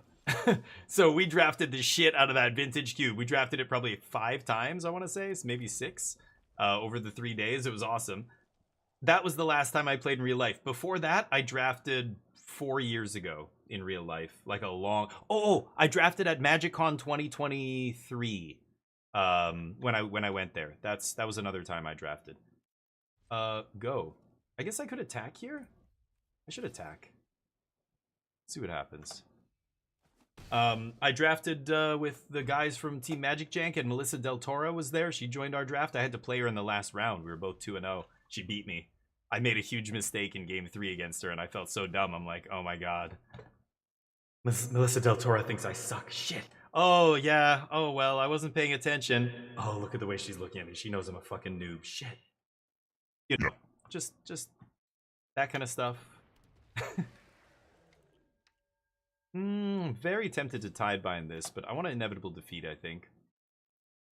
Yeah, I sold my collection when I moved back to Canada, so I don't have constructed decks. The RCQ and the RC that I went to earlier this year, I'm lucky enough that I got to go because my friends gave me the decks. You know, the people in the channel, the friends of mine that are in this channel, awesome people. They got all the cards together, sleeved it up, like gave me the deck so I could play with it. We end up top 4ing the RCQ, going to the RC. I end up, playing in the RC with another borrowed deck 2 times, which is awesome because I wouldn't have been able to do it otherwise. I don't have a paper collection. I would love to go to the shop and draft. I still love drafting, and I love drafting in real life and stuff. Wow, should I go for Revelation? Do you think they have Spell Pierce here?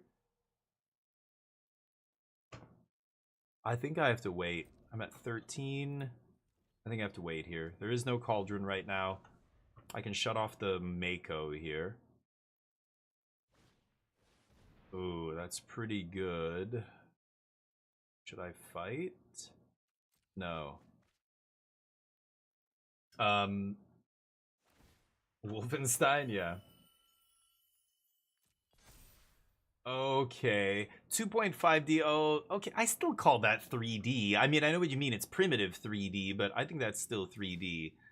I don't know. Okay, maybe. I think 2.5D sounds silly, but there's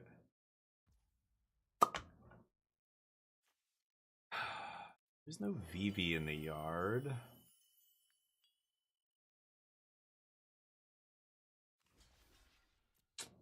I needed to find a Mistrise or something. I don't know. Maybe I should have gone for the Revelation.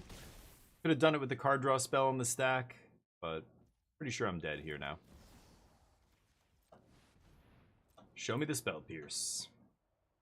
I lost to Melissa. Oh yeah?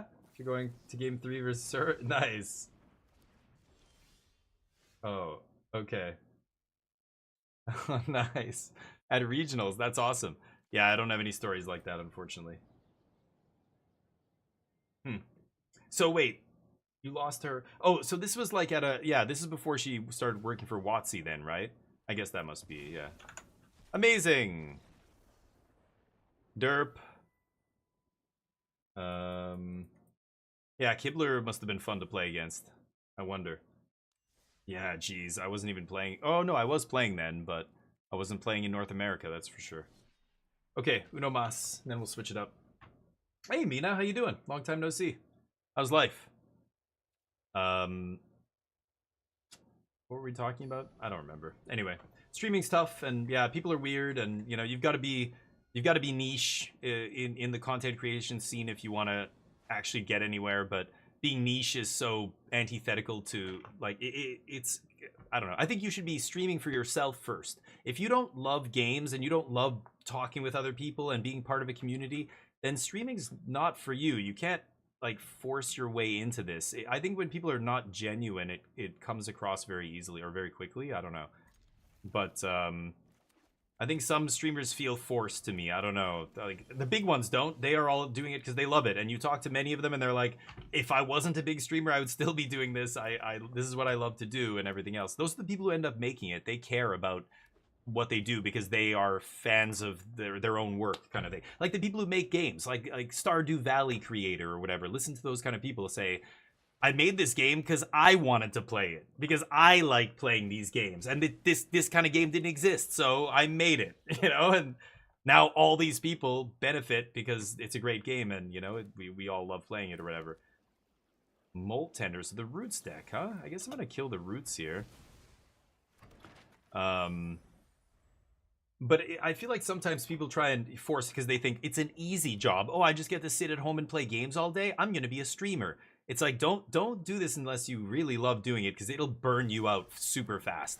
I think a lot of people who thought they wanted to do it quickly realize this and they stop. You know what I mean? Especially when it's you look at how much money a stream generates in terms of revenue, and it's a fraction. It's you know, minimum, less than minimum wage for most people.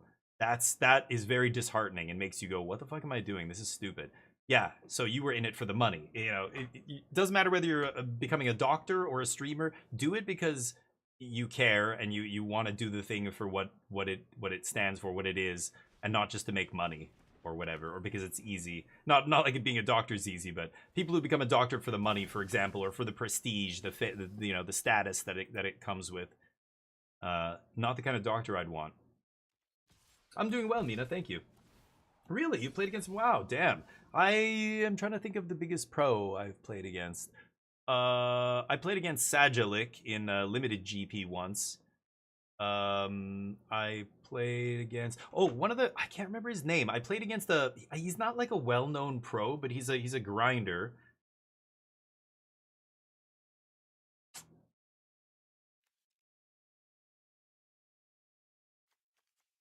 Okay, they're gonna bring back those roots, right? And I can't remember his name. We had such an insane round. He was playing the blue-red Quarry Steel Cutter deck, and I was on Omniscience combo. Game 1 was crazy. It was one of those games where I got Omniscience into play, and I comboed off early, and he just thought he was dead, and I fucking bricked. I couldn't, and I had to pass the turn. And then he started coming back, and then it was just back and forth, even though I had Omniscience in play. I ended up winning, but crazy. And then game 2, he was way ahead, and then he stalled out, and I got back into the game, and it was just like, that kind of stuff happened. I think I'm fine with this. Let's see. No, not Chris Patello. I would know him. I can recognize, because he streams. This guy doesn't stream, but anybody who streams, I would know. No, I can't remember his name. God damn it. Somebody else told me who he was, and I'm like, oh, that's blah, blah, blah. I've heard his name, but I'm like, what? I can't remember what they said his name was. There was a few people. CFT Sock was there. I think Carl Serap was there. Like, these kind of people, they go to all the tournaments. They grind all the fucking tournaments. But that's the one I wanted to counter. They were baiting me with that other guy there. They want their roots back here. I'm not going to let them have it. So I really want to Sphinx here. I'm going to take a little bit more damage. I'm going to consult X's for 4, look at the top 4, whatever. And I'm going to find a land. They're looking to mill a roots here. Oh, lucky. They hit a roots. That is very lucky. Okay, they might win. I've got to time this get lost just right here. Not, well, see, I don't know now. They don't have Tivar to give everything haste. I can't remember how they're going to combo off here, but yeah, let's see. I'm not sure what my chances are right now. If it was the old deck, I would be in serious trouble here, but I'm not sure what happens now. Yeah, it's fine. Daniel Fournier, yeah. Names like that. He's a Canadian pro, right? I think. I can't remember, but anyway, whatever. The point is, I know when I'm playing against a good player. Like, I could tell immediately. Like, the way he handles his cards, the way he... the kind of efficiency with which he does everything. Like, you can see that he's got 20,000 reps or whatever in this game. You know, like, it's... You can see that he's got the hours in this game that, like, in real life and high-level play. Some people do this, but then they still make stupid mistakes in the game. Like, they're almost doing it as a, like, for the showmanship, Like poker was like this. I had friends who could do crazy poker chip tricks. Most of them were pretty good poker players, but a couple of them were not, and they you know, they were too focused on that aspect of the game. But ooh, I can't quite. Well, this rise comes in untapped. I guess if I take another sweeper, I'm gonna Ultima this turn. I guess I'll take a sweeper. I could take another land there. I was thinking of taking a land, but ugh, now I really wish I'd taken land. Ultima. Okay. Yeah, really good, really like smart player and doesn't miss anything. Sometimes I play against players who miss things, and I can see it that they miss something, and I don't say anything. But actually, it's funny. The rules around that kind of stuff have changed so many times over the years. Now, if it's a mandatory trigger, you have to say something. The judge will come, give somebody a gameplay violation, whoever missed it, whose card it is. And then they usually ask the opponent, if it's a beneficial trigger, the opponent gets to decide whether or not you get to resolve that trigger after the fact. It's a very weird thing. But happened to me at the RC, actually. We had a judge call in one of my games. I should just sweep again here, but that roots is a problem. Maybe... Oh, I'm at 9. They've got another forager. They bring back roots. That guy comes into play. Should have taken the land.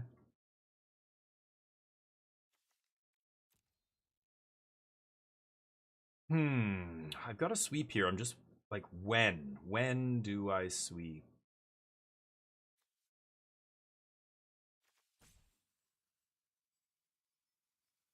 I could get lost right now and then flash in Sphinx. They're gonna bring up back the get lost with the forager though. Forge is what? Exile 3 cards from your graveyard, yeah. I'm not dead.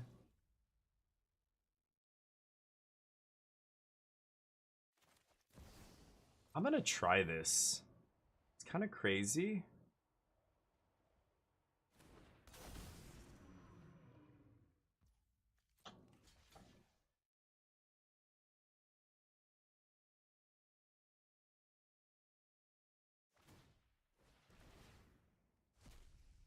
Ah.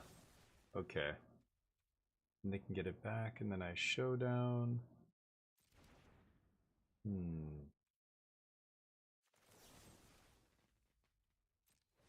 Okay. Right, I don't play against this crap, so I don't know what they're capable of here. Right, the land randomly exiles from graveyard, of course. Forgot about that one. Oh, with power 3 or less? Okay, Sphinx is terrible, confirmed. Okay, now at least they get to sweep the Overlord. That's really what I wanted here. I wanted to get everything in one shot. Oh, not that one.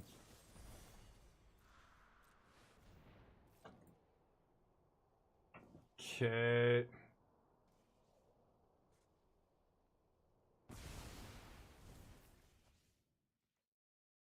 Top deck dragon.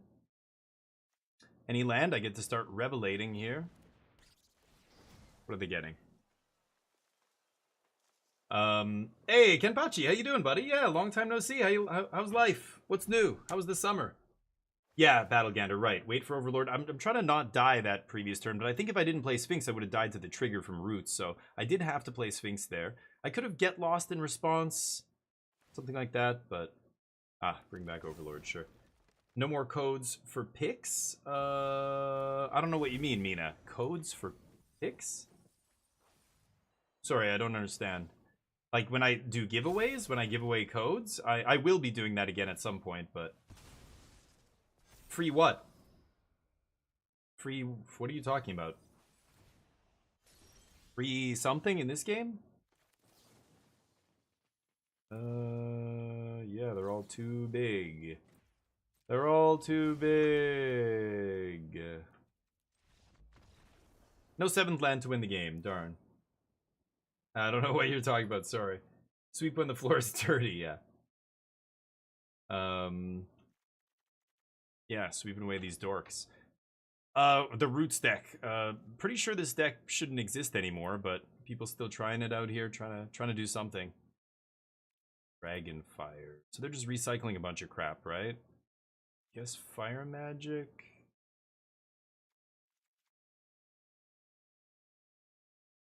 I feel like countering and blowing up their enchantments doesn't matter because they are bringing them back over and over. So I'm not going to side in any annul or disenchant.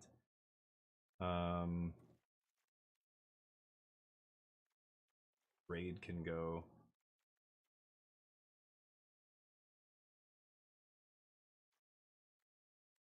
Cut 1 teachings. Sphinx sucks. Gotta take Sphinx out, actually. Oh, Cease, maybe. Yeah. Cease to eat their graveyard. I could even... Oh, Kutsil's Flanker should probably be in. Whoops. Yeah. Play... Oh. Yeah, but why do you think I have those? Oh, the codes... Okay, I don't know. Is that the code? For the new set? I don't know. Go to MTGA codes. Here. Go here. Or Google it. It'll take you to that site. That's who knows. I don't follow that shit. If there's a new code, it'll be on that site, but I think they stopped doing that. I think they stopped giving away free packs. And they give you, yeah, it goes in your inbox, so there is no codes anymore, I'm pretty sure. All that's been done for a long time. But if it's some new code, it'll probably be on that site. But yeah.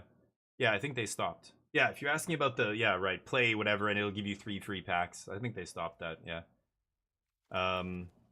Sorry, I didn't know what you were talking about. Yeah, the free in-game stuff that they would give you. Because I give away stuff, right? I give away packs sometimes. Sometimes I give away free untap.gg codes for a free month of untap.gg, stuff like that. So I didn't know what you meant. Yeah, the in-game stuff, yeah. Magic's getting more and more cheaped out. They give you less and less. Packs cost more, but you get the same amount as before now. Draft packs are almost like play boosters at this point. Okay, I am going to tidebind this.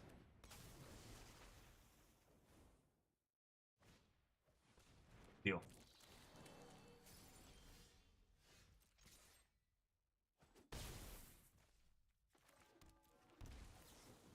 There we go. Exile.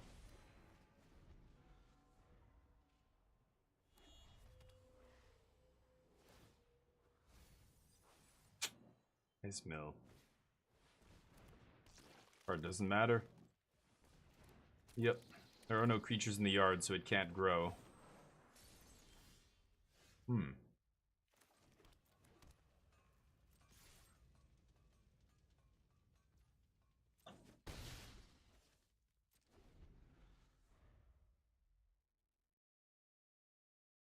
Top deck mode.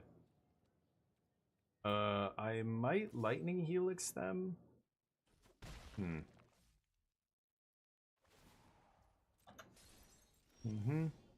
Oh, Fire Magic's an insane rip there. Yup. Oh, I should kill Ooze first, though. Shit. Oh, I'm a fucking idiot. I gotta kill this now. Okay, they just let me have a crack at killing Ooze. That's amazing. Okay. Yeah, it can only become 3. So I don't have any creatures. Yeah. Oof. Yeah, I screwed that up. I should have killed that guy first, but... Oh yeah, people designing and stuff are still passionate, but they're taking directions from people who don't play the game, who aren't passionate about the game. They don't give a shit about the game. They just care. They see it as a golden goose and nothing more, right? So... Oh boy, I just ran my opponent right out of cards. Oh, they could have... Oh no, this is only... Oh, exile a creature and make it 3. Okay, sure. Got me. Any land and we slam Revelation and this game's over, so... Good luck. Got him. Wait for that giant dork to ETB. Nice.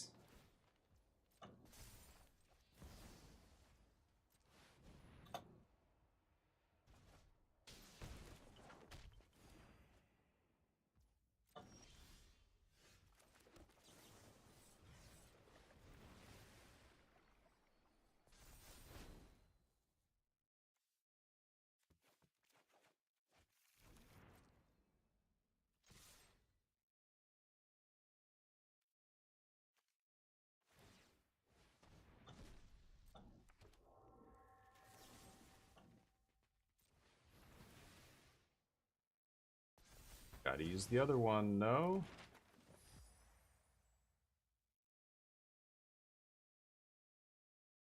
They're gonna let me have lethal here by doing this. It's hilarious. I mean, that's what happens when you look at the top 8 cards and put the best one in your hand, right? 9, 8, 8 cards. Oof. Try one more time here. Yeah, anyway, we'll see what happens, but I think it's like all things. It gets big enough. Once it gets big enough and generates enough wealth, you get all the worst kind of people coming in there and controlling from the top down. It just shit runs down, right? And as soon as people who don't give a shit about it see as just a vehicle for profits get in place at the top, then it's so hard to defend, you know, yourself against that. You either leave the company or you change the way you do business and you know, design the cards they want you to design. Like, this set has to meet this target and these sales targets, you better push it. And as a designer, you're like, shit, did we make this powerful enough? Like, are these cards good enough? Are people going to want to play Commander with this card? No?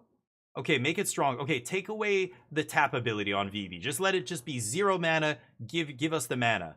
Sir, are you sure? That's going to make it broken. Shut up, goddammit. We want this set to sell. You know, the same thing happens with Nadu. The same thing happens with many cards. They were brainstorming what mechanics should we put in the next set? Well, our information says that the number one casual mechanic, the number one mechanic for Commander is Cascade. It's the most fun mechanic. People rated that the highest mechanic in terms of fun. But it's broken. Yeah, you can't give people free spells. So what do we do? Well, let's do Cascade again. Sir, are you sure? Yes, god damn it. But we'll fix it. It'll be fine. It'll be fine. And then immediately it gets banned in Pioneer, etc. I think that's the kind of thing that, you know, you've got to... yeah, they are... Oof, should I kill one of these guys? They're getting off to a pretty quick start here. God, I would love fire magic right now. Yeah, I think that's the kind of thing that's happening. So you either put up with it. So as a designer who cares about the game, like, how long you put up with this? Like, maybe you keep doing it and you're like, fuck, yeah, we have to ban that now. And you're watching this all unfold. Like, can you imagine somebody who works at WotC who playtested and went to their boss and said, this VV card is bust, or, you know, it's really good right now. Don't anymore, and this could be a problem. Or maybe this is too busted. We can't play it like this. Like, I don't know when VV got approved along the way, at what point in the process or whatever. I'm not even sure which one I should kill. I think it's the Molt Tender. But at some point, you know, in the aftermath, you're that employee right now, 2 months after the set comes out, going, holy shit, Standard's absolutely a joke right now. Or you're playing on Arena because you love Magic and you're playing your account on Arena and just playing Standard and going, oh my god, it's like every other match is a VV match. Like, this is... And you see what it's doing in the game, and you see that the whole deck revolves around either giving something the VV ability or having a VV itself in play. At some point, you're just got to be like, what are we doing? Like, we told them it was busted. Why don't they listen to us? You know, like, it's got to be very frustrating after a while to be a designer there, right? Shut up, Gary. So yeah, like, it's, you know, what do you do? I don't know. I don't know. And of course, like, the set, I think, would still be fine without it being that pushed, but it's about, you know, maximizing profit. Like, we want it, we don't just want to sell, we want it to sell like fucking crazy. And it did. So, like, I don't know. I think the lessons they're learning are not good lessons, but it's because people keep buying tons of this shit. Now it's because of Universes Beyond. It's a bunch of people who don't even play Magic who are buying it, right? I want to kill all the things here, I think. Do this. I don't want to give them the maps during their turn, but I'll give them a lander if they want to waste their time on that.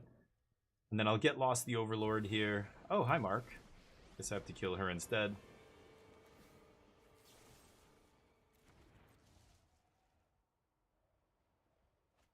Need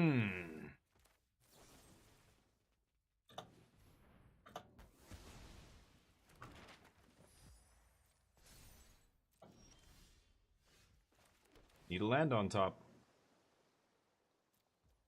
Okay. The rest would be bad for us here, but everything else is okay, I think. least one duress in the yard. Well, you think so, Tenna? Maybe you're right too. I mean, do you think they missed it? Like, did nobody see the VV as it is, as it's printed, and go, that's way too good? Like, they must have played with it, right? They played. It's one of the most, like, it's the mythic uncommon, like one of the chase mythics in this set. It's on the box art. It's on the pack art. Like, they would have tested that card. But again, you hear about these stories after the fact. But like, you know, back when I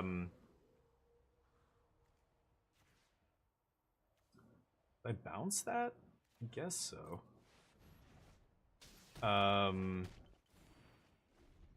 You hear them like Mark Major, or not Mark, whatever his name is, Mike Majors, the previous set designer on Modern Horizons 3, and he said, yeah, like we tested Nadu and it was really good, but it didn't test well with commander players, or like we didn't think it was strong enough for commander. That's obviously based off feedback, focus groups, whatever, internal testing. And people said, yeah, it's pretty good, but it's not like insane. And they were like, we need to make another really S tier card here. And he at the last minute changed it, and I think it was only supposed to trigger once each turn. But then it just trigger off each creature once each turn, and the way it layers and stacks lets you do it multiple times. Like, he kind of opened that up, and then that broke it. Like, that made it totally fucking brutal. Dark Confidant.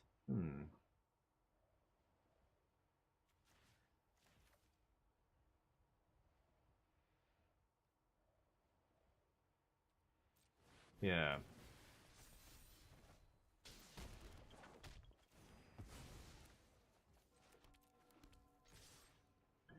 Wow, block with Dark Confidant immediately. Okay. Hey Mishko, my untapped.gg, just type exclamation mark untapped and you will see it. What was I gonna say? I don't remember, but anyway. My win rates are going to be lower. Like, for example, when you're looking at this deck, don't pay attention to the win rate. I lose matches. I lost at least one match today to my misclick, which is pretty bad. But don't pay attention to that stuff. It tends to suffer because I'm streaming. I just randomly misclick, or I'll miss something, or I'll let the auto tapper, you know, do the thing, and I'm like, wait, oh, I should have done something different. Oh, I misclicked, and then I forgot I had a land in play. I was playing fast and talking to chat, and I could have made my spell uncounterable. I think I would have won the game if I had, but I forgot and I lost. I think the deck is good, but the win rate might not reflect that. Anyway. You know what? You might be right, Tenna. You might be right. I can't, obviously this is just my speculation. I imagine this is the kind of thing that happens. They get pressure to push a card because it's got to sell. I mean, this isn't new. This isn't anything recent. This has been Jace the Mind Sculptor. Aaron Forsyth came out and said, yeah, we wanted to push it. We wanted to make a Planeswalker with 4 abilities and see how that goes. And they chose Jace as the Planeswalker they were going to beef up, and they made it ridiculous. And as soon as they spoiled that card, every content creator at that time out there, which is a much smaller crowd than it is now, but like Pat Chapin and like, you know, all these people who were writing back then were like, holy shit, this card is busto. This card is going to be so good. People are going to play the shitty, unplayable 3-mana Jace Beleren, just to legend rule people who are playing Jace the Mind Sculptor. Like, that's how good that card is, and sure enough, that's exactly right. Let's swing. They're in trouble here.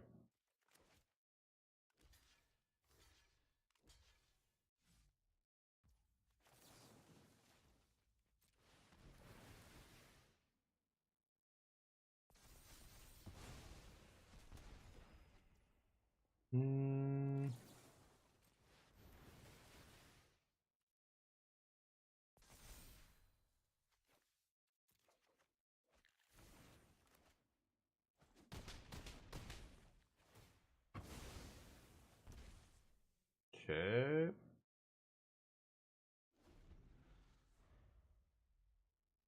Whittling them down here. So, but like, yeah, Aaron Forsyth, the Jace. Oh, what was it? I I don't remember the name of the set. It was the second set in the original Innistrad block. So Innistrad came out, and then the next set came out, whatever that was called, had Intangible Virtue and the 4-mana Sorin that like pumped out a bunch of tokens. And they literally said, we pushed these cards. We wanted tokens to be a thing, and we wanted Sorin to be the main, you know, token guy or whatever. He was the face of the set. So they pushed him, and then they ended up having to ban that stuff in Block Constructed. Dark Ascension, that was it. Yeah. They ended up banning it in Block Constructed, and Aaron Forsyth came out and said, everybody was like, what the fuck were you thinking? Lingering Souls and Intangible Virtue in the same format? Like, this is stupid. That deck was so much better than everything else. And they went, yeah, like, we knew it was going to be risky, but we're like, let's see what happens. And, you know, they've said this so many times, because that's kind of the nature of design, right? You should be pushing the envelope when possible, but you gotta learn your lessons. Like, I feel like if you're pushing it in the same ways that you've already been burned on before, you need to stop pushing it. Like, I don't know, getting something to be good enough for Commander and be still not broken in Standard is too difficult a thing to balance, right? I don't know. Historic Q, have you been playing Historic? Yeah, what's going on in Historic? Give me the TLDR, Ken. Is it crazy? Is it shitty? Is it like all one deck? Is it like a bunch of different decks? Or I don't know what's going on over there. Okay, so many options here. 3,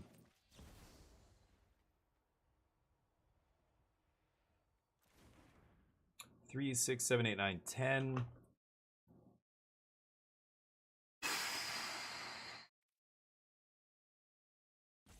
I have to eat the roots.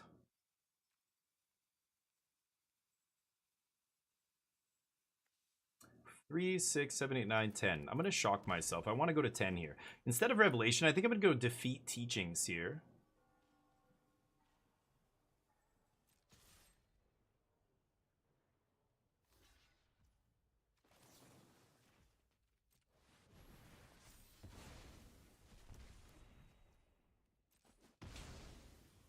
Let those guys trade. End step Flashback Teachings. Alright. You're most likely playing Historic or Timeless. Okay.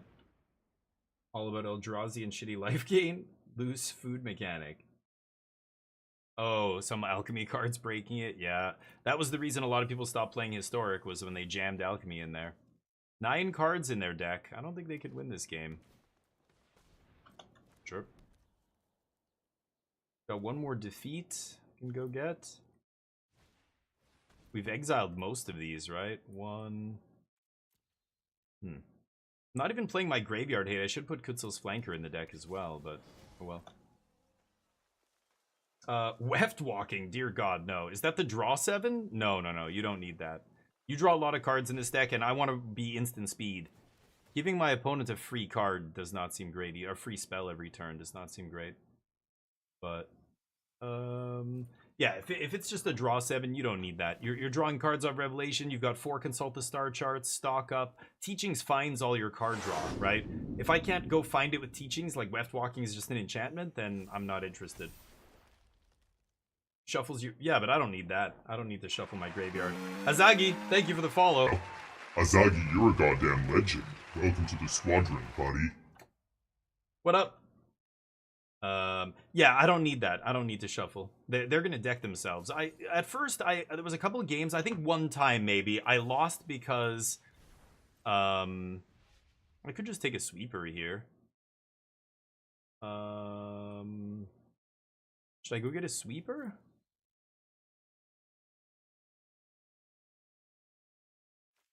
They have 9 cards left.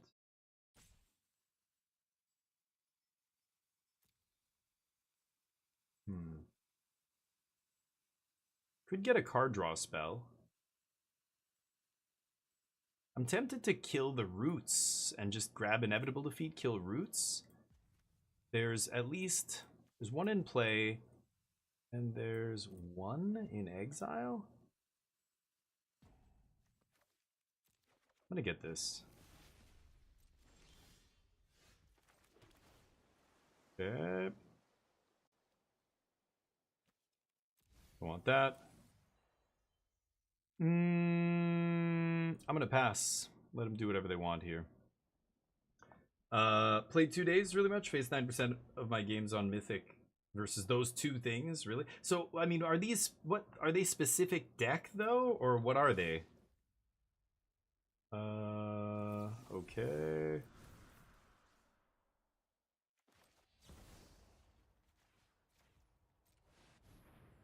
Let's kill this. Warhammer 40k deck? Nice. What's the funny card? Oh, I only have 3 mana here.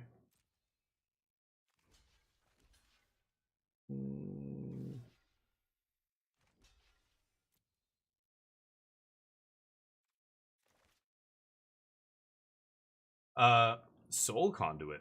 What does that do? I can check. Oh, yeah. Okay.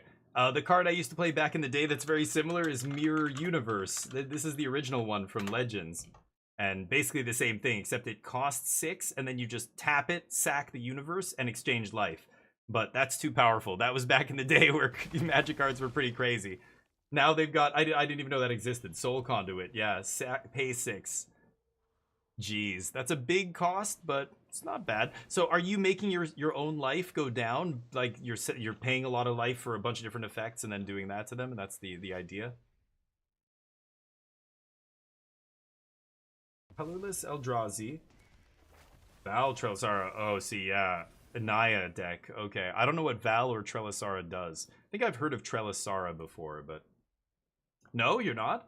So how are you winning with Soul Conduit? You gotta be taking your own life away somehow, right? 8 cards in their deck.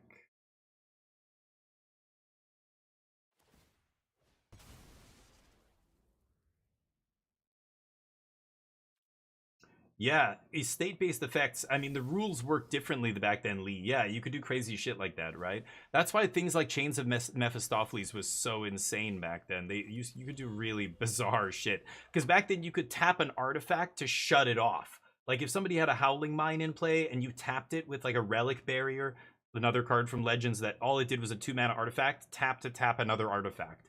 That's it. But you used it to shut off your own draw on your opponent's turn so they wouldn't get to draw off Howling Mine and things like that. And then with chains, you get to do really goofy shit with stuff like that. But anyway, what am I doing here? I guess I can star charts. Val, you gain a life, opponent lose life when you scry surveil. Oh, so it's an infinite loop. Okay, infinite combo, I see. Kind of like Ultima here. And maybe Teachings? Yeah, let's get another Teachings. Could take another card draw spell too. Both of those options are solid, but do this. Don't think my opponent could win here. We basically run them out of win conditions. They have 8 cards in their deck. Insidious Roots has to go the distance here. I'm not counting creatures. Looks like they have 2, 3, 4, 5, 6, 7, 8. Oh, lots of creatures still. Sure, they're going to bring something back. They know I have another sweeper. And someone has a lot of life. Right. You want to make a burn deck. Okay, so you are trying to damage your opponent. Interesting. Because the problem is, what if you draw a bunch of burn spells and you cast them during the game, and then you draw the mirror, the Soul Conduit after? If you draw Soul Conduit after doing a bunch of damage to your opponent, then it's a bad card, because you don't want to switch your life total for your opponent's low life total, right? So I think you have to ask yourself, how many games of Magic are you going to play with that deck where your opponent's life total is higher than yours? Not many. Yeah, there's some games where you play against somebody and they beat you up and you die, but I think a card like that in a burn deck doesn't make sense. Burn yourself. Oh, okay, that's different. When people say burn deck, they mean burning the opponent. You want to burn yourself? You can burn yourself all day. I know your mom doesn't approve. I don't care. You're in the DF16 channel now. If you want to light yourself on fire, I love it. As long as you're doing it for the right reasons. And being safe. I'm just going to pass. I think I'm going to wait till that Overlord comes in and then sweep on end step, and then we'll Teachings for the last Revelation and try and kill them here. I don't have to kill them with damage. They're going to deck themselves, but... Go cray cray. I'm at 32. Yep. Remember Mana Burn? Oh yeah, I remember Mana Burn. I've told this story many times on my channel. My very first deck was a white-red deck that played Mana Barbs, which everybody knows Mana Barbs, right? That one. I think it's one word, yeah. Mana Barbs is a red enchantment. Whenever a player taps a land for mana, this enchantment deals 1. Circle of Protection red, if you pay 1 before you do anything else, it shuts off Mana Barbs. Basically, you take 1 damage, and then that's it for the rest of the turn. So it was Mana Barbs, so then people wouldn't tap their lands. So the other card in my childhood deck, combo deck, was a card that's never been reprinted before after this, Power Surge. So it's red enchantment. So the deck is white-red for Circle of Protection, and then a bunch of red enchantments. 3, 7, 10, 12, 13, 14, 15. That's fine with me. And so people don't want to tap their lands for mana because they'll get burned by Mana Barbs, and then they can't leave their lands untapped because at the start of the turn, it would Power Surge would hit them. But the way the card was originally worded, it was before your untap step. So like in Magic now, we don't even have a phase. There is no before your untap isn't even a step. It's just the start of the turn. Nobody can take actions on the untap step. But this was an enchantment that triggered before you even untapped. Like at some, I don't even know what, another dimension part of the turn. Bizarre. Yep. Yeah. Okay. Do this. And that was my deck. Yeah, I have Mana Barbs and then Power Surge, and I played Circle of Protection red to just turn them both off every turn on myself. The rest of the deck was like, Swords to Plowshares and Wrath of God and just control cards, basically. All control cards. I think I might just get one of these, actually.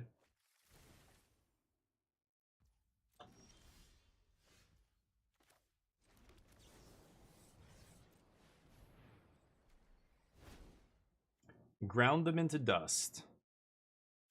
Another Consult and Cease? Flash Freeze? Sure, let's get Flash Freeze. And I'll pass. In Flashback Teachings, get Jeskai Revelation on end step.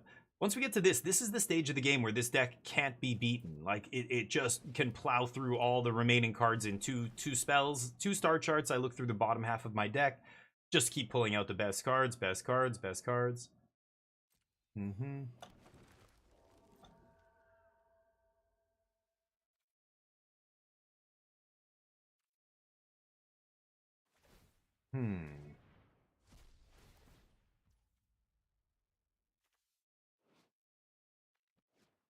Could Tidebinder this?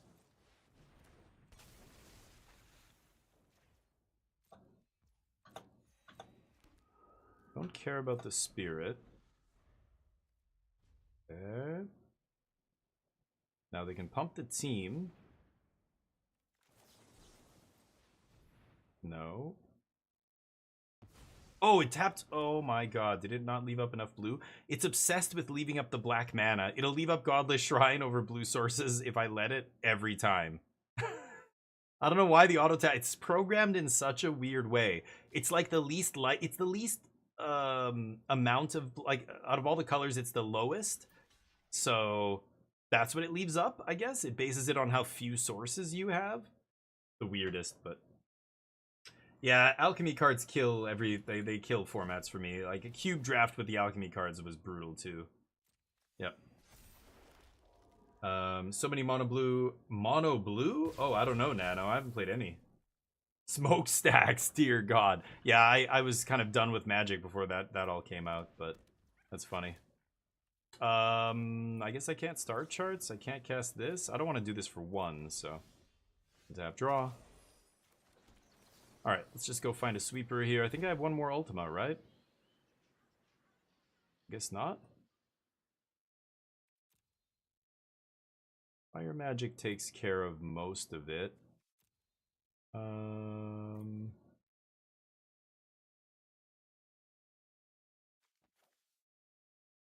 Maybe it's just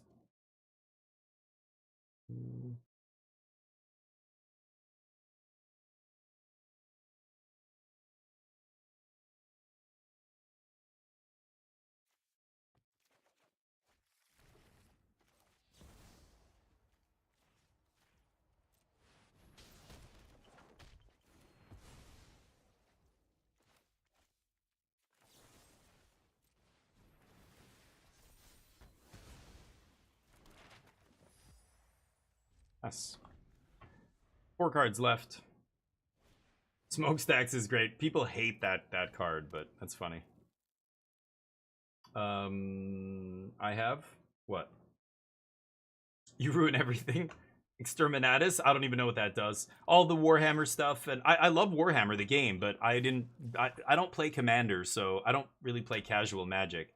I don't know what all that stuff is. But oh, I have another master rule. Oh yeah, just all kill spells and card draw and then finishers. Yeah. The nice thing about Jeskai Revelation is this is a removal spell, but it's also how I win the game. It's both in one, which is great. Oh, I guess I can let this happen. I don't really care. Sure.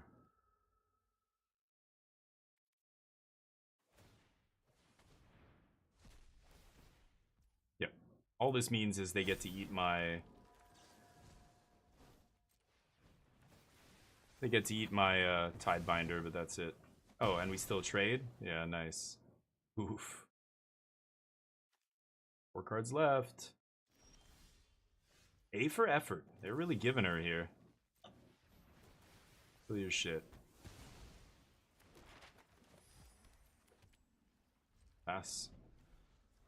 Don't have a ton left here. Lightning Helix, another Fire Magic, Get Lost, a Consult, Inevitable Defeat, Ultima. I can't get the Ultima, but I can Teachings for... Teachings for another Teachings here, actually, is what I should do. Oh my god, the last 3 cards, they have their last Insidious Roots. Okay. I can get whatever I want in my deck, basically, here. So, I think I'm gonna go 4, 5, 6, 7, 8, 9, 10, 11, 12, 13 mana. So, 6 down to 7. And then... Consult...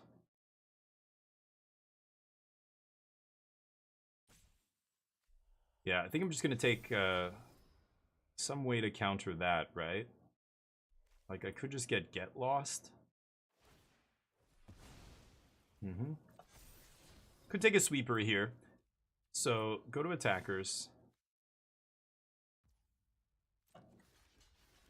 Block. And I'm not gonna get big enough to eat these guys, so let's just let this happen. 3 cards left, huh?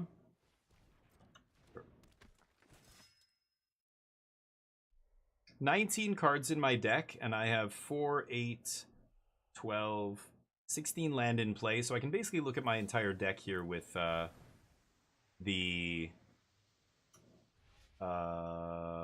this beautiful card.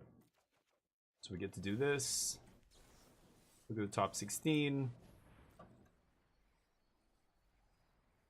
Alright. Let's get the sweeper. And then I could eat their whole graveyard. Oh no, 2 cards from a graveyard. Never mind. How many creatures do they have left? 2, 3. Oh yeah, they have a lot of creatures. So I can't shut them off of creatures there. Could take the defeat here. Ultima's probably good enough. They're gonna draw it?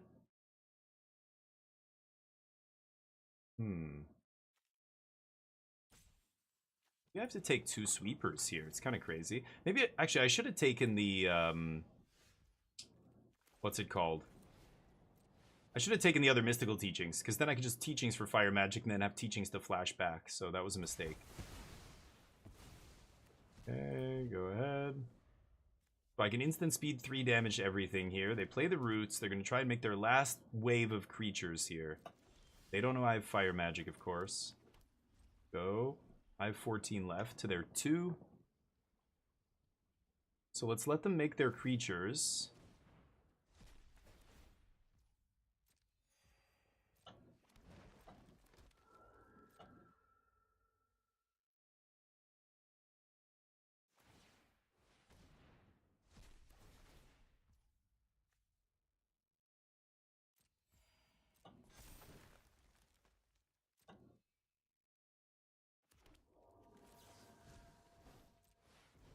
Okay. Boom. You open historic for some Goodwill control cards. Nice. You're a ugly control player. Hey, you're beautiful to me. Hey, Control player? Are you kidding? You look amazing. That white and You blue look so tuxedo. beautiful today. You look beautiful. Don't ever talk shit about yourself You like look that. Really good. All right? Beautiful control player, you mean. Okay, one card left in their deck. I fucked up by not getting Mystical. I think if I had another Mystical, this game would have been over, because I could have gone get lost and kill this thing. But I forgot to think about the next turn after the next turn. Like, the turn 2 turns from the time I cast the teachings, basically. Or the, not the teachings, the consult. See if they can do it. They're putting big damage on here. This is their last turn, though, and then they're going to die next turn. I think they're going to be 1 turn short. That's so funny. I think it wouldn't matter if I had just not fucked up. I would have had another teachings trigger, or another teachings to cast to go get the thing to kill roots, but yeah. Ooh, so they can bring back, yeah, and then get another roots, and then play roots. 3, 4, 5. But only these guys are getting bigger. There's no way they're going to be able to kill me here, even with 2 triggers. So, yeah, they do this. They get roots. Oh, I guess they don't have enough mana. Oh, no, they have to tap one of these guys, right? Oh, they can tap one of these 1/1s. Yeah. So they can double activate Great Erishan City now. And, but again, they need to put 18 damage on me here. Okay, another roots. Mm-hmm.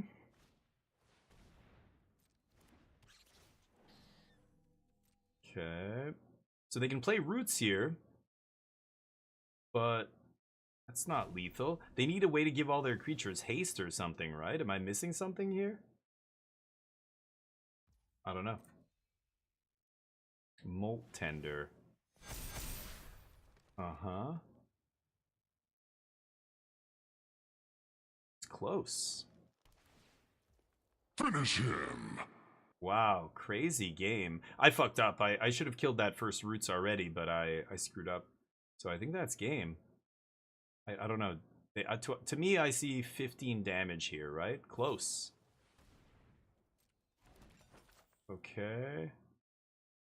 They're just casting spells to cast spells, wasting my time now, I guess. People love doing this. Okay.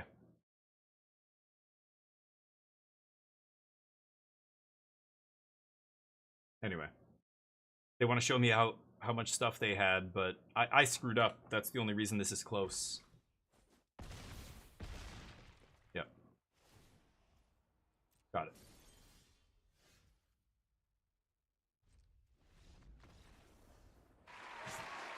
Bizarre.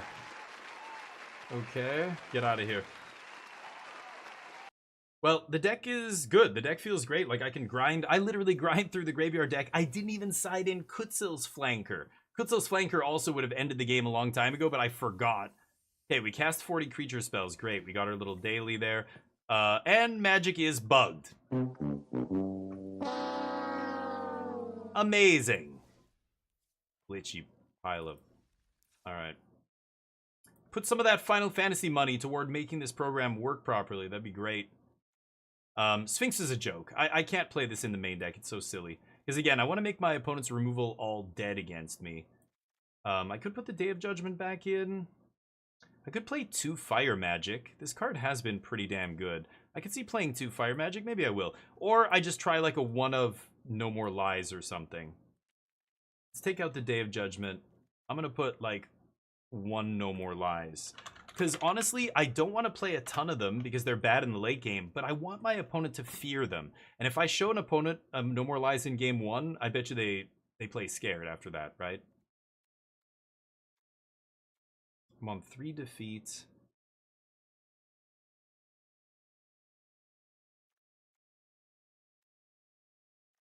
I could lose the emergency eject if I play the 4th defeat. It is tempting, but I just like being a little bit lower curve. I don't know.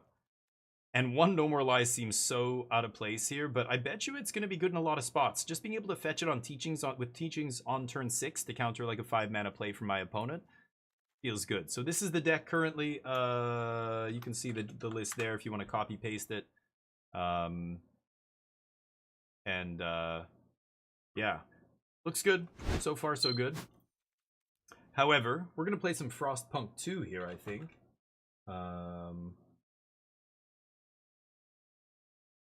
Switch up the old stream title. This has been a really fun game. I know a lot of people don't know what this game is, but trust me, you'll enjoy it once I show you. Where is it? There we go. Let me just load her up here. And I'm going to get a drink real quick as well.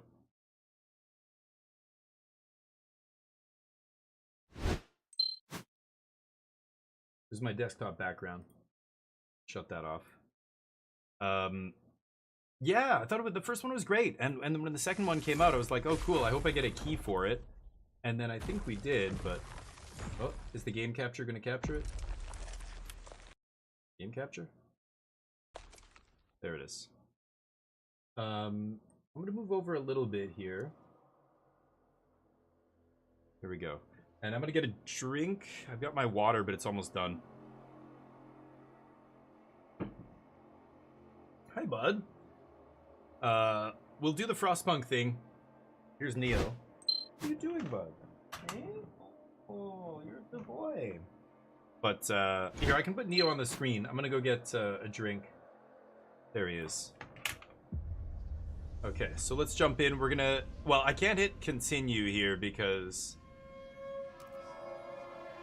we're on week 354. Yeesh. It's gonna start. It's a real-time game, so if I start, it's gonna immediately start ticking.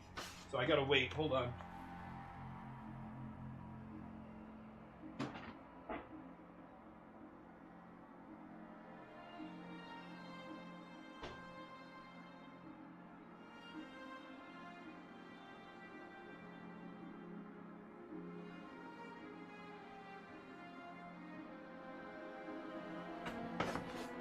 All right. Give Neo a little treat here. Got him a little greenie. There you go, buddy. Good boy. All right, here we go. So, I'm going to do a quick recap of exactly what's happening here. We've been building this city in the middle of the Arctic wasteland everywhere. The world is Arctic. The whole world is going through an ice age now. Huge rolling blizzards come in and just like obliterate you and everything. Okay, so I'm managing all these different people. So, pause the game real quick. It's currently minus 50 degrees Celsius. This is our city. That's our generator right in the middle. You can see the rest of the city kind of in a hub around it. This is a big crater. That's where we built our generator, I guess, to start with. We've expanded. We've built all these different regions. These are residential districts that have 922 people. Currently, they're chilly, which is going to make some people sick, and some people might even die. But you can take a look at the heat map and see the only area that's actually warm is the central area. All of these outlying areas are chilly. We're struggling with power right now. We're going back and forth between coal and oil. We keep burning because I'm not getting a steady supply of either, really. Right now we have 302 oil. So you are trying to keep the place warm. At the same time, you're trying to manage all these other facilities. So this place is very cold. I'm upgrading it with insulation right now, I believe. This place is giving me materials. This place is giving me goods. So you're balancing housing. We have a bunch of empty housing, which is good. Food, materials, and goods. Those are your different kind of resources for the people. And then when you're buying resources and doing research and stuff, you're spending heat stamps. That's like your money. And prefabs are what you use to build stuff. And then these are really rare things to build things with. Cores. We don't have many. Right now I have 22,900 people living here. And 2,000 spare workers right now. So it's very cold. You can see it's going to be cold for the next 40 weeks, maybe 50 weeks. And then it's going to get warmer, and then it's going to get warmer again. So we're in the middle of like the winter here. So I zoom out on my city, and I can see the surrounding area. The city is New London. We have a coal mine settlement we established up here. They're sending me 1,200 coal or sorry, 400 coal. There's 1,200 people working here.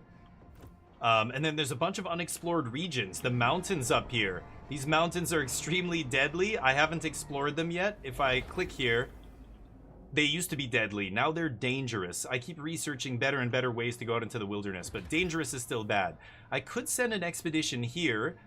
There are Frostland teams that you send out. Right now we have 0 spare teams because they're all on missions, I believe. I don't even know what they're doing.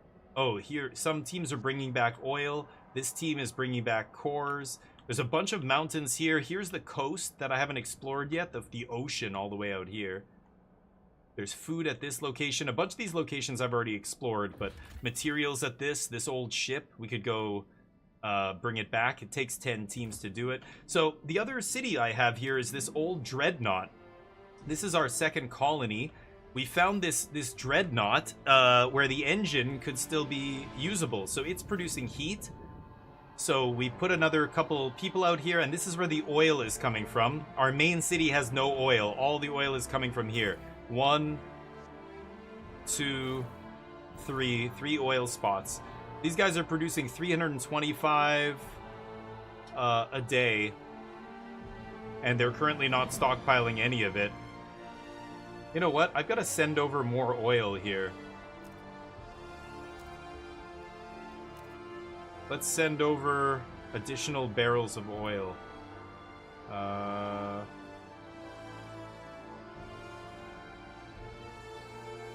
If I want to make these guys not have a deficit, it's going to be 100 barrels a day. Let's just send 100 a day. Okay, and you know what? We can balance that out a little better. Surplus.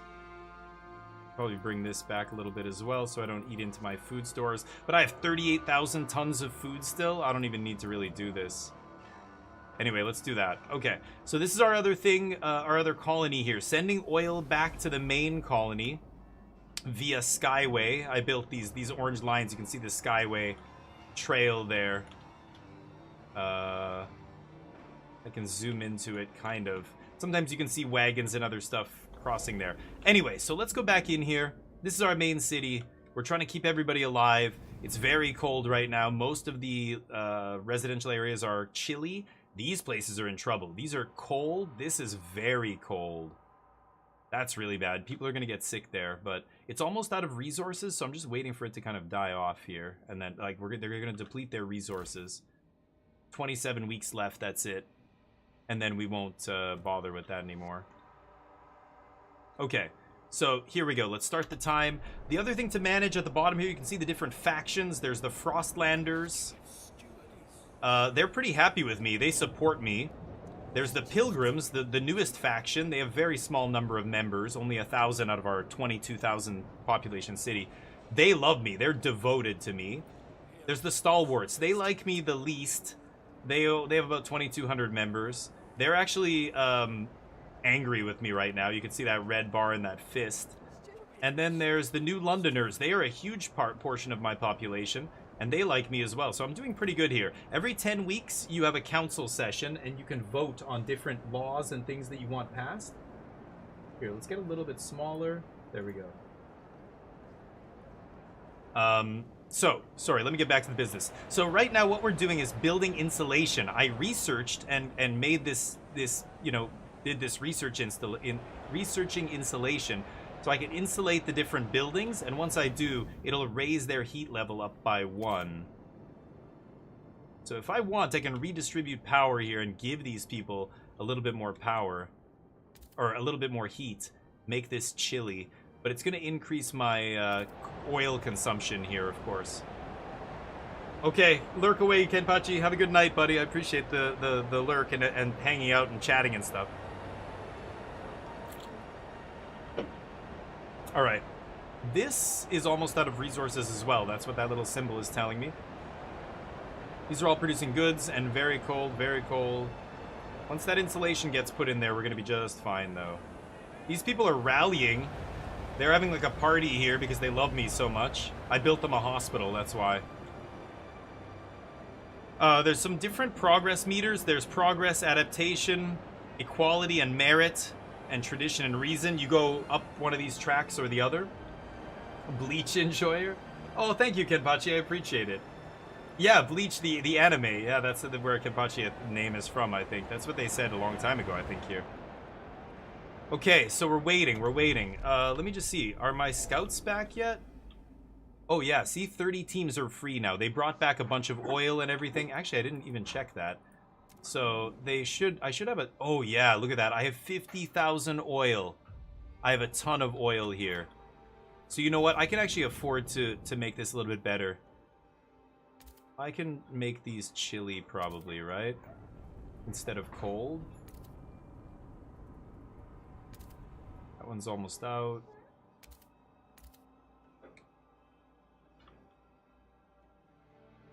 This is more food production. And you can see as I warm these up, the food production actually gets better. Like, the people work better when the conditions are better. So now I'm using 185 oil a day is my deficit here. I think that's fine. This is just my logistics district. I don't need to heat that up. Okay, so I have 30 teams here now. They're all available again, so I can send them out to explore. There's materials over here. So where can I explore? I can definitely explore the high pass. So there's mountains and mountains that are dangerous, but the pass between them seems okay. Yeah, passage here will allow us to go through the mountains. We have a chance of finding prefabs and cores. Oh, there's already an expedition doing this. Oh, never mind. 17 weeks. Okay, yeah. Never mind. Somebody's already doing it. Right. So we can send these guys somewhere else. The Gorge. Serpentine Gorge is the hallmark of the approach to New London, promising a safe return home. 20 teams to explore that. The Highlands. I could find more people. Cores and prefabs. This is 20, so I can't do both of these places. These mountains are dangerous. The Valley. Ooh, food and cores. No one has returned from this place in a long while. Fueling all sorts of rumors about people who explore there. Okay. Let's check the Gorge. I'm going to send 20 teams to the Gorge. Under Alex Stafford. Okay. So I can start the clock. And the expedition, you'll see it leave. Oh, are we still... Thought I could unpause it in that menu. There we go. See them moving along there. They're gonna go check out the Gorge. I think that's it, right? I could send people to bring back that food, but I don't need it. The materials I don't need, and I don't think I can explore anywhere else. 20 teams. 20 teams. Yeah, I don't have enough teams. So what I could do here is build another logistics district. Do I have one? Oh, what am I saying? I already have one. No, that's my other one. Hold on. There's 2 spots for this. Yeah, here. Okay. So I was gonna build freight dock. +3 skyways capacity. Resource production and outpost connected by skyways is increased.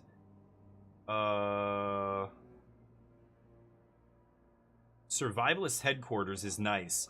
Threat level decreased. I kind of like doing that. I have a Vanguard Logistics Bay. That's giving me 20 teams. 400 workforce. Jeez. I have the workforce. I think I am going to build this. Let's build that. Okay, let's keep going. So everywhere insulated now. We're spending a lot of oil here, but trying to make it through the worst of this winter.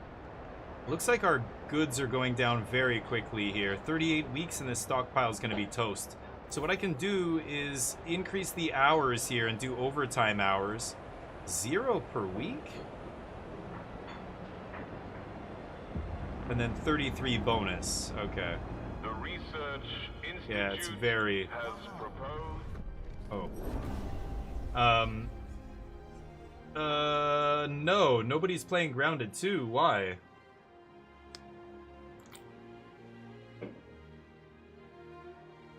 What? Does it say somebody's playing Grounded 2? Research is complete, so I can do new research. I've researched many of these, all the gold ones.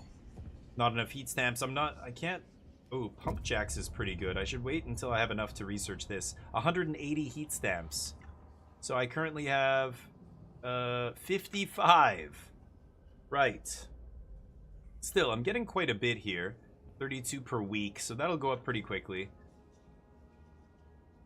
So I could do a hydraulic pump jack. These two factions like it, the Pilgrims and the Frostlanders. The New Londoners and the Stalwarts want to fracking. Requires less workforce, 300 versus 400. Gives me definitely more oil. Creates squalor and 60 materials. This is only 20 materials, though. But it gives me less of an oil bump. Anyway, I don't have the money to do that. That could be a potential resource option here. This is already researched. Oh, and adaptive injectors. Yeah, I could... I haven't installed that yet. Sawmills, waste heat conversion, a bunch of material stuff. This is for exploring the Frostlands. Oh, outpost operation. Spearheads of our expansion to the Frostland. Our outposts will be operated by hardened pioneers capable of handling themselves. Outpost upkeep goes way down. Oh, okay. These guys like it. Otherwise, extraction strongholds. Outpost efficiency is increased. I like the efficiency one more, actually. Bastions of technology in a hostile environment.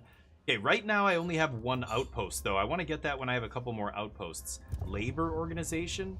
Mandatory unions. To ensure their well-being, workers will be required to join unions that will co-manage their workplaces. That brings up the trust and lowers efficiency. Or labor oversight brings up efficiency, lowers trust. Foreman. Do I go with foreman or unions? Could do that right now.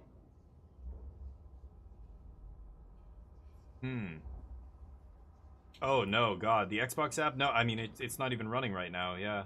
The Xbox app. So it must be stuck in, like, the last time I played it or whatever. Criminal reparation, crime elimination.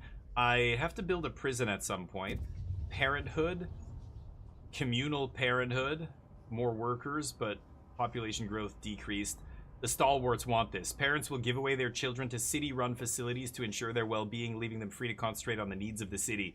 So we get more workers because people don't have to stay home to watch their kids, but people have less kids. Dedicated motherhood. Anybody who becomes a mother doesn't have to do other duties. So big population growth, but less workers.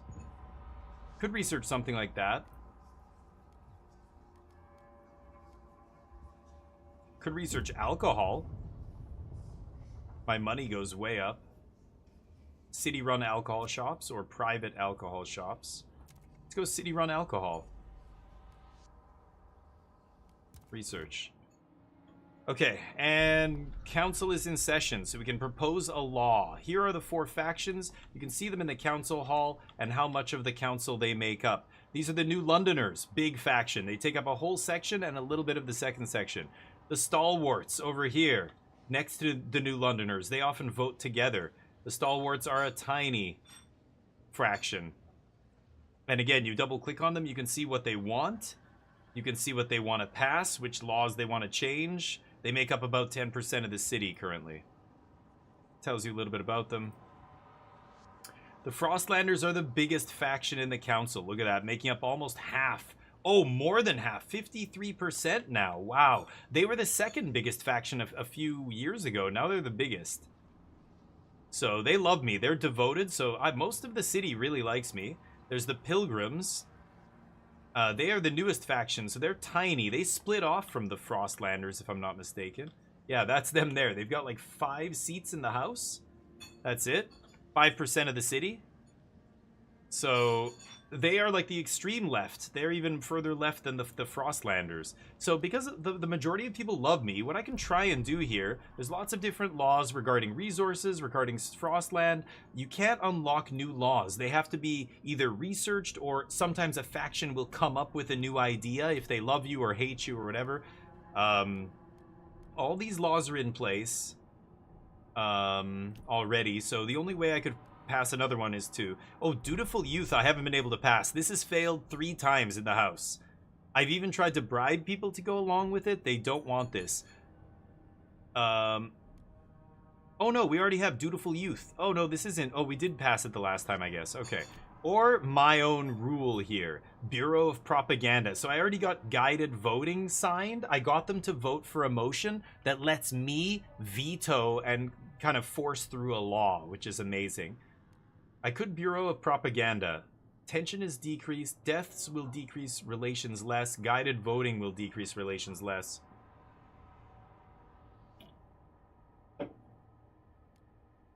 Or I could do guard enforcers. I haven't needed this. Militia, martial law. What if I try and... Oh, 54 are for it, against 4. So I could propose this. Let's go for it. Oh, and I can get you guys involved. I forgot about that. Let me get the overlay working here. There's an overlay for this game, so you guys can vote too. On everything, basically. Okay, there we go. So, when I hit, you probably have to refresh the stream. If you're watching now, refresh the stream, come back, and this should be ready to go. Recruit Viewers Council. So you can vote for Bureau of Propaganda or against it. So I'm saying my words will be broadcast through the city, defeatist talk and slander will be prohibited. No shit talking. Oh, somebody voting, I love it. So I can negotiate, which means I can ask the people. Right now there's 42 hesitant people. I can ask them what they want and promise them something that I'll pass another law and the next time something they want in order to vote for me. But 54 for and 4 against, I think we got this. Allow the shit talk? Never. This is the end of the world days, all right? This is, look at social media, what it's doing to our world now. We gotta stop it. Oh, we need 67 votes. Oh, 71. We just barely did it. Wow. Dugio voted for it. He believes in the power. Bureau of Propaganda enacted. Excellent. Listen to my words. We will be okay. Fear not. Ooh, disease is starting to rise because it's cold as hell. But I've warmed most of the areas up here. 10 Frostland teams. This is our progress in the Frostland, so still a ways to go here. This is the trust bar at the bottom. People pretty much love me here. The Frostlanders and the Pilgrims are devoted to me, which is great. You can see where they live. There's the Pilgrims. The Frostlanders are in 4 different districts. These guys are up north. In their district, I have a police station. Just in case. Just in case they want to make problems. These are the police observatory towers, or whatever they're called. Oh, looks like a new law. Oh, right, the law that the next law will be available now. Secret police. Shh. It's a secret. To identify and neutralize opponents, a dedicated force will keep watch on the city's population. I can assign secret police community action, which presents different options to manipulate faction size and council participation. Wow. Okay. Let's see, the tutorial saying I have something? No? Oh, okay. Looks like it's got something there, but sure. Okay. We still exploring? That's south. Oh yeah, these guys aren't even half done. These guys just started. Oh, somebody wants my attention. Dutiful Youth. Steward, thanks to our funding, the young people from the Dutiful Youth program have held their thanks and remembrance ceremony. Yeah, I gave them money for this, so now my money will rise because I'm not paying for this shit anymore. Elders from every community mounted the stage and recounted their life stories and experiences of what they gave for the city to survive. A common meal and numerous discussions followed. It brought all of the city together. Slightly decreased tension, I see. Okay, nice. So my income just jumped up, 34. It was like 25 or something. Still paying for mandatory school, -3 a week. We owe our elders so much. Yeah, they love it. Oh, somebody else has a problem over here. You hear them whispering, Steward, Steward, talk to us.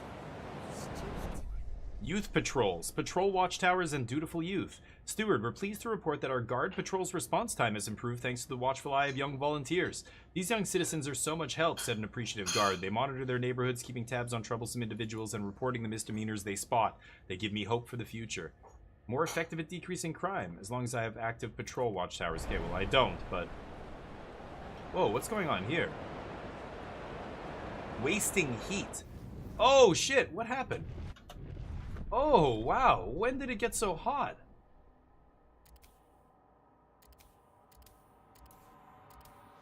Oh yeah, these guys don't need to be heated up there. Okay, livable. I want livable.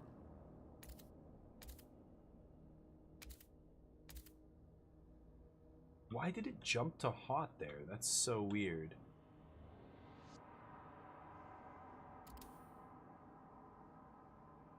Oh. Sorry, hold on. This is cold? Let's just get through this cold spell and we'll be fine. Okay. So keep going. Everything's going pretty well. There's only one faction that doesn't like me. Everybody else is pretty happy with me. I'm starting to force through my own laws that are putting the city... More and more into my grasp. What is this? Oh, I could turn that up. Ooh, city alcohol shops. Yes, new law. Have developed a new idea and await their next task. I love it. Researchers. Workers housing? Adds 20 shelter. Efficiency's increased. So that's alcohol. Drugs manufacturing. Ooh, radical idea proposed by the pilgrims. Opioids manufacturing? Building that produces and distributes drugs that ease pain and make the lives of workers more bearable. And addiction. Trust goes up. Disease is a little bit increased. And lower temperature level. Opioids manufacturing. What about labor organization? Should I go for the unions here?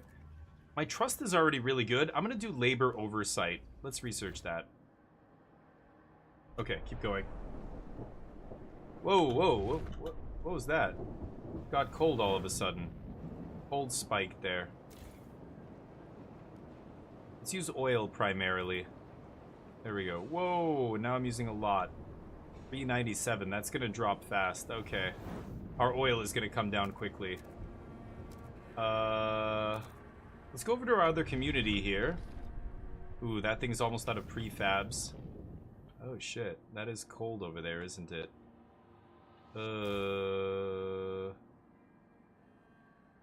These guys are on emergency shifts too. I think, yeah, all of them, just to produce as much oil as possible here. Yikes. And it's still chilly. Oh, they're completely out of oil. Oh boy, that's why they're running out of heat. Okay, then we have to cut the oil. Yeah, I can't be sending 190 barrels over a day.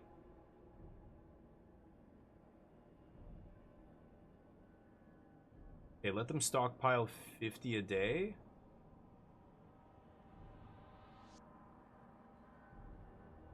Okay.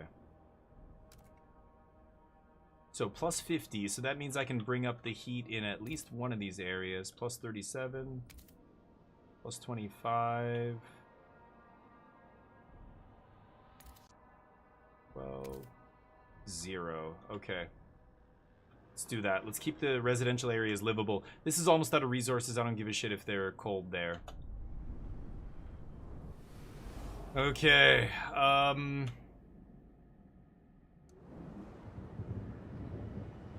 I've got 10 Frostland teams. Okay, this is out.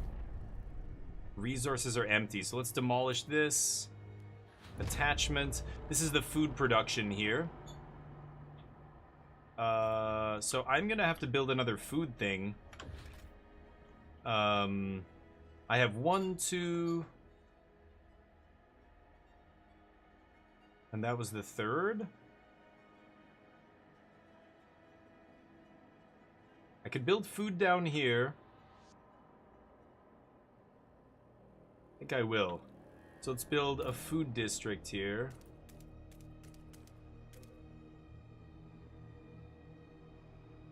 Okay.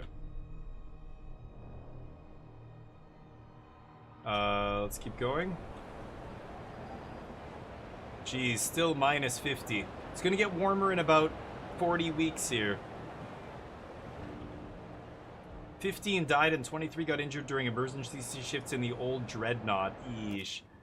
Yeah, because I'm running emergency shifts. It's killing my population here. I still got 998 spare workers. This place is out of resources, basically. There's no other resource spots here. So once that oil is gone, we're done here. But this place can keep going. Okay, and this place just ran out of resources. So let's tear it down.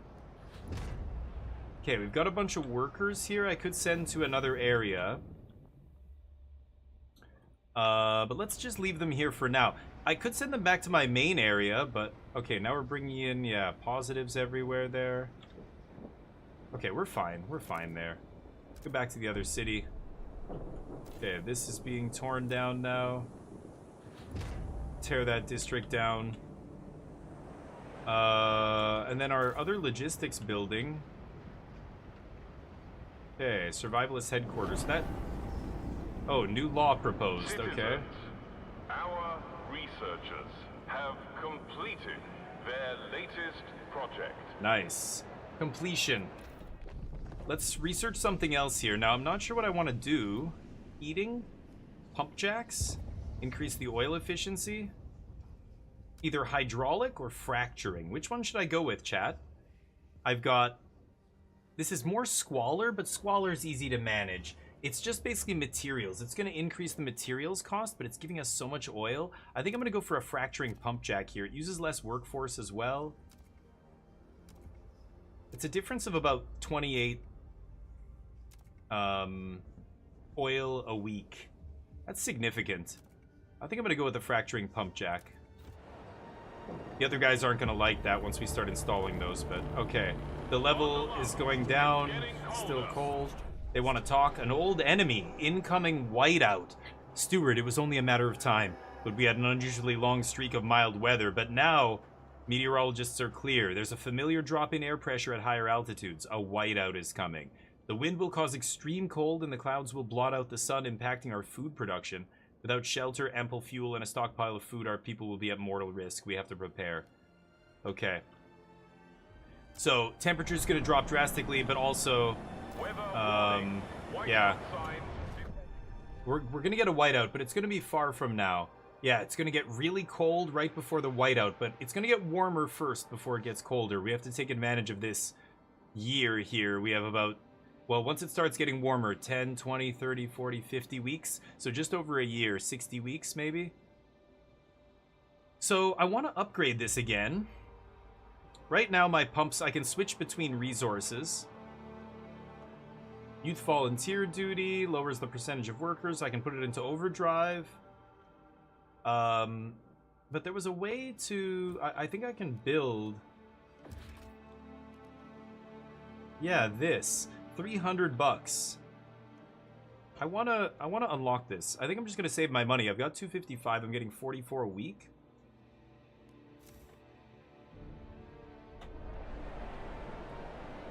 And you know what? To prepare for that blizzard, I should actually excavate this. Oh, I did excavate.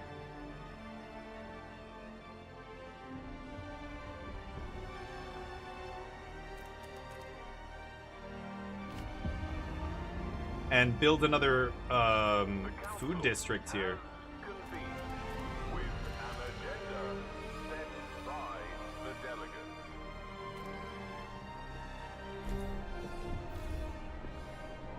Okay, I'm gonna put a bio-waste hothouse in here. Ooh, you know what? I should have researched advanced bio-waste hothouses. That's what I should have done. Stalwarts demand vote on labor oversight. Stewart, the Stalwarts have just drafted the labor oversight law. Yeah, that's what I researched. Our customary practice would be to hold a vote on it at first opportunity, but another group has already been given the right to set the current agenda. The Stalwarts graciously agree to forego their customary research privilege, but trust you'll grant them the agenda in the near future to compensate. 15 weeks. Sure. Oh, another group's pushing for a vote. City-run alcohol shops. Well, it's pretty easy. Wow, people are against it? Let's recruit you guys. People wanting to supplement their alcohol rations will be able to buy more from the city. This will generate extra income that will benefit all. Heat stamps income per capita is significantly increased. That's huge. I want this to pass. I could guided vote here. They will not be happy, but I don't give a shit. Or I could negotiate. Let's negotiate with them. So, Stalwarts hate this. They don't want this. They're not going to negotiate. The Pilgrims want this for sure, but they're only 5 delegates, so I'm not negotiating with them. The Frostlanders, 52 delegates. And the New Londoners with 33. I'm going to petition the Frostlanders here. Vote for this law. And I will promise them either to learn or research heat site recycling. That's okay. Condemn the stalwarts? They want me to attack the other stalwarts? Construct a building. I can build a moss filtration tower. Okay. I promise I'll do that. And suddenly I push a lot of them to vote for this law, and we might just get there. Here we go. You guys can vote, of course. Just type, just click on the overlay. If you don't see it, refresh the stream. You should be able to see it. These guys, those are the stalwarts. Hold on, where are the Frostlanders? They're back here. These guys better vote for me. Vote with me.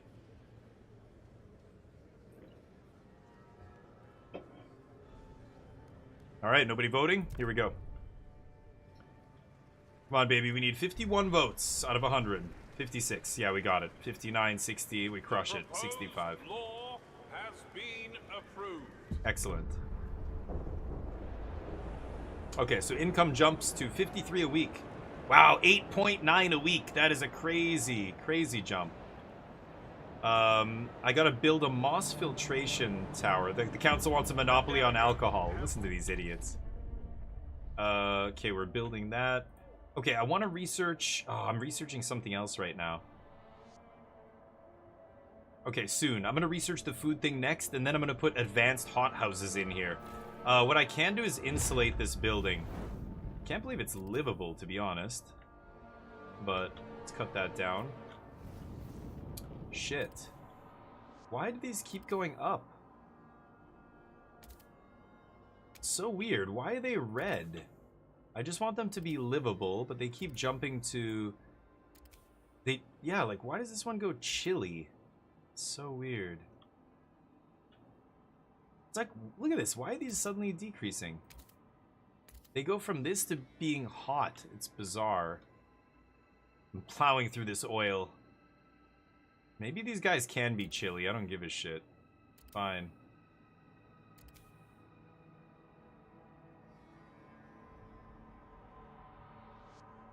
Residents occasionally freeze to death. Workers occasionally fall ill or suffer injuries. Food production is slightly decreased. Oof, 7,000 people are working on these under these conditions. Because some of these places are chilly. It's okay. It's going to warm up soon. 20 weeks. It's like 30 barrels of oil a week difference. I'm going to let it happen. What's going on over here? Everybody Gucci?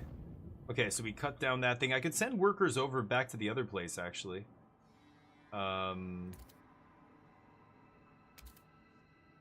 Okay. I'm researching pump jacks here. I'm about to make this, what did I... Oh, it wants me to build,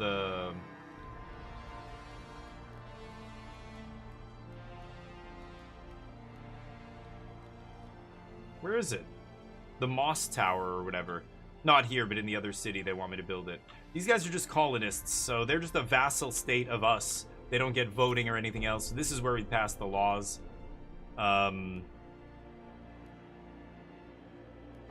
Moss Tower or whatever?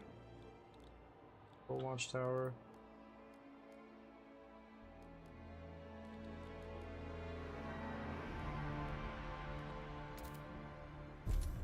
Oh, I'm gonna build the adapters. Yeah, wow, that cost a lot of money. That's what I was saving for earlier.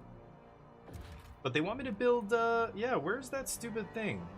Heat dispatcher. I had it, I'm positive. I've researched this. The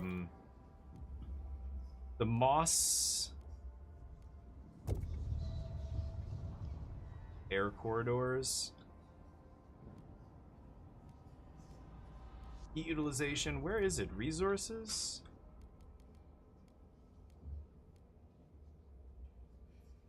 I'm sure I've researched this.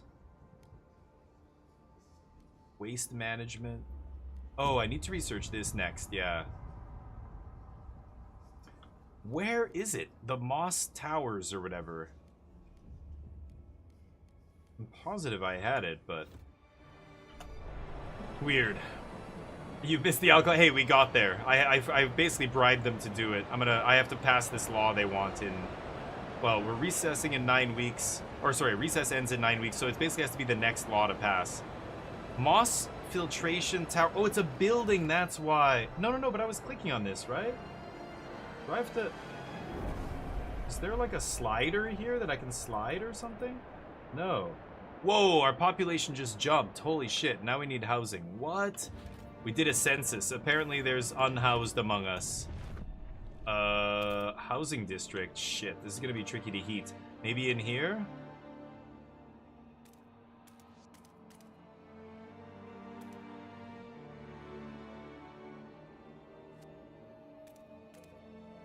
Okay. Gonna have to insulate them immediately. Once they're built. Yeah, I swore I don't know, where do I put the tower? Here? No. It's in the housing area. I've researched it, but it's just not showing up. This place has a research institute and a subsidized housing block. Oh, I could just build another one of those. The subsidized housing block. That'll add 22 shelter. I think the new neighborhood's probably what we need, though. These guys are almost done, these Frostlanders. They're exploring the high pass here and the gorge. Oh, the high pass is done. Wait. Shit. They explored it. They found a steam valley. What? So let's see what's in the high pass. Hot Springs Refuge. In the heart of the mountain pass stands an old loading station, likely used to connect Outpost 11 with the distant hot springs. Inside, we found the body of an elderly man who had frozen while waiting for a transport that never arrived. Rebuild the station. Requires a trail to the city. Okay, so I've got to rebuild this. I need 200 prefabs as well. I have lots of those, but I need to build a trail first. Should I build a skyway?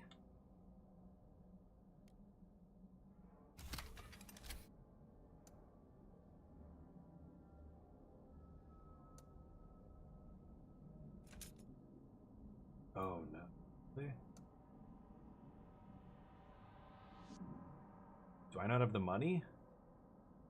Is that why I'm not able to do it? What if I build a regular trail? I can't.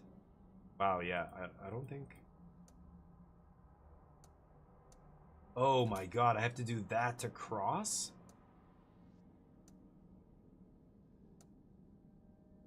Jeez. And you can see the segments that I can't afford to build.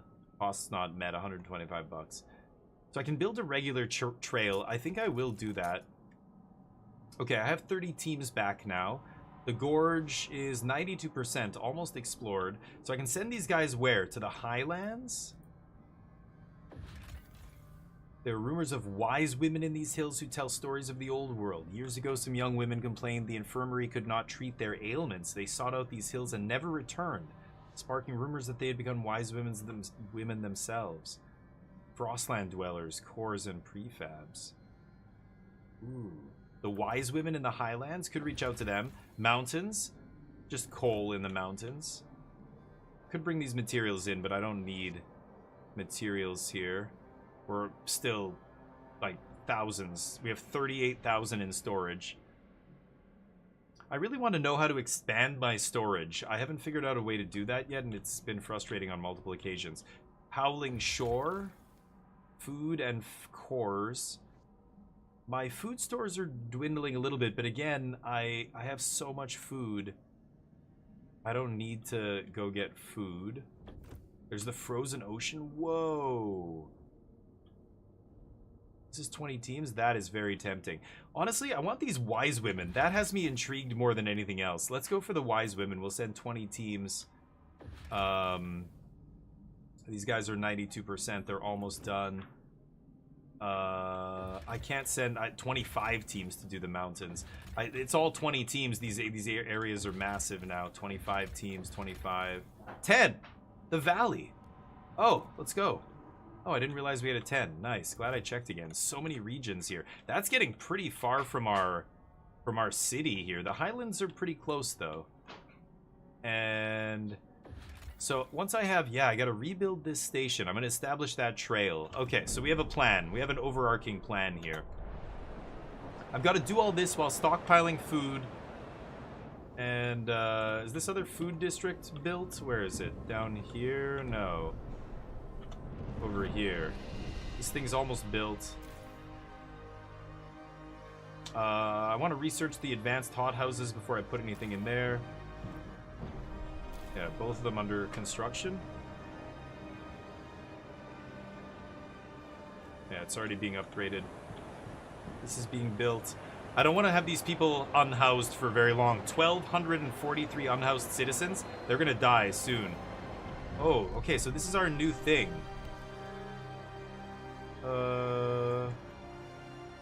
Intake. Oh, that doesn't tell me anything. Intake optimization. Selected enrichment. Oh, oil. Steam. Coal. No, we gotta enrich oil. So this should reduce, so let's see, we're using 202 barrels a day. 460. Wow, the intake optimization cut it in half. 460 barrels a day down to 202. Holy shit, that's a huge upgrade. I should have put that in already. Oh, now we're going to start stockpile. Well, soon, hopefully, we start stockpiling oil. We're just about at the end of our stockpile. 8 weeks. 11,000 barrels left. The other place has been piling up the oil. Oh, that is a huge upgrade. Holy crap. Should have done that way sooner. This thing's about to run out of resources. That's a food place. I've got my 2 new food places here. Okay, this place is done. Let's deactivate the district until the insulation's put in, because it's very cold down there. Yeah, once this is done, that's annoying. That means we only have 1 food here. 1 food, 1 food, 1 food. We're gonna be going down to 3 food production, but we'll be fine. Our food is easy to produce, I think, especially with the hothouses. Central District for updated maps. Our scouts have charted new territory. Our scouts charted new territory. The Gorge, right? The Valley? No. Cursed Valley. Whoa. Oh, that's the Gorge. The Gorge leads to a Cursed Valley and a normal valley. It has 2 points of interest. One of them's on these mountains. One of them's in the water here, or in that is a narrow gorge. What is this? Winterholm Bridge. Remains of the old bridge leading to Winterholm. An ominous sign hangs from the nearest side. Only death lies beyond. Whether it was left by would-be jokers or superstitious scouts is unclear. Okay, I can't do anything here. The bridge. Maybe I have to build that bridge to get to the Cursed Valley, and they're warning me. They took out the bridge. Yeah, I can kind of see the path. I go to that side, and then I can go this way and get to the valley. Wow. What is this? Weather station. This outpost once predicted temperature drops for Winterholm. The peak is visible for miles around. The ideal place for a beacon to help travelers reach New London. Ooh. Increased pop growth. Connect a trail or a skyway. Skyway is expensive. I wanted to connect the trail to that other place. Damn. I want to make a trail going to that, but for now, I'm chilling. I don't need people. Okay, the other guys are working on the Highlands. The Howling Shore. Yeah, let's send our last 20 teams there. Okay. Good. Those guys leaving. Kick it. Get out of here. And you can see them traveling there. You can actually see these guys moving and the route they're taking. Skyway is awesome. I researched that specifically for the reason, yeah, to bring in more resources, but... Oop.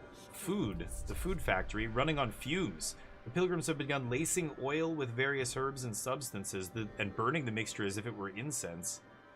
They steep themselves in the smog, running the concoction through their masks directly into their lungs. They claim the trance they enter allows them to see hidden ways in the Frostland, paths to landmarks and hidden places.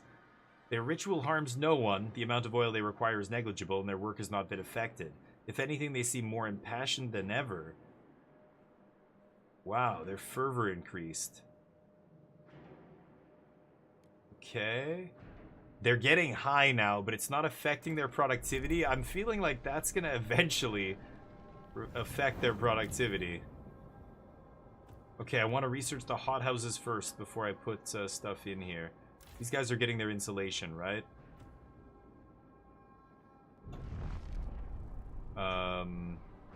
It always stays paused in that menu for some reason. So I can actually turn the heat down here, maybe to chilly. Lower that oil consumption a little bit. Okay, this place needs insulation. And that's gonna house everybody. Ooh, +1, perfect. Wow, we're really losing a lot of food here. Okay, this place has just stopped producing, that's why.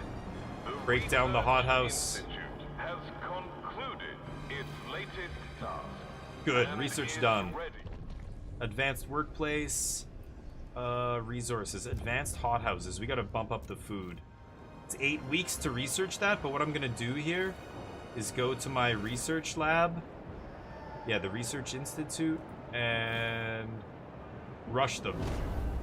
That increases our research percent. So now we're at 325% because both of them are rushing, both institutes. Yes, that'll get learned very, very quickly. Okay, ooh, we're about to run out of materials. That's bad. Okay, I need to expand here again. Oh my god, there's not much left. Let's break the ice over here.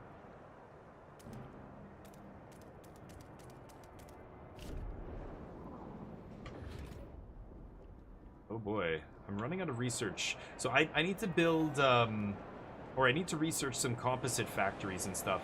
I think I'm gonna have to start building industrial districts to provide materials. So I think I'm gonna build another industrial district over here.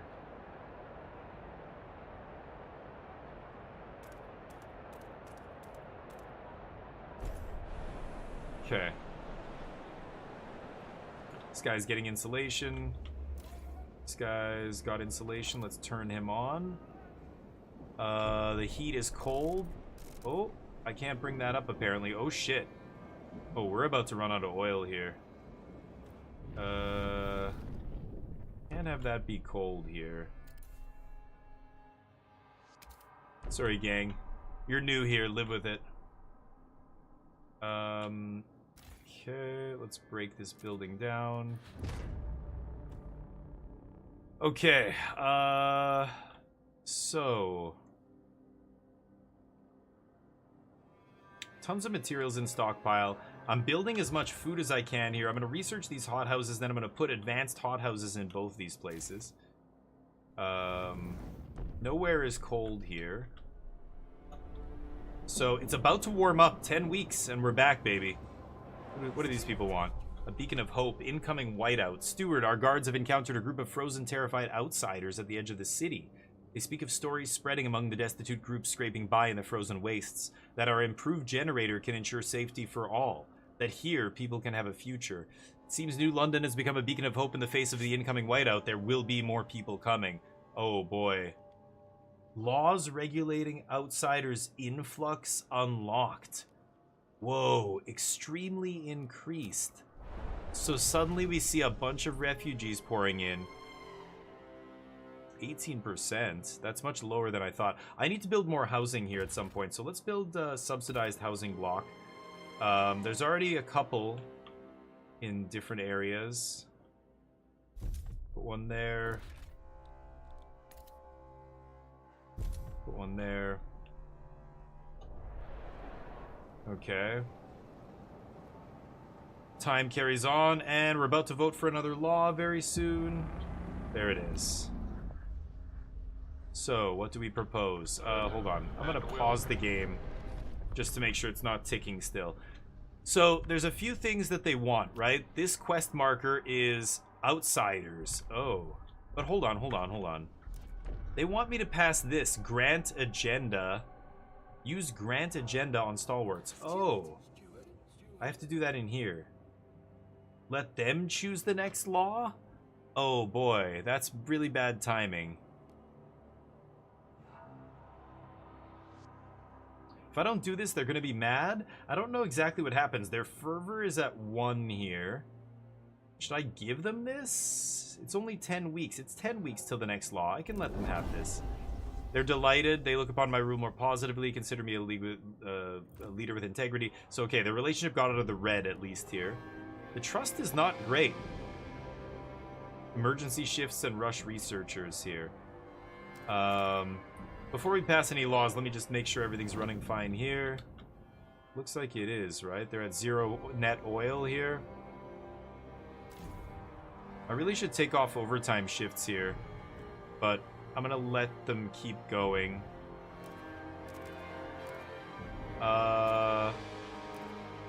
They're sending 140 barrels a day to the other place. Yeah. I'm gonna let that happen. Okay. So I let them have the agenda, and they want to vote for labor oversight to ensure optimal functioning of workplaces. Foremen are empowered. That increases efficiency. That's actually pretty good. I'm gonna recruit you guys. Get involved. Should see something on your screen allowing you to vote. If you don't see it, refresh the stream. And let's negotiate, because this is 4 against. I could let this vote go, because I don't personally care. This is their agenda that they want to pass, but I actually want this. Efficiency increases. My trust right now is barely tolerated. So this is going to lower my trust a little bit. That's getting dangerous. People are not trusting me here. Ooh, 4 people voting. Should I let you guys decide this? It's slightly in favor of 4 here. I could negotiate. I'm going to let this ride and see what happens, because I could be fine either way. You always vote against? Don't do that. Think about the vote. What do you agree with this? What if you were in this community and you were living in this city and you paid attention to politics and you know that this is what they're voting on? How would you tell? How would you walk over, knock on the door to your delegate here and tell them to vote? Are you a new Londoner? You walk up to one of these people and go, "Hey, we want this." If it's no, then that's fine, but at least have a reason for wanting that, right? The vote is still up. Yeah, I haven't stopped it yet. Are you guys ready? This could fuck up my majority. Okay, then that's fine. That makes sense, Exiled. Okay, let's vote, baby. Let's see how this goes. Ooh, 2 for each. Hydrith and the Exiled. Dugio and Battlegander. Labor oversight. Need 51 votes. Oh, easily passed. Easily. Well, not easily. 54 to 51.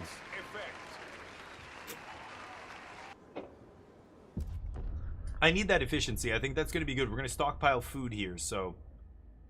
Let's just take a look here. So I have one food spot that I'm not exploiting, but I need to research deep melting drill. Maybe the next research tick. I'm rushing the researchers, but once you start rushing them, you can't unrush them. So this is just going to tick down until it stops. Both of these are getting rushed. So my research is through the roof here. The oil is concerning. I'm at 202 barrels a day. These guys are out exploring that, and then I've got one more team. Ah, they finished. So what is this? The high... Oh, that's the high pass. That's where, yeah, I could build something to go there, but... Yeah, these guys are exploring this, and I have no teams left. Shit. Because sometimes you'll find resources out in the wilderness. That would help right now if I found some oil I could bring up. Oh, wait a minute. I researched the pump jacks. I'm such an idiot, of course. Totally forgot. Let's put some pump jacks in here. What do they cost? Fracturing pump jack. We're fracking, baby. Plus 60 materials demand, that's fine. Oh, their materials are actually through the roof here. Stockpile hub is full. They can only hold 10k. So, I'm an idiot. I should turn that off for now. We can just actually make it 0. And they're going to lose 120 a day. So I guess let's go to 120.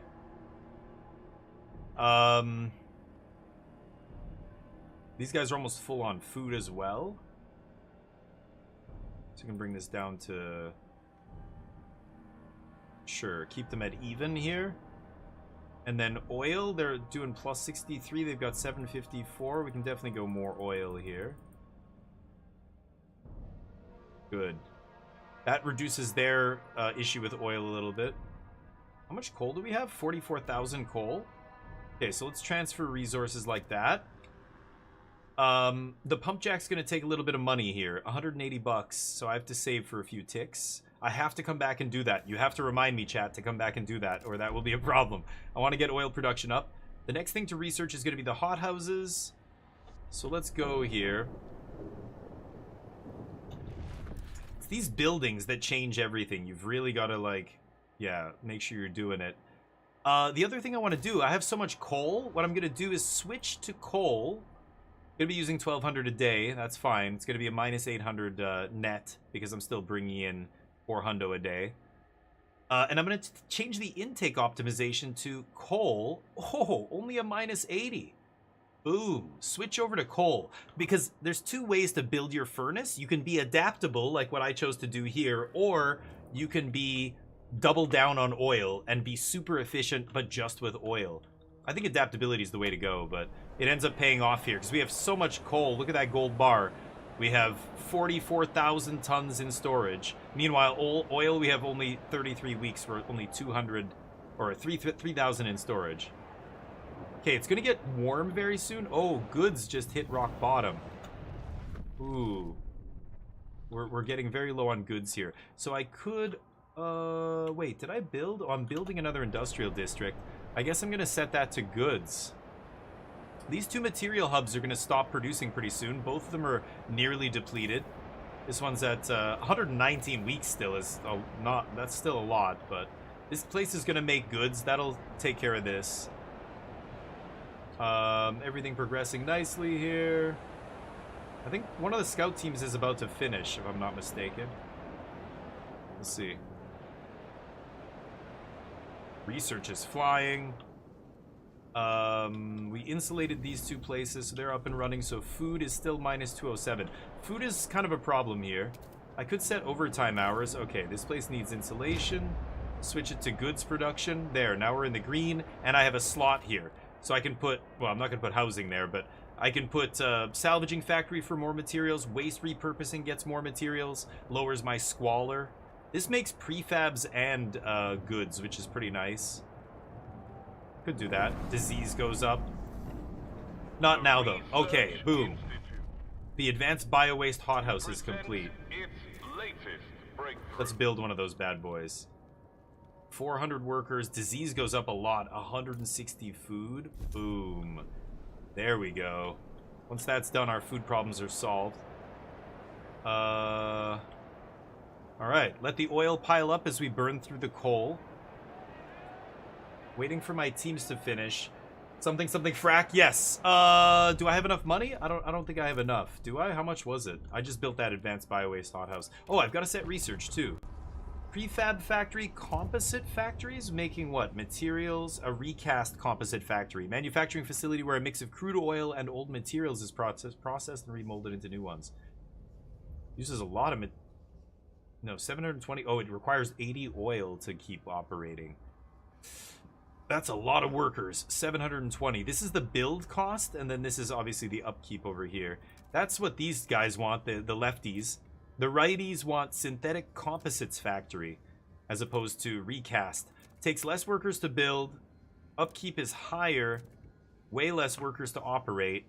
Facility manufacturing materials from crude oil using novel chemicals that minimize human labor but release noxious vapors. So squalor significantly increased. Okay. Automated workforce? Interesting. Goods factories. Big goods. Disease goes up a little bit.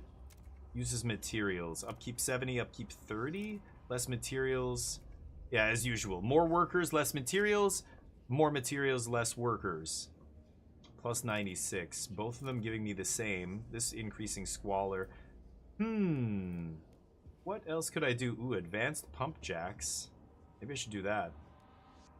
Advanced workplace insulation? Ooh, that's also nice. Improved heat dispatcher. Wow. That seems really good. Oh, but I have to build it? It's a building I have to construct as well. That costs this much. A core? Coal liquefactors? Turning coal into oil. This! I need to swear to defeat the frost to research this. Oh! I need to swear to defeat the frost? That's what these people want, the pilgrims. Make promise, promote, condemn. How do I defeat the frost? I could deploy guides. Exploration time decreased is nice. Should be using that.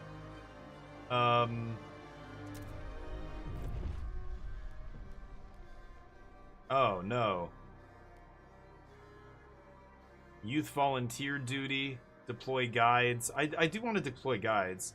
Decline to promise anything. Yeah, I'm gonna do that soon. Okay. What do they want me to do? Defeat the Frost. What is that? I don't know what that means. I need to swear to defeat the Frost. So I think that's a story moment or something that just hasn't happened. Improve generator capacity. Adaptive valves. I like that. Okay, let's research that. That's fine. Whiteout's coming, right?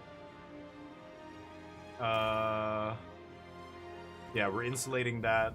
Holy shit, that's cold. Okay. That's like unworkable cold. Because it's not insulated. I could shut it down for a bit. Let me just turn it off for now. Yeah, while it builds up. Hey Lily, what's up? Frostpunk gets a Firepunk by defeating the Frost? Yeah, I've gotta defeat the Frost. I don't know what that means. Punch the Frost. Oh yeah, the people in the old Dreadnought. Yeah, they're fine. Actually, these people are easy to manage. They're very low low kind of impact here. We could do this. Let's turn down what we're giving that other place here because we're at -12. Let's just give those people a little bit less because they're not even using oil right now. We'll just go down to 0. And these guys are good, right? We don't have to do anything here. This place is just going to sit here and produce oil. Oh, I need to build the jacks, though. You are right. Extraction. But I need 180 to do it. Okay, let's chill. I keep spending my money on other stuff because the research keeps, like, going. 97%. We're very close to exploring these places. This place is basically done, the valley. And the Highlands is going to be interesting. That's where the wise women are. I could get more people here, or I could build a trail here. That, again, costs money. I think I want to get this oil out of the ground quick. So I'm going to build a fracturing pump jack as soon as we get to 180 here. We'll see. They're dying? Noir, no. Game of Thrones zombies invade? Yeah, that might be what happens. I love this though. This bleak like survival at any cost, and you dealing with these crises. It's really a life lesson. It teaches you. I'm at 160. What do they cost? 180, right? God damn it. It's a life lesson, right? It shows you like when people break down over external existential crises, they start having all kinds of other issues because they panic, fear takes over. Like in this game, fear, panic, those kind of things can destroy your society, right? You're trying to balance people's needs and be smart about things. So 5.4 million barrels left, 6,000 weeks of oil. Holy shit, 6,000. This one's the easiest to heat, so I think I'm gonna put the oil there. These guys have been doing overtime shifts for so long. They keep dying, but I don't care.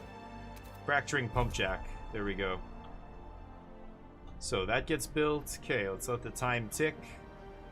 Go over to the other place. The whales are coming. They want their blubber back. Oh, this place is off. Turn it on.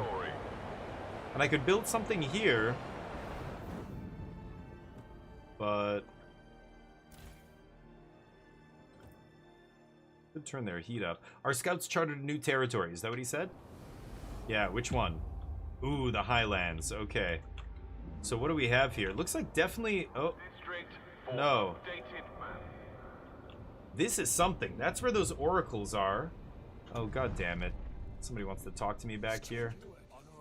Oh, it's at the logistics hub? What do they want? Nose in the air. Pilgrims. Steward, every day at noon, the pilgrims gather around their elderly prophets and imbibe in their fume-induced fugue states. The stalwarts complain that this schedule reduces efficiency during their shifts, not to mention nearby workers end up intoxicated by the fumes as well. Okay, now we have a problem. But there's no denying that the pilgrims have become more effective at charting the Frostland, be it through some truth in their mysticism or some fortifying placebo effect. What should we do? Ban the vision rituals. This is a ridiculous disturbance, not worth the benefit it brings. Or allow it. No harm is done, especially as they're useful for exploration. Deploy Seal's Pilgrims action. Their fervor increases. What do you guys think I should do? I'm about to redeploy them and explore, and I was going to use that ability. They want me to use that ability, so I could do this.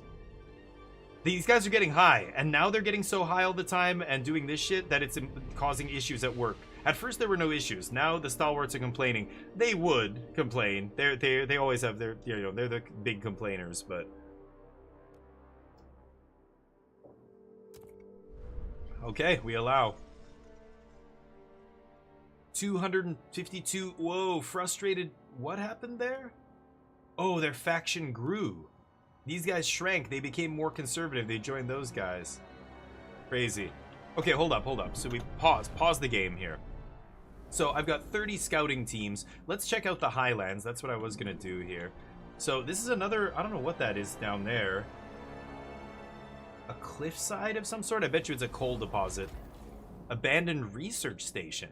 Inside this abandoned research station, our scouts found a circle of frozen naked bodies lying around a strange idol made of ice. Nearby sat a pile of stalwart uniforms? The station has fallen into disrepair. We could salvage it for prefabs, but the stalwarts would prefer that we destroy all evidence of this place and redact it from the official record. What? Salvage the remains. People will learn where these prefabs came from, but they're too valuable to waste. They get pissed, because people know they had some secret research station. Frozen idol, a circle of naked bodies. What the fuck was going on here? We will erase all evidence of this place. What research station? Relations improve with them, or come back. I don't need the prefabs. I have a ton of prefabs.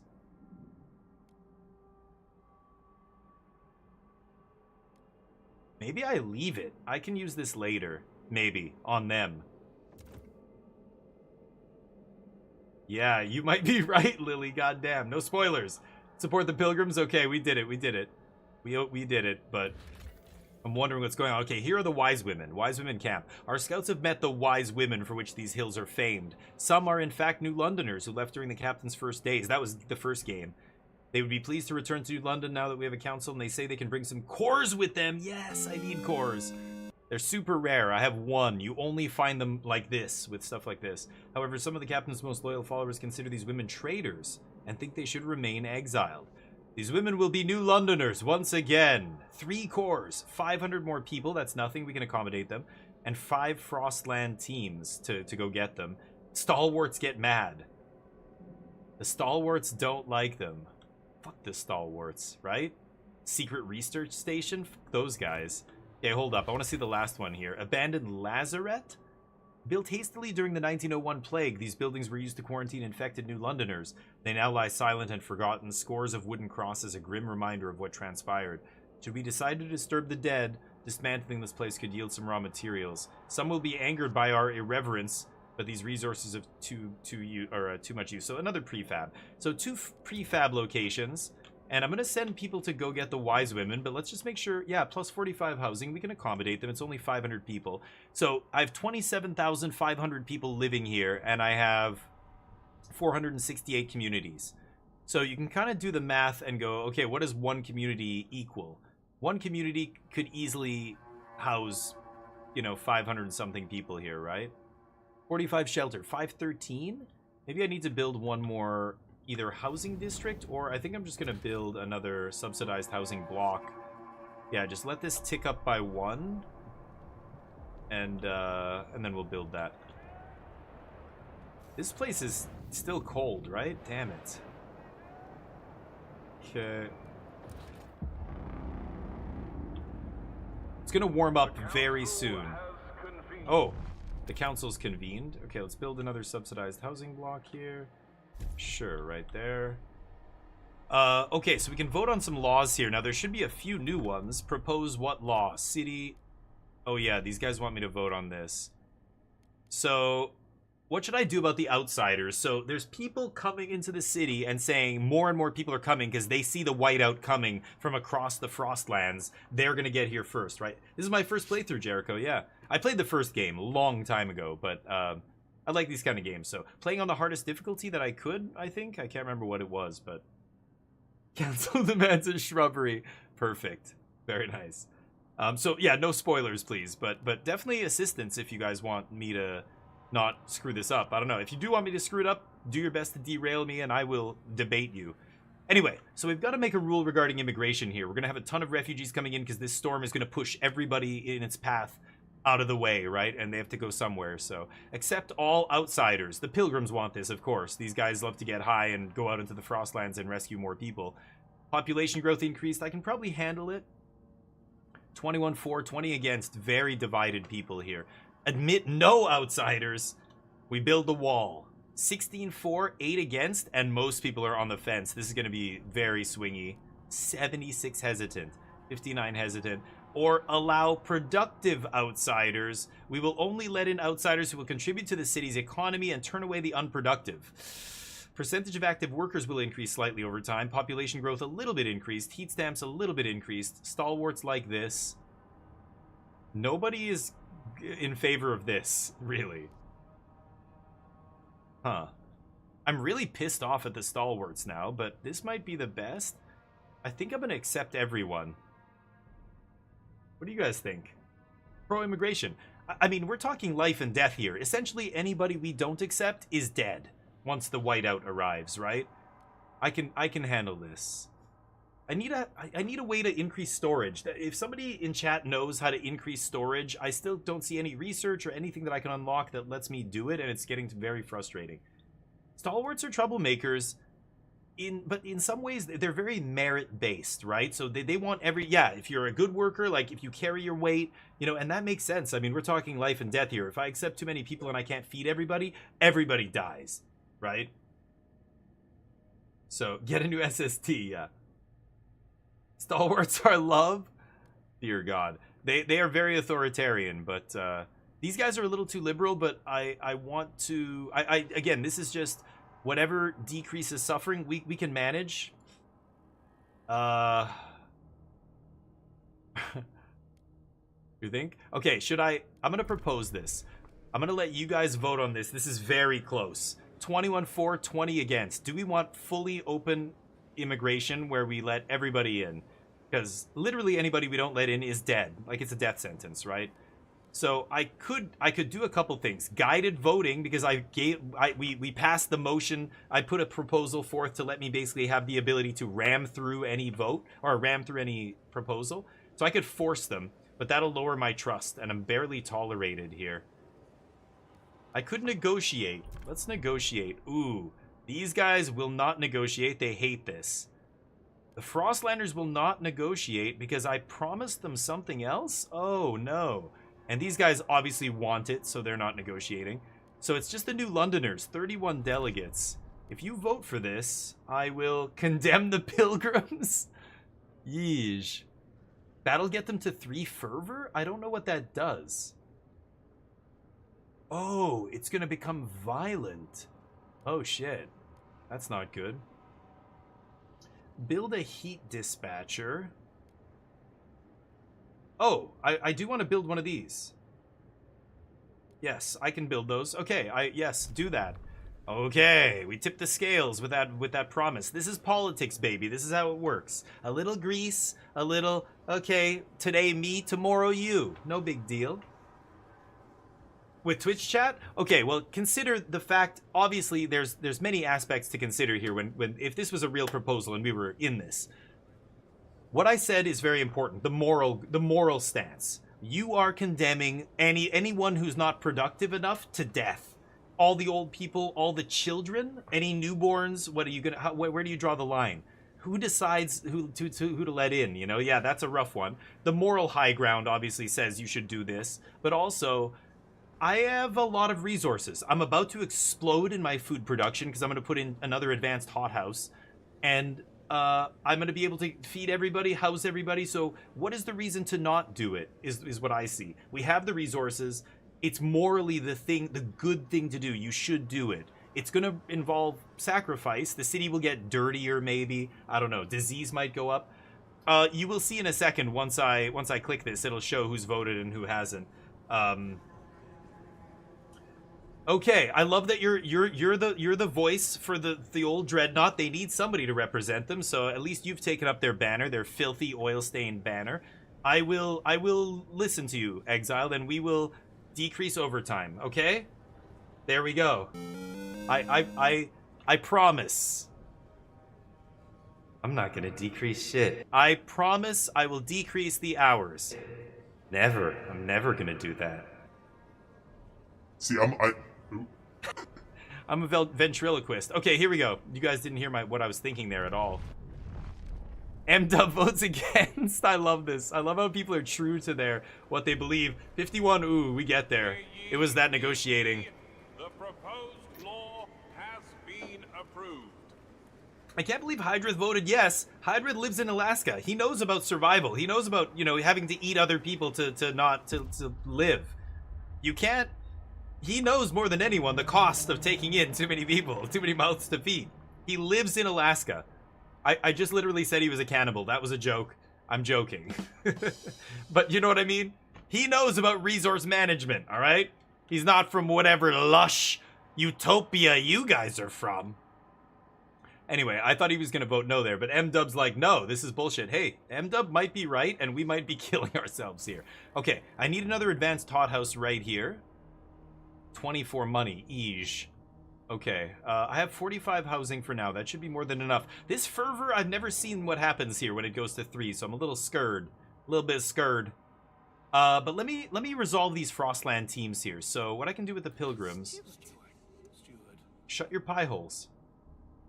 Promote, condemn. I could condemn them. That'll piss them off. I could demand funds. Deploy seers. Whoa.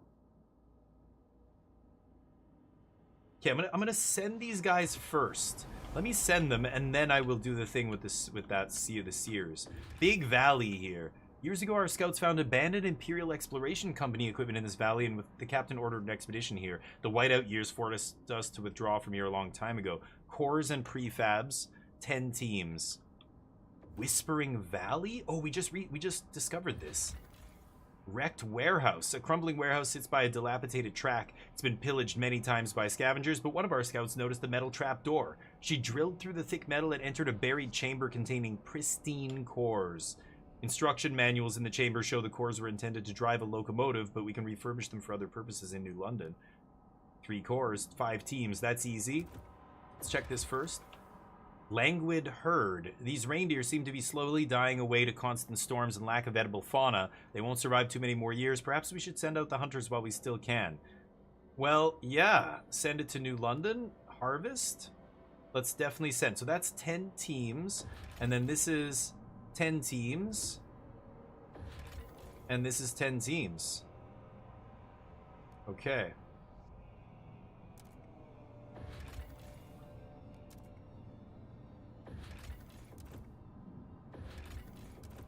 There. Okay, so now that I've sent everybody out, all the scout teams are gone, or they're about to leave. You can see them there. They're going to take off from the logistics hubs, these places. You can see the skyway there that I built. There's multiple trails coming in here. It's awesome. So now I'm going to use this ability. So what does this do? Special ability, deploy seers. Decrease. 274 join. Oh, and it increased their size of their faction. 6% now. Okay, some people got converted. So, okay, I have 50,000 stockpile. How do I increase my stockpile? Look at the bottom right of the corner next to the Frostbreak. Hubs your production storage and such, including heating hubs. Oh, this? Yeah, but where does it... and I could research this too, but where does it say... Oh my god, that's what it is. Yeah, I'm such an idiot. Okay. Fuck's sakes. Thank you, Jericho.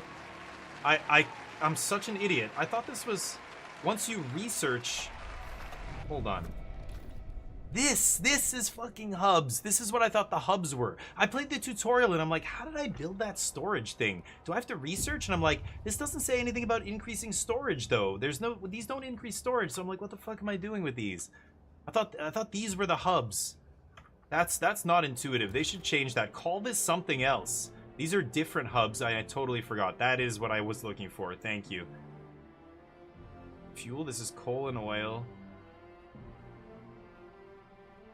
Oh, interesting. Okay, heating hub. Yeah. So dumb. Okay, that's a huge level up. I still don't know how to break the frost. It's driving me crazy. Heating? Oh, what did I agree to? This. Oh, I agreed to research advanced. Oh, shit. I thought it was build one. They want me to research it, right. Yeah, we're researching capacity. Okay. I guess I am researching that other one next. So, this is just a regular hothouse. I could break this down and build an advanced one, but 69 weeks of food, I'm not going to waste it on that, right? I want to build another industrial hothouse here. That's going to cost a bunch. 120. The food is going up here. Maybe I should just build this stupid materials hub. 80? Yeah. That should be very soon. Okay, and I promised Exile a little something, so I'm a man of my word. Emergency shifts have ended. Thank your Australian god. He's not a Greek god. He's an Australian god. They're different. I don't know how. They get really drunk, basically. No. My old Aussie roommate used to love drinking. I'm not implying that you like to drink or Australians in general, but most of the Aussie guys I know love to party really hard. At least when I was living in Southeast Asia. I mean, but again, these are the kind of Aussies who travel in Southeast Asia. If you ever want to buy weed on a beach, it's some Aussie dude with like dreads who's like, what do you need? I've got everything. I'm like, okay. He lives there. Deploy guides. Oh. Didn't I? Pilgrims. I don't even see deploy guides because I upgraded it. Oh no. Yeah, it was deploy guides and then I upgraded it to deploy seers, so I just can't do this? Yeah, I can't do that now. That's super annoying. Build the moss filtration tower building. I still don't see that. Why do I not see that on here? The moss, I researched it. I'm positive. Why do I not see that? That was the other thing I'm missing. I can't figure out how I don't have that anymore, but still can't get additional heat there. Come on. All right. They like to get rowdy. No more death in the old dreadnought. Yeah. Because of you. You can thank yourself for that. Why am I seeing all these icons? New Londoners. Those are the stalwarts. What did I click on? Why is it? It's weird. Okay, new upgrade proposed. Good. Adaptive heat valves. Yeah, that was the improved generator capacity. Adaptive valves. So now I can generate more heat. What is this? Advanced generator capacity. Ooh. I like that. I really want this melting deep deposits, but this is the thing I don't understand. You need to swear to defeat the frost. I don't know. We'll see what happens. Oh shit, I was gonna bring in those wise women too. I totally forgot to bring them in. They're chilling out here like, hello? You don't want us? They're down here, right? 5 Frostland. Oh, some Frostland teams came in. Let's do this. I don't give a shit about the stalwarts. Let's bring them in. Yeah, we're exploring. We're bringing the food back. So, once the food's all gone here, I think that's it, right? I could build a trail? Is that... How do I do that? Oh, no, I don't build a trail. Those guys just get sent back? Oh, yeah, it was like that other one. I didn't build a trail, right. Okay, so we've got 15 teams. That's awkward. 15 teams. I could go bring in more people here. The weather station. Or I could build a skyway somewhere. Does this have a skyway? Yeah, shipping by skyway, okay. 25 teams. I only have 15 teams, so I won't really be able to research much here. I think I'm going to try and connect this. It costs money, though. These guys are doing their thing. Maybe I'll just hold those 20 teams. Or 15 teams. There's no other region I can explore with just 15 dudes. Steam Valley.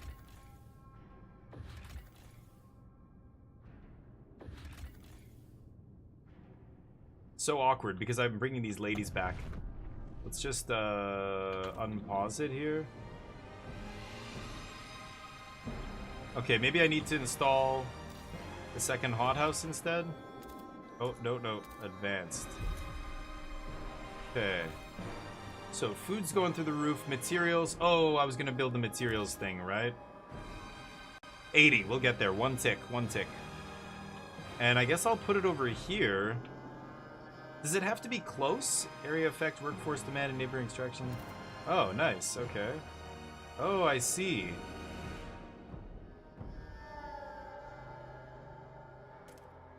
Okay. Damn, that adds so much storage. Shit, I'm an idiot.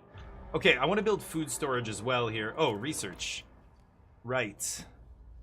Furnace, pump jacks. Oh, they want me to research this, right? I guess I'll research this. This one. $200. Jesus. Okay, I guess we're chilling on that then, right? I can't research anything right now. God, I'm broke. Gotta let the money pile up. Let the wise women come back. We have housing for everybody. It's getting warm pretty soon here, so I'm gonna get ready to turn the temperature down. Very soon. There, pump that up a little bit. Oh, these guys are not happy with me. Skeptical.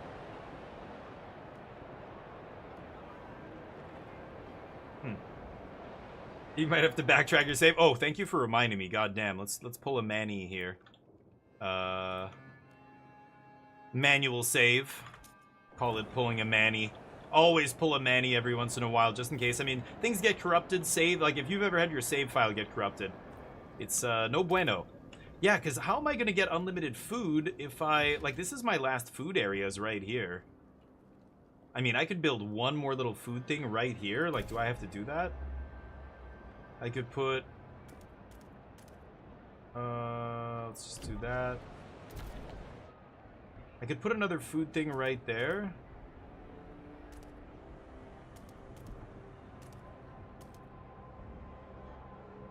Wait. That's enough. Okay, let's just break that frost. No materials. I could build another factory here. Salvaging factory if I need goods. So I'm gonna leave those slots open. I have another industrial district that I could have going here. Okay, warmer weather. Now we can decrease and start saving. Okay, let's decrease that heat. Bring it right down. All these zones can come down. I'll make that livable.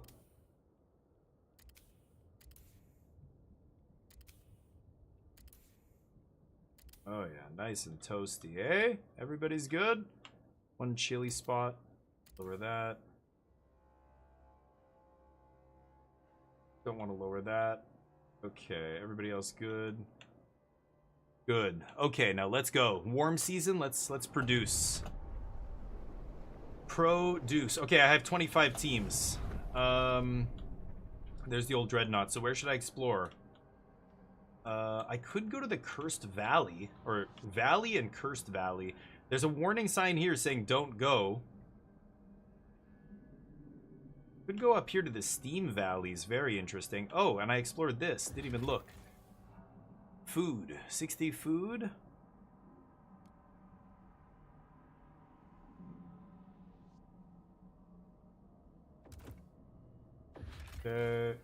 Cursed Circle. Nomads. Some nomads have left a circle of strange machines around a single charred body. Forget Hope is carved into each machine, some of which contain useful cores. Our scouts claim the parts in cursed they claim they're cursed and should be left where they lie. Trust falls slightly? What's my trust right now? That's not the end of the world.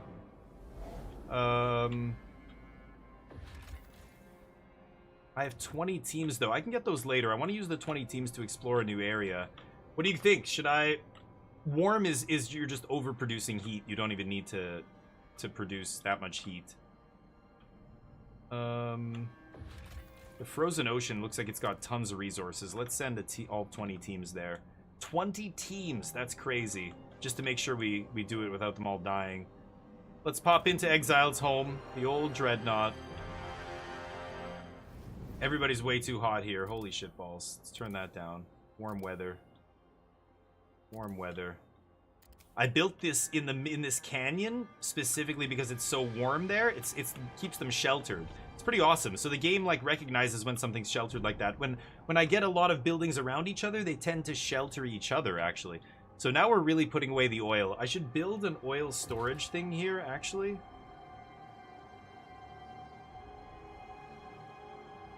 No, I can just transfer it all, right? Okay, so let's check the levels here. These guys need more materials, apparently. And we have such a surplus. Let's give them +5. Their food storage is completely full. So we can scale that back to just, yeah, we'll keep it at parity, basically. -1, sure. And then these guys are sending 135 barrels extra is what they're producing. Wow. Let's send it all except 4. They've got 5,000 almost in storage. 5. Let's let them stock 5 a day. They're going to send it to these guys. Nice. We are putting away a ton of resources. That looks great. I could transfer population back and forth as well, but I don't think there's any need. We're not short on workers here. I did want to put in another one of those jacks, oil jack, but I'm going to research the advanced ones first. Okay, so what am I doing here? So there's so many... Right now my bottleneck is heat stamps. 56 a week is great, but...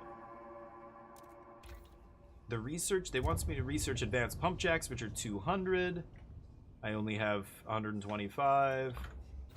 So I'm waiting on that. I think I need to build a storage building here. I need to build a fuel stockpile hub, or we're going to hit the cap very soon. So I could build it anywhere... This doesn't have to be heated, does it? Area effect. Demand... Oh, workforce is decreased. Okay. Yeah, it's just storage. You don't need to heat this, do you?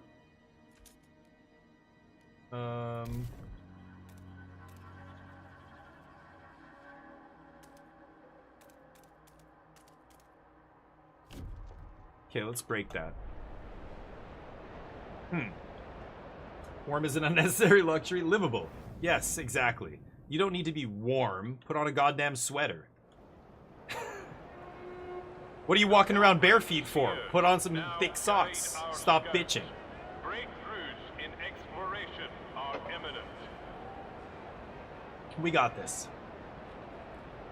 We got this. Everything's gonna be just fine. Our scouts have charted. Oh, charted new territory. I like listening to his voice. I wish when you paused it, the voice acting wouldn't shut off. Oh, not the council. No. Okay, charted new territory. Where? Ah, the Fortitude Valley? Fortitude Valley. What is this? Looks like... What is that? I don't even know. And a facility. Holy shit. Rowett Expedition. Dreamer's Mine. An ironworks sits at the surface of this mine, its walls covered with designs for wagons and transports. A smaller glassworks once fabricated fragile scientific instruments. Few tools remain after many years of scavenging, but there's still iron at the very bottom of the shaft. An outpost here could... Wow, it's a huge materials increase. I don't need that yet. Okay, big materials. What's this? Fortitude Base, Rowett Expedition. This is their possible settlement. Oh, the abandoned base welcomes us with the Fortitude sign. The roof has collapsed on a lab where scientists studied the cause of the frost.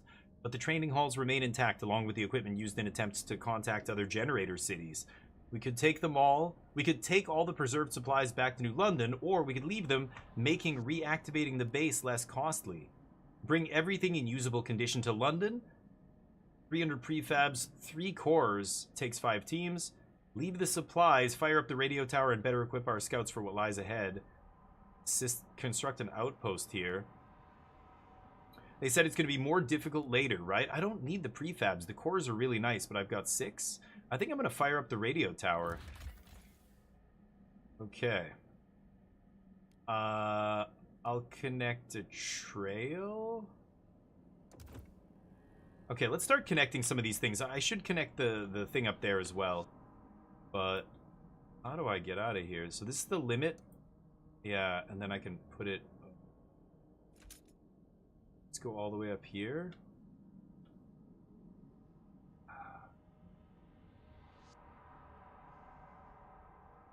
I could try and connect to the radio tower. No.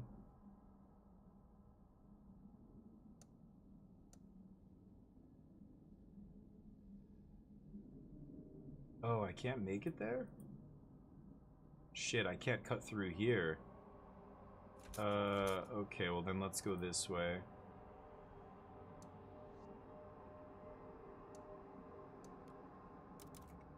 Okay, build a trail. That costs money. Want to build a trail up here as well. I have 0 Frostlands teams now because I'm doing that. Yeah, so once those trails are connected, we might be able to build a settlement there. Food cores. This is cursed cores, right? Yeah, I need 5 teams. And then we're exploring this still. I have no active teams, so okay. There's teams going where? Erosion. Oh, those guys are going on the expedition. They haven't even started yet. Jeez. New territory. Okay. So materials. We're blowing through the food here. I definitely need another food storage thing at some point. We can let it stock up though. We're pretty far from needing that, I think, right now, actually. Excavating that. So food's going through the roof. Goods are good. I could use some more housing here. And research. I have 100. I need 200 to do the pump jacks. How many more weeks? 10 weeks, 30 weeks. I have 30 weeks to research that. I guess I could research something else first. What is this moss filtration tower? I asked that earlier and I probably missed, put them next to things they increase productivity. Yeah. I think I missed whoever answered, but, what do I researched the moss filtration building. It's not here. Those are districts. These are specific buildings. It was here, and it's gone. I built one already. I have one in one of these buildings, I think. It's a tower that filtrates moss. No, it's, yeah, it uses moss to filter the air. Oh, there we go. Oh my god, I hate that. That is so awkward to grab. There it is. Okay, so I could put one in one of these residential districts. Okay.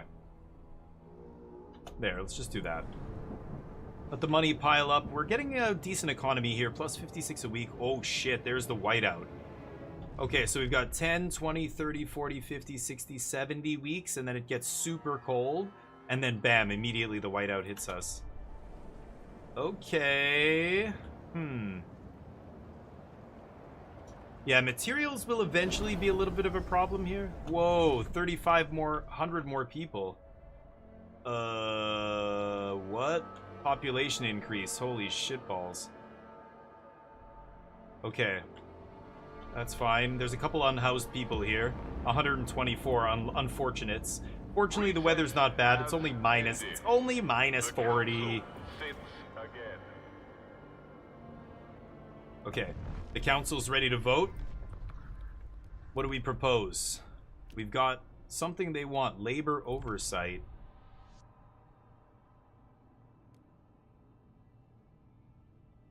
Oh, why is it showing me this? Somebody wants this? We voted for this. This got voted for and it's in. Right? Whiteouts. Yeah, I know.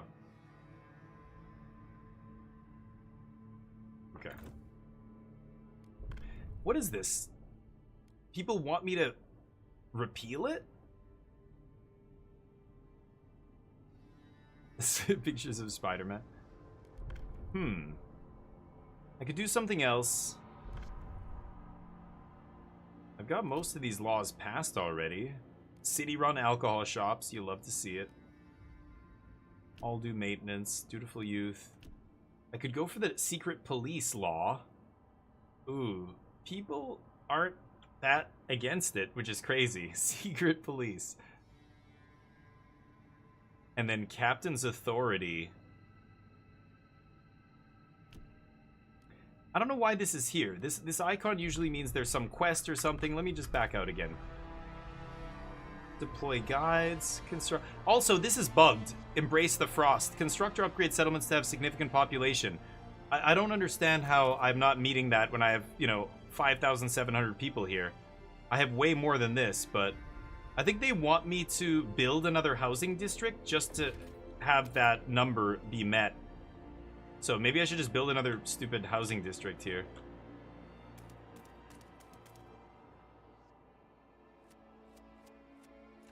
Hold on. Is that what that is? That's super annoying. That's like almost buggy level annoying. Hold on, hold on. Is this... Oh, I can't build here. Shit, okay, never mind.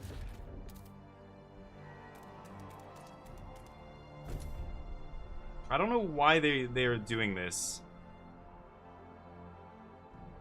I'm probably just wasting my resources here, but I want to see if that's... Is it bugged? Like, what's going on there? Okay, we're gonna do this quest at least. So, I'm not voting on anything? Maybe I should just wait for council for when I want them to vote, right? Oh, I'm sorry, dude. The pet cam. Yeah, get that out of there. A new law available because of research or some event. Really?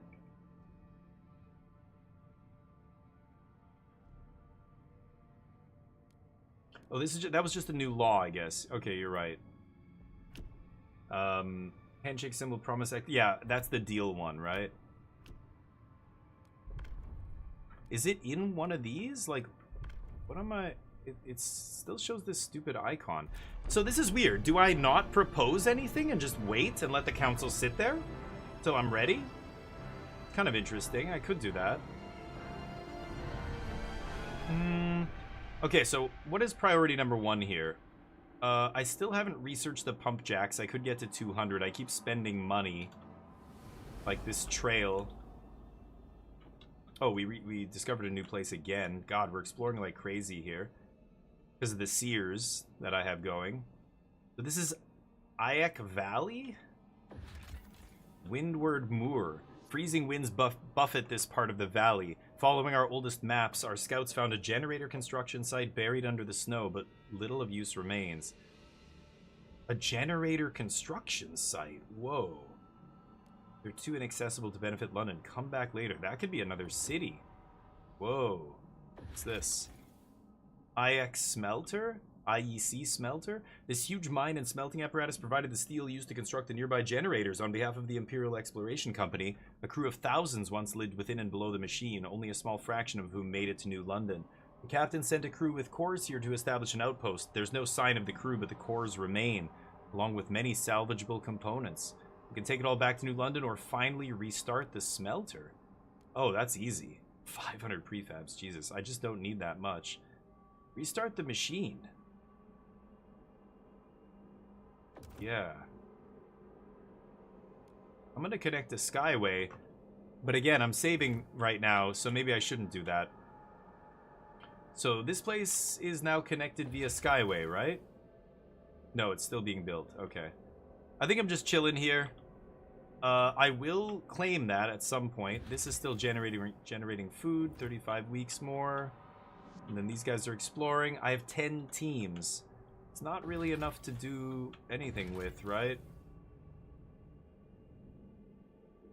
Unless I want to build another trail. Ooh, the coast? So I guess my 10 teams are chilling, right? Yeah, I gotta connect trails. Connect trails. I need to connect to this, but... Okay, let's just let the stupid research thing go up. Oh. Frostlanders demands met. Yeah, I built the Moss Tower, sure. What do these people want? Loaded sales pitch. City-run alcohol shops. Steward, the head of our alcohol monopoly office has a proposal for you. Our shops give people a taste of what they've been missing for years. But now, they're clamoring for more. More variety. More shops. Longer hours. Better bargains. Why not give them what they want and increase our revenues at the same time? Some doctors worry promoting alcohol would lead to disease and dependency, but the extra funds could go to better services for all, medical care included. So the alcohol that the government produces and sells, we gonna push it? I don't know about that idea. Ugh. They want more selection, etc. Expand the alcohol shops. No one's forcing anyone to drink, and our city could use the money. Or refuse. Alcohol sales are a necessary evil and should not be promoted. Trust falls slightly. What do you guys think? Yeah, I'm going to connect a trail to that smelter once I have the funds. First, I'm going to research this advanced pump jack.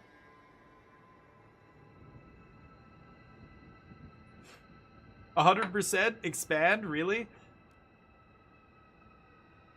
Hey, bud. Oh, you're a good boy. We were saying you weren't here and your bed was on the screen. Dummy. Didn't tell me you left. You're so quiet. He's coming because he's got to go soon for a WALK.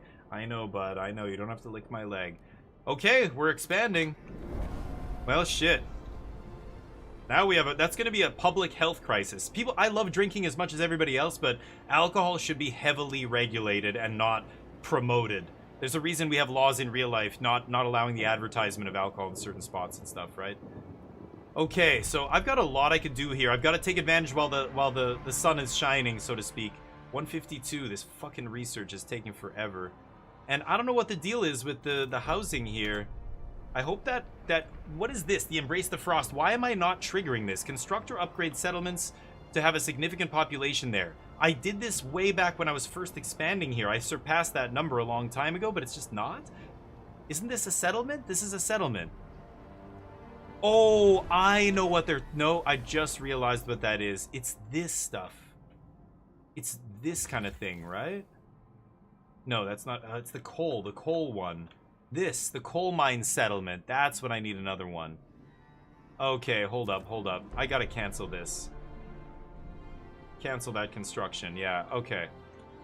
Get my money back. Yeah, I'm an idiot. Right, that's what it is. It's tracking that other thing. I thought it's settlement and colony. They mean settlement, not colony. I got it. Okay, housing. Housing's a problem here as well. 257. Let's start this stupid research. Advanced go jack off pump jacks. Yes. Advanced fracturing pump jack. Wow. Squalor. You sons of bitches. I promised that. I shouldn't have promised that to them. I could vote on something, but this is the first time where I've been stuck on nothing to vote for other than secret police. Let's throw it out there. You wanna... I think it's a good idea, everyone. I don't want to recruit Twitch. I know exactly what you guys are gonna vote for, and it's not gonna be for what I want. But I'm gonna let you have your fair share. It's the alcohol already. Your fair say. I can negotiate with the Stalwarts, but the Frostlanders are almost 49 delegates is massive. They're by far the biggest voting bloc in the city. Let's see what they want. Vote for this law, and I will shit on the Stalwarts. Build a salvaging factory. That's not bad. Lined heating towers. I'm not even using any heating hubs. I don't need them. It's kind of interesting. Redesign the city and use heating hubs and stuff. I'll build a salvaging factory. Sure. 3 people voting in chat. Let's get it to a vote. Secret police. Need 67 votes here. The noes have it. What? Oh, you bastards. Yeah, they all voted against me. I even promised them something. Okay, you know what? I'm not doing that. Salvaging factory? Not happening. Let's see what happens when I break... I'm breaking my promise because they didn't fucking vote. They didn't come out and vote. They know it, too. They're full of shit. I'm not letting them get away with that. Fuck that. God, I've got the heat turned down, but it's still hot as shit in here. Warm. What happens if I crank the heat up all the way? Do they die of, like, overheating? I guess you can't overheat in this game. Okay, let's carry on. 12 Frostland teams is a bizarre number. Why do I have 12 Frostland teams? How am I ending up with that? Oh, it's always a multiple of 5. Oh, because of the road, maybe? Oh, goods are a problem again. Shit. Maybe I do want to build a salvaging factory. I need a housing block first. Let's let that happen first here. Is that road? Oops. Is that road done yet? No, not the council. C and V are next to each other. Where's that road? Okay, we're there. So, oh, it's 10 teams to maintain this place.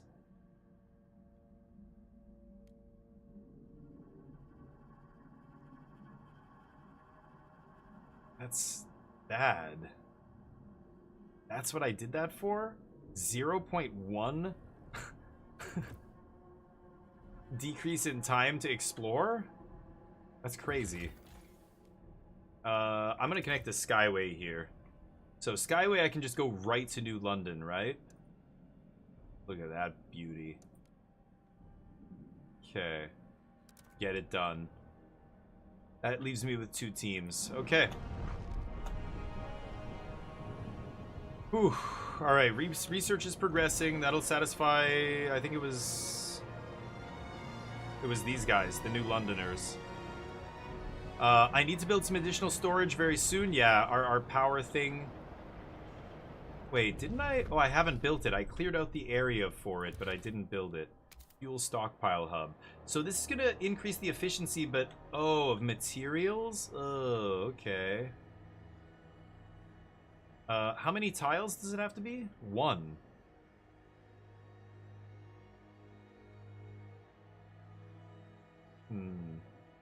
But I can't use it on these.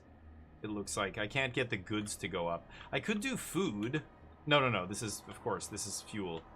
Okay, well, if it's a fuel one, then I should just put it here or something, right? It's only 1. I thought I built something here. Didn't I build a materials one already over here? Oh, that's pretty nice. Look at that. I'm gonna put it right there. Okay, that'll give us some storage. Yeah, I did build a materials one. Where is that? I don't know where that is now. Oh, here. That's the materials. Okay, right. Yes, those are the hubs. Okay.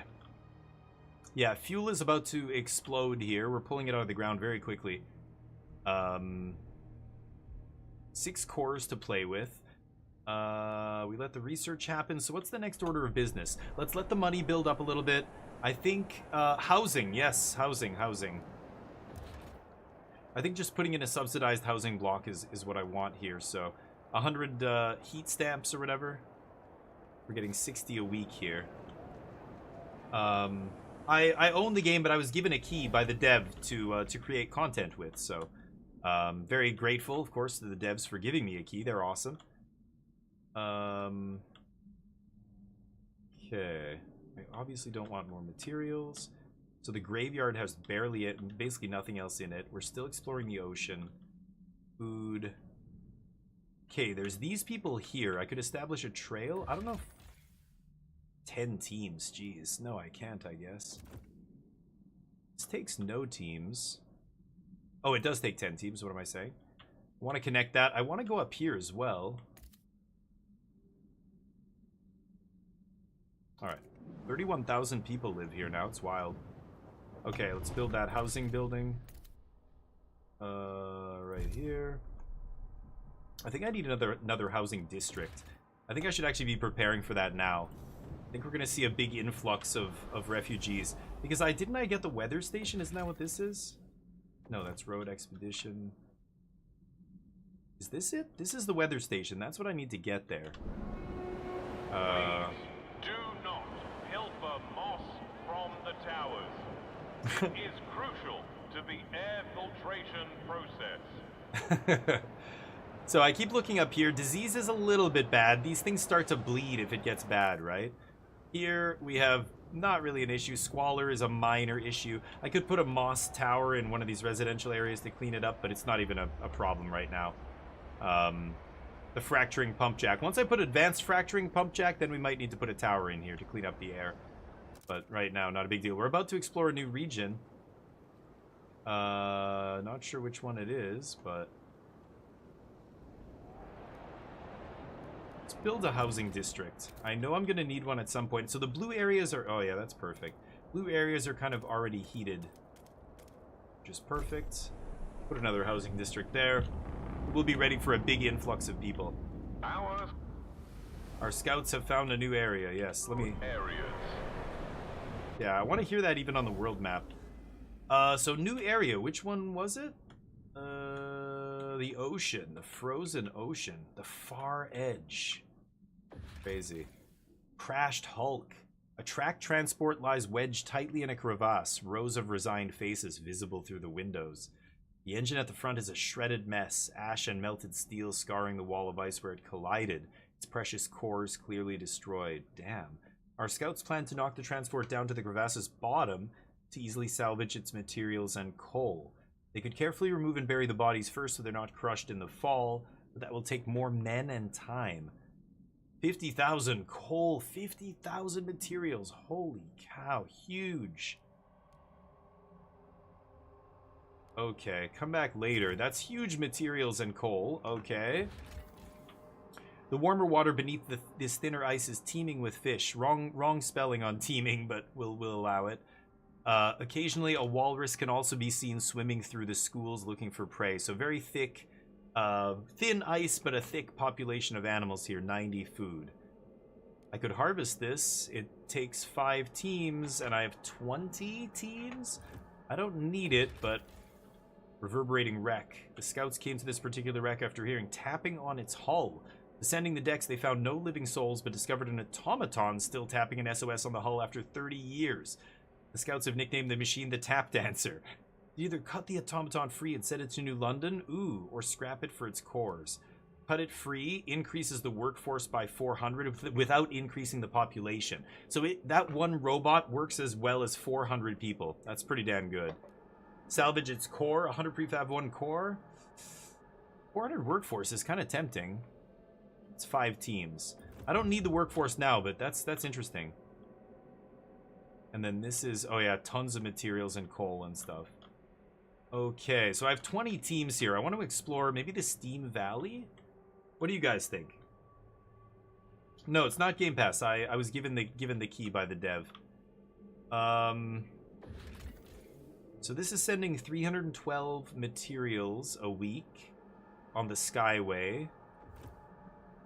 So how do I make a settlement? I have to drain it of resources first and then it becomes a settlement or something? I can't remember exactly.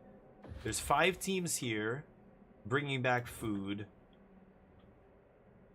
These mountains in the middle, maybe I should just explore these. It's only coal in the mountain that I could find. I'm really curious about like Cursed Valley and Steam Valley. Let's find Steam Valley. 18. That's a weird number, but it's because some efficiency bonus or something I'm doing is giving a bonus to that where I don't have to do as many teams. And because of that, it is... Oh yeah, there's cores here as well. Lula Myers taking the team out. Anyway, it's a weird number, so I end up with 2 teams left over. Oh, what's happening here? David Holm, 37, carpenter, browsing a shelf stocked with different spirits. Oh, schnapps, I've never tried that before. Hints of strawberry, wonder how they managed. Aged and infused with peat could be fun. Aha, but here's the good stuff. 120 proof with a special deal. Today only buy 2, get 1 free. Anna's always moaning we're short on funds, so she'll appreciate the bargain. Maybe we'll have company over. Oh, leads to an increase in alcohol consumption. Guys, I don't know. We're gonna have to repeal that law, I think. I should repeal that. Alcohol rations. Man, people are gonna go crazy, though, if we do that. They're not gonna vote for it. It might be too late. We let the genie out of the bottle, and now people are not gonna let me go back. Cursed Valley? Oh, shit. Okay, as soon as we're done the other one. Cursed Valley's next. Shit, I have to stop streaming this game as well. I have to actually stop streaming. I need to eat. I need to walk Neo. Goods. Why are goods an issue again? I could build another industrial district, or I could put some kind of module in here. These guys want salvaging factory. Maybe I will. It gives me a bunch of goods.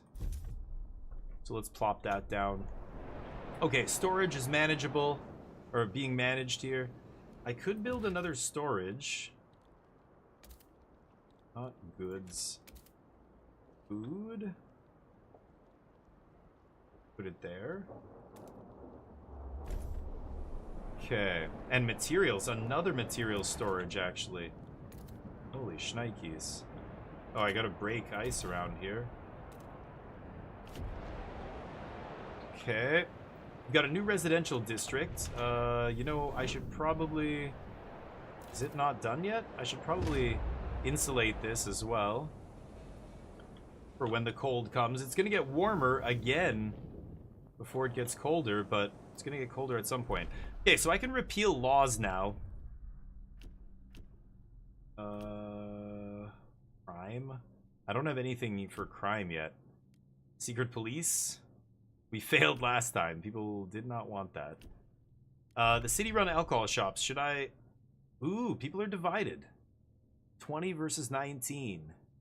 I'm getting more money. Okay, let's not resort to anything drastic. So how long do I have? I have a certain amount of time and then we go back into recess, right? So I can pass a law right now if I want, but I think I'm chilling. Trust is going up. Haven't called any overtime hours or anything. We're stockpiling a shit ton of food. Oh, we need to stockpile food at the other place too, right?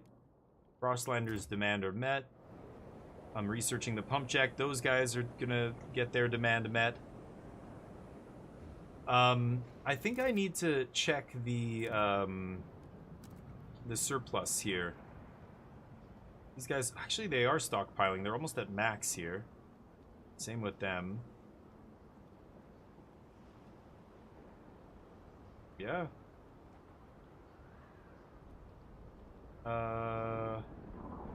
Yeah. Okay. I think everything's good here. I don't even need to change anything. I could send people from there to the main city to live, to give myself some more workforce. But we have a ton of workforce here. I could keep building. I like having a nice little cushion here, but I think I need more storage. I could actually stock up food at the other place as well. Just give them a... Or not this. Give them a food storage thing here. And then give them enough food to last. Yeah. Maybe I will.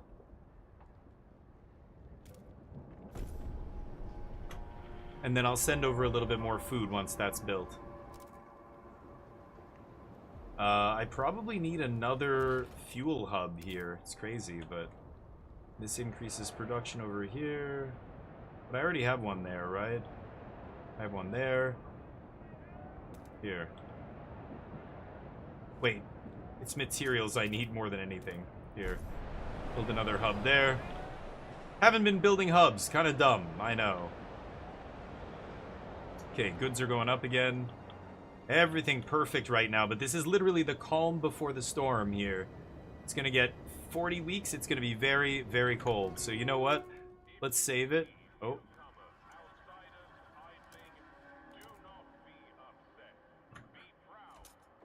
Our city is a beacon for the destitute of the Frostland. Yeah. My city is a beacon right now. It's awesome. Okay, so I think I'm going to save it there. Why stockpile? Because we're going to need it soon. It's going to be rough for about, what does it look like? 10, 20, like 25, 26 weeks in a row. Everything's going to shut down. Production will shut down.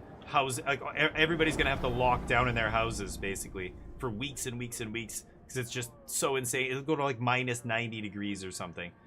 Okay, so I researched that thing for these guys. Let's research something new. So what do I want here? I guess I don't have the money right now, but I will soon. Goods factories, prefab stuff, blah, blah, blah. Nobody wants anything. Maybe I could... See, I could push through a vote right now and then give somebody something. Harvester hangars. More food from harvesting. Outpost operation. Ooh. The upkeep is decreased. Or outpost efficiency is increased.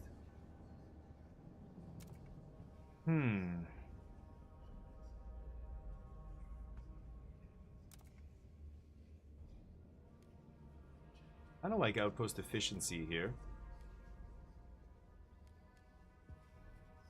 Why can't I research this? Oh, it's a radical idea. Oh, I can. So, recreation facility subsidized by the city where workers can enjoy some rest and recuperate from their hardships. Damn, trust rises, tension decreased. -2 a week. and -1 temperature level. Is this across the board or this? Oh, the place where I put it has -1 temperature level, right? 400 workers. It's kind of interesting. A pleasure commons. Famine prevention. I don't need that. I have tons of food. Worker housing I don't need. Drugs, baby. Drugs makes trust go up. Disease goes up. Workplace control. Abolished management. Workers should not be subjected to the abuse of hierarchy. We'll trust them to fulfill their duties without anyone lording over them. That's wild. Definitely not doing that. I could do leisure. It's going to impact my income a little bit. I'm very tempted to do that. What do you guys think? It's in housing, so it'll lower the temperature level of the housing. Parenthood? Communal parenthood? Or dedicated motherhood? I really don't want to increase the population significantly here, so I'm not going to pass that. Treatment? Research speed a little bit increased. Disease decreased. Experimental treatment. Doctors should always look to develop and put into practice cutting-edge pioneering treatments. Or conservative treatment. Disease goes down more, but I don't get the bonus to research. I like the research one. Experimental treatment? That's the stalwarts? Should I give it to them? Sure.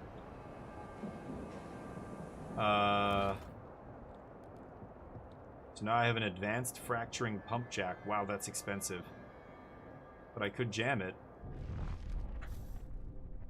Okay, I have to stop. I really do. I have to stop. I just saved it, and now I did a thing, so I'm saving it again. But Frostpunk's awesome. This is Frostpunk 2. Go check it out. I'm enjoying it greatly.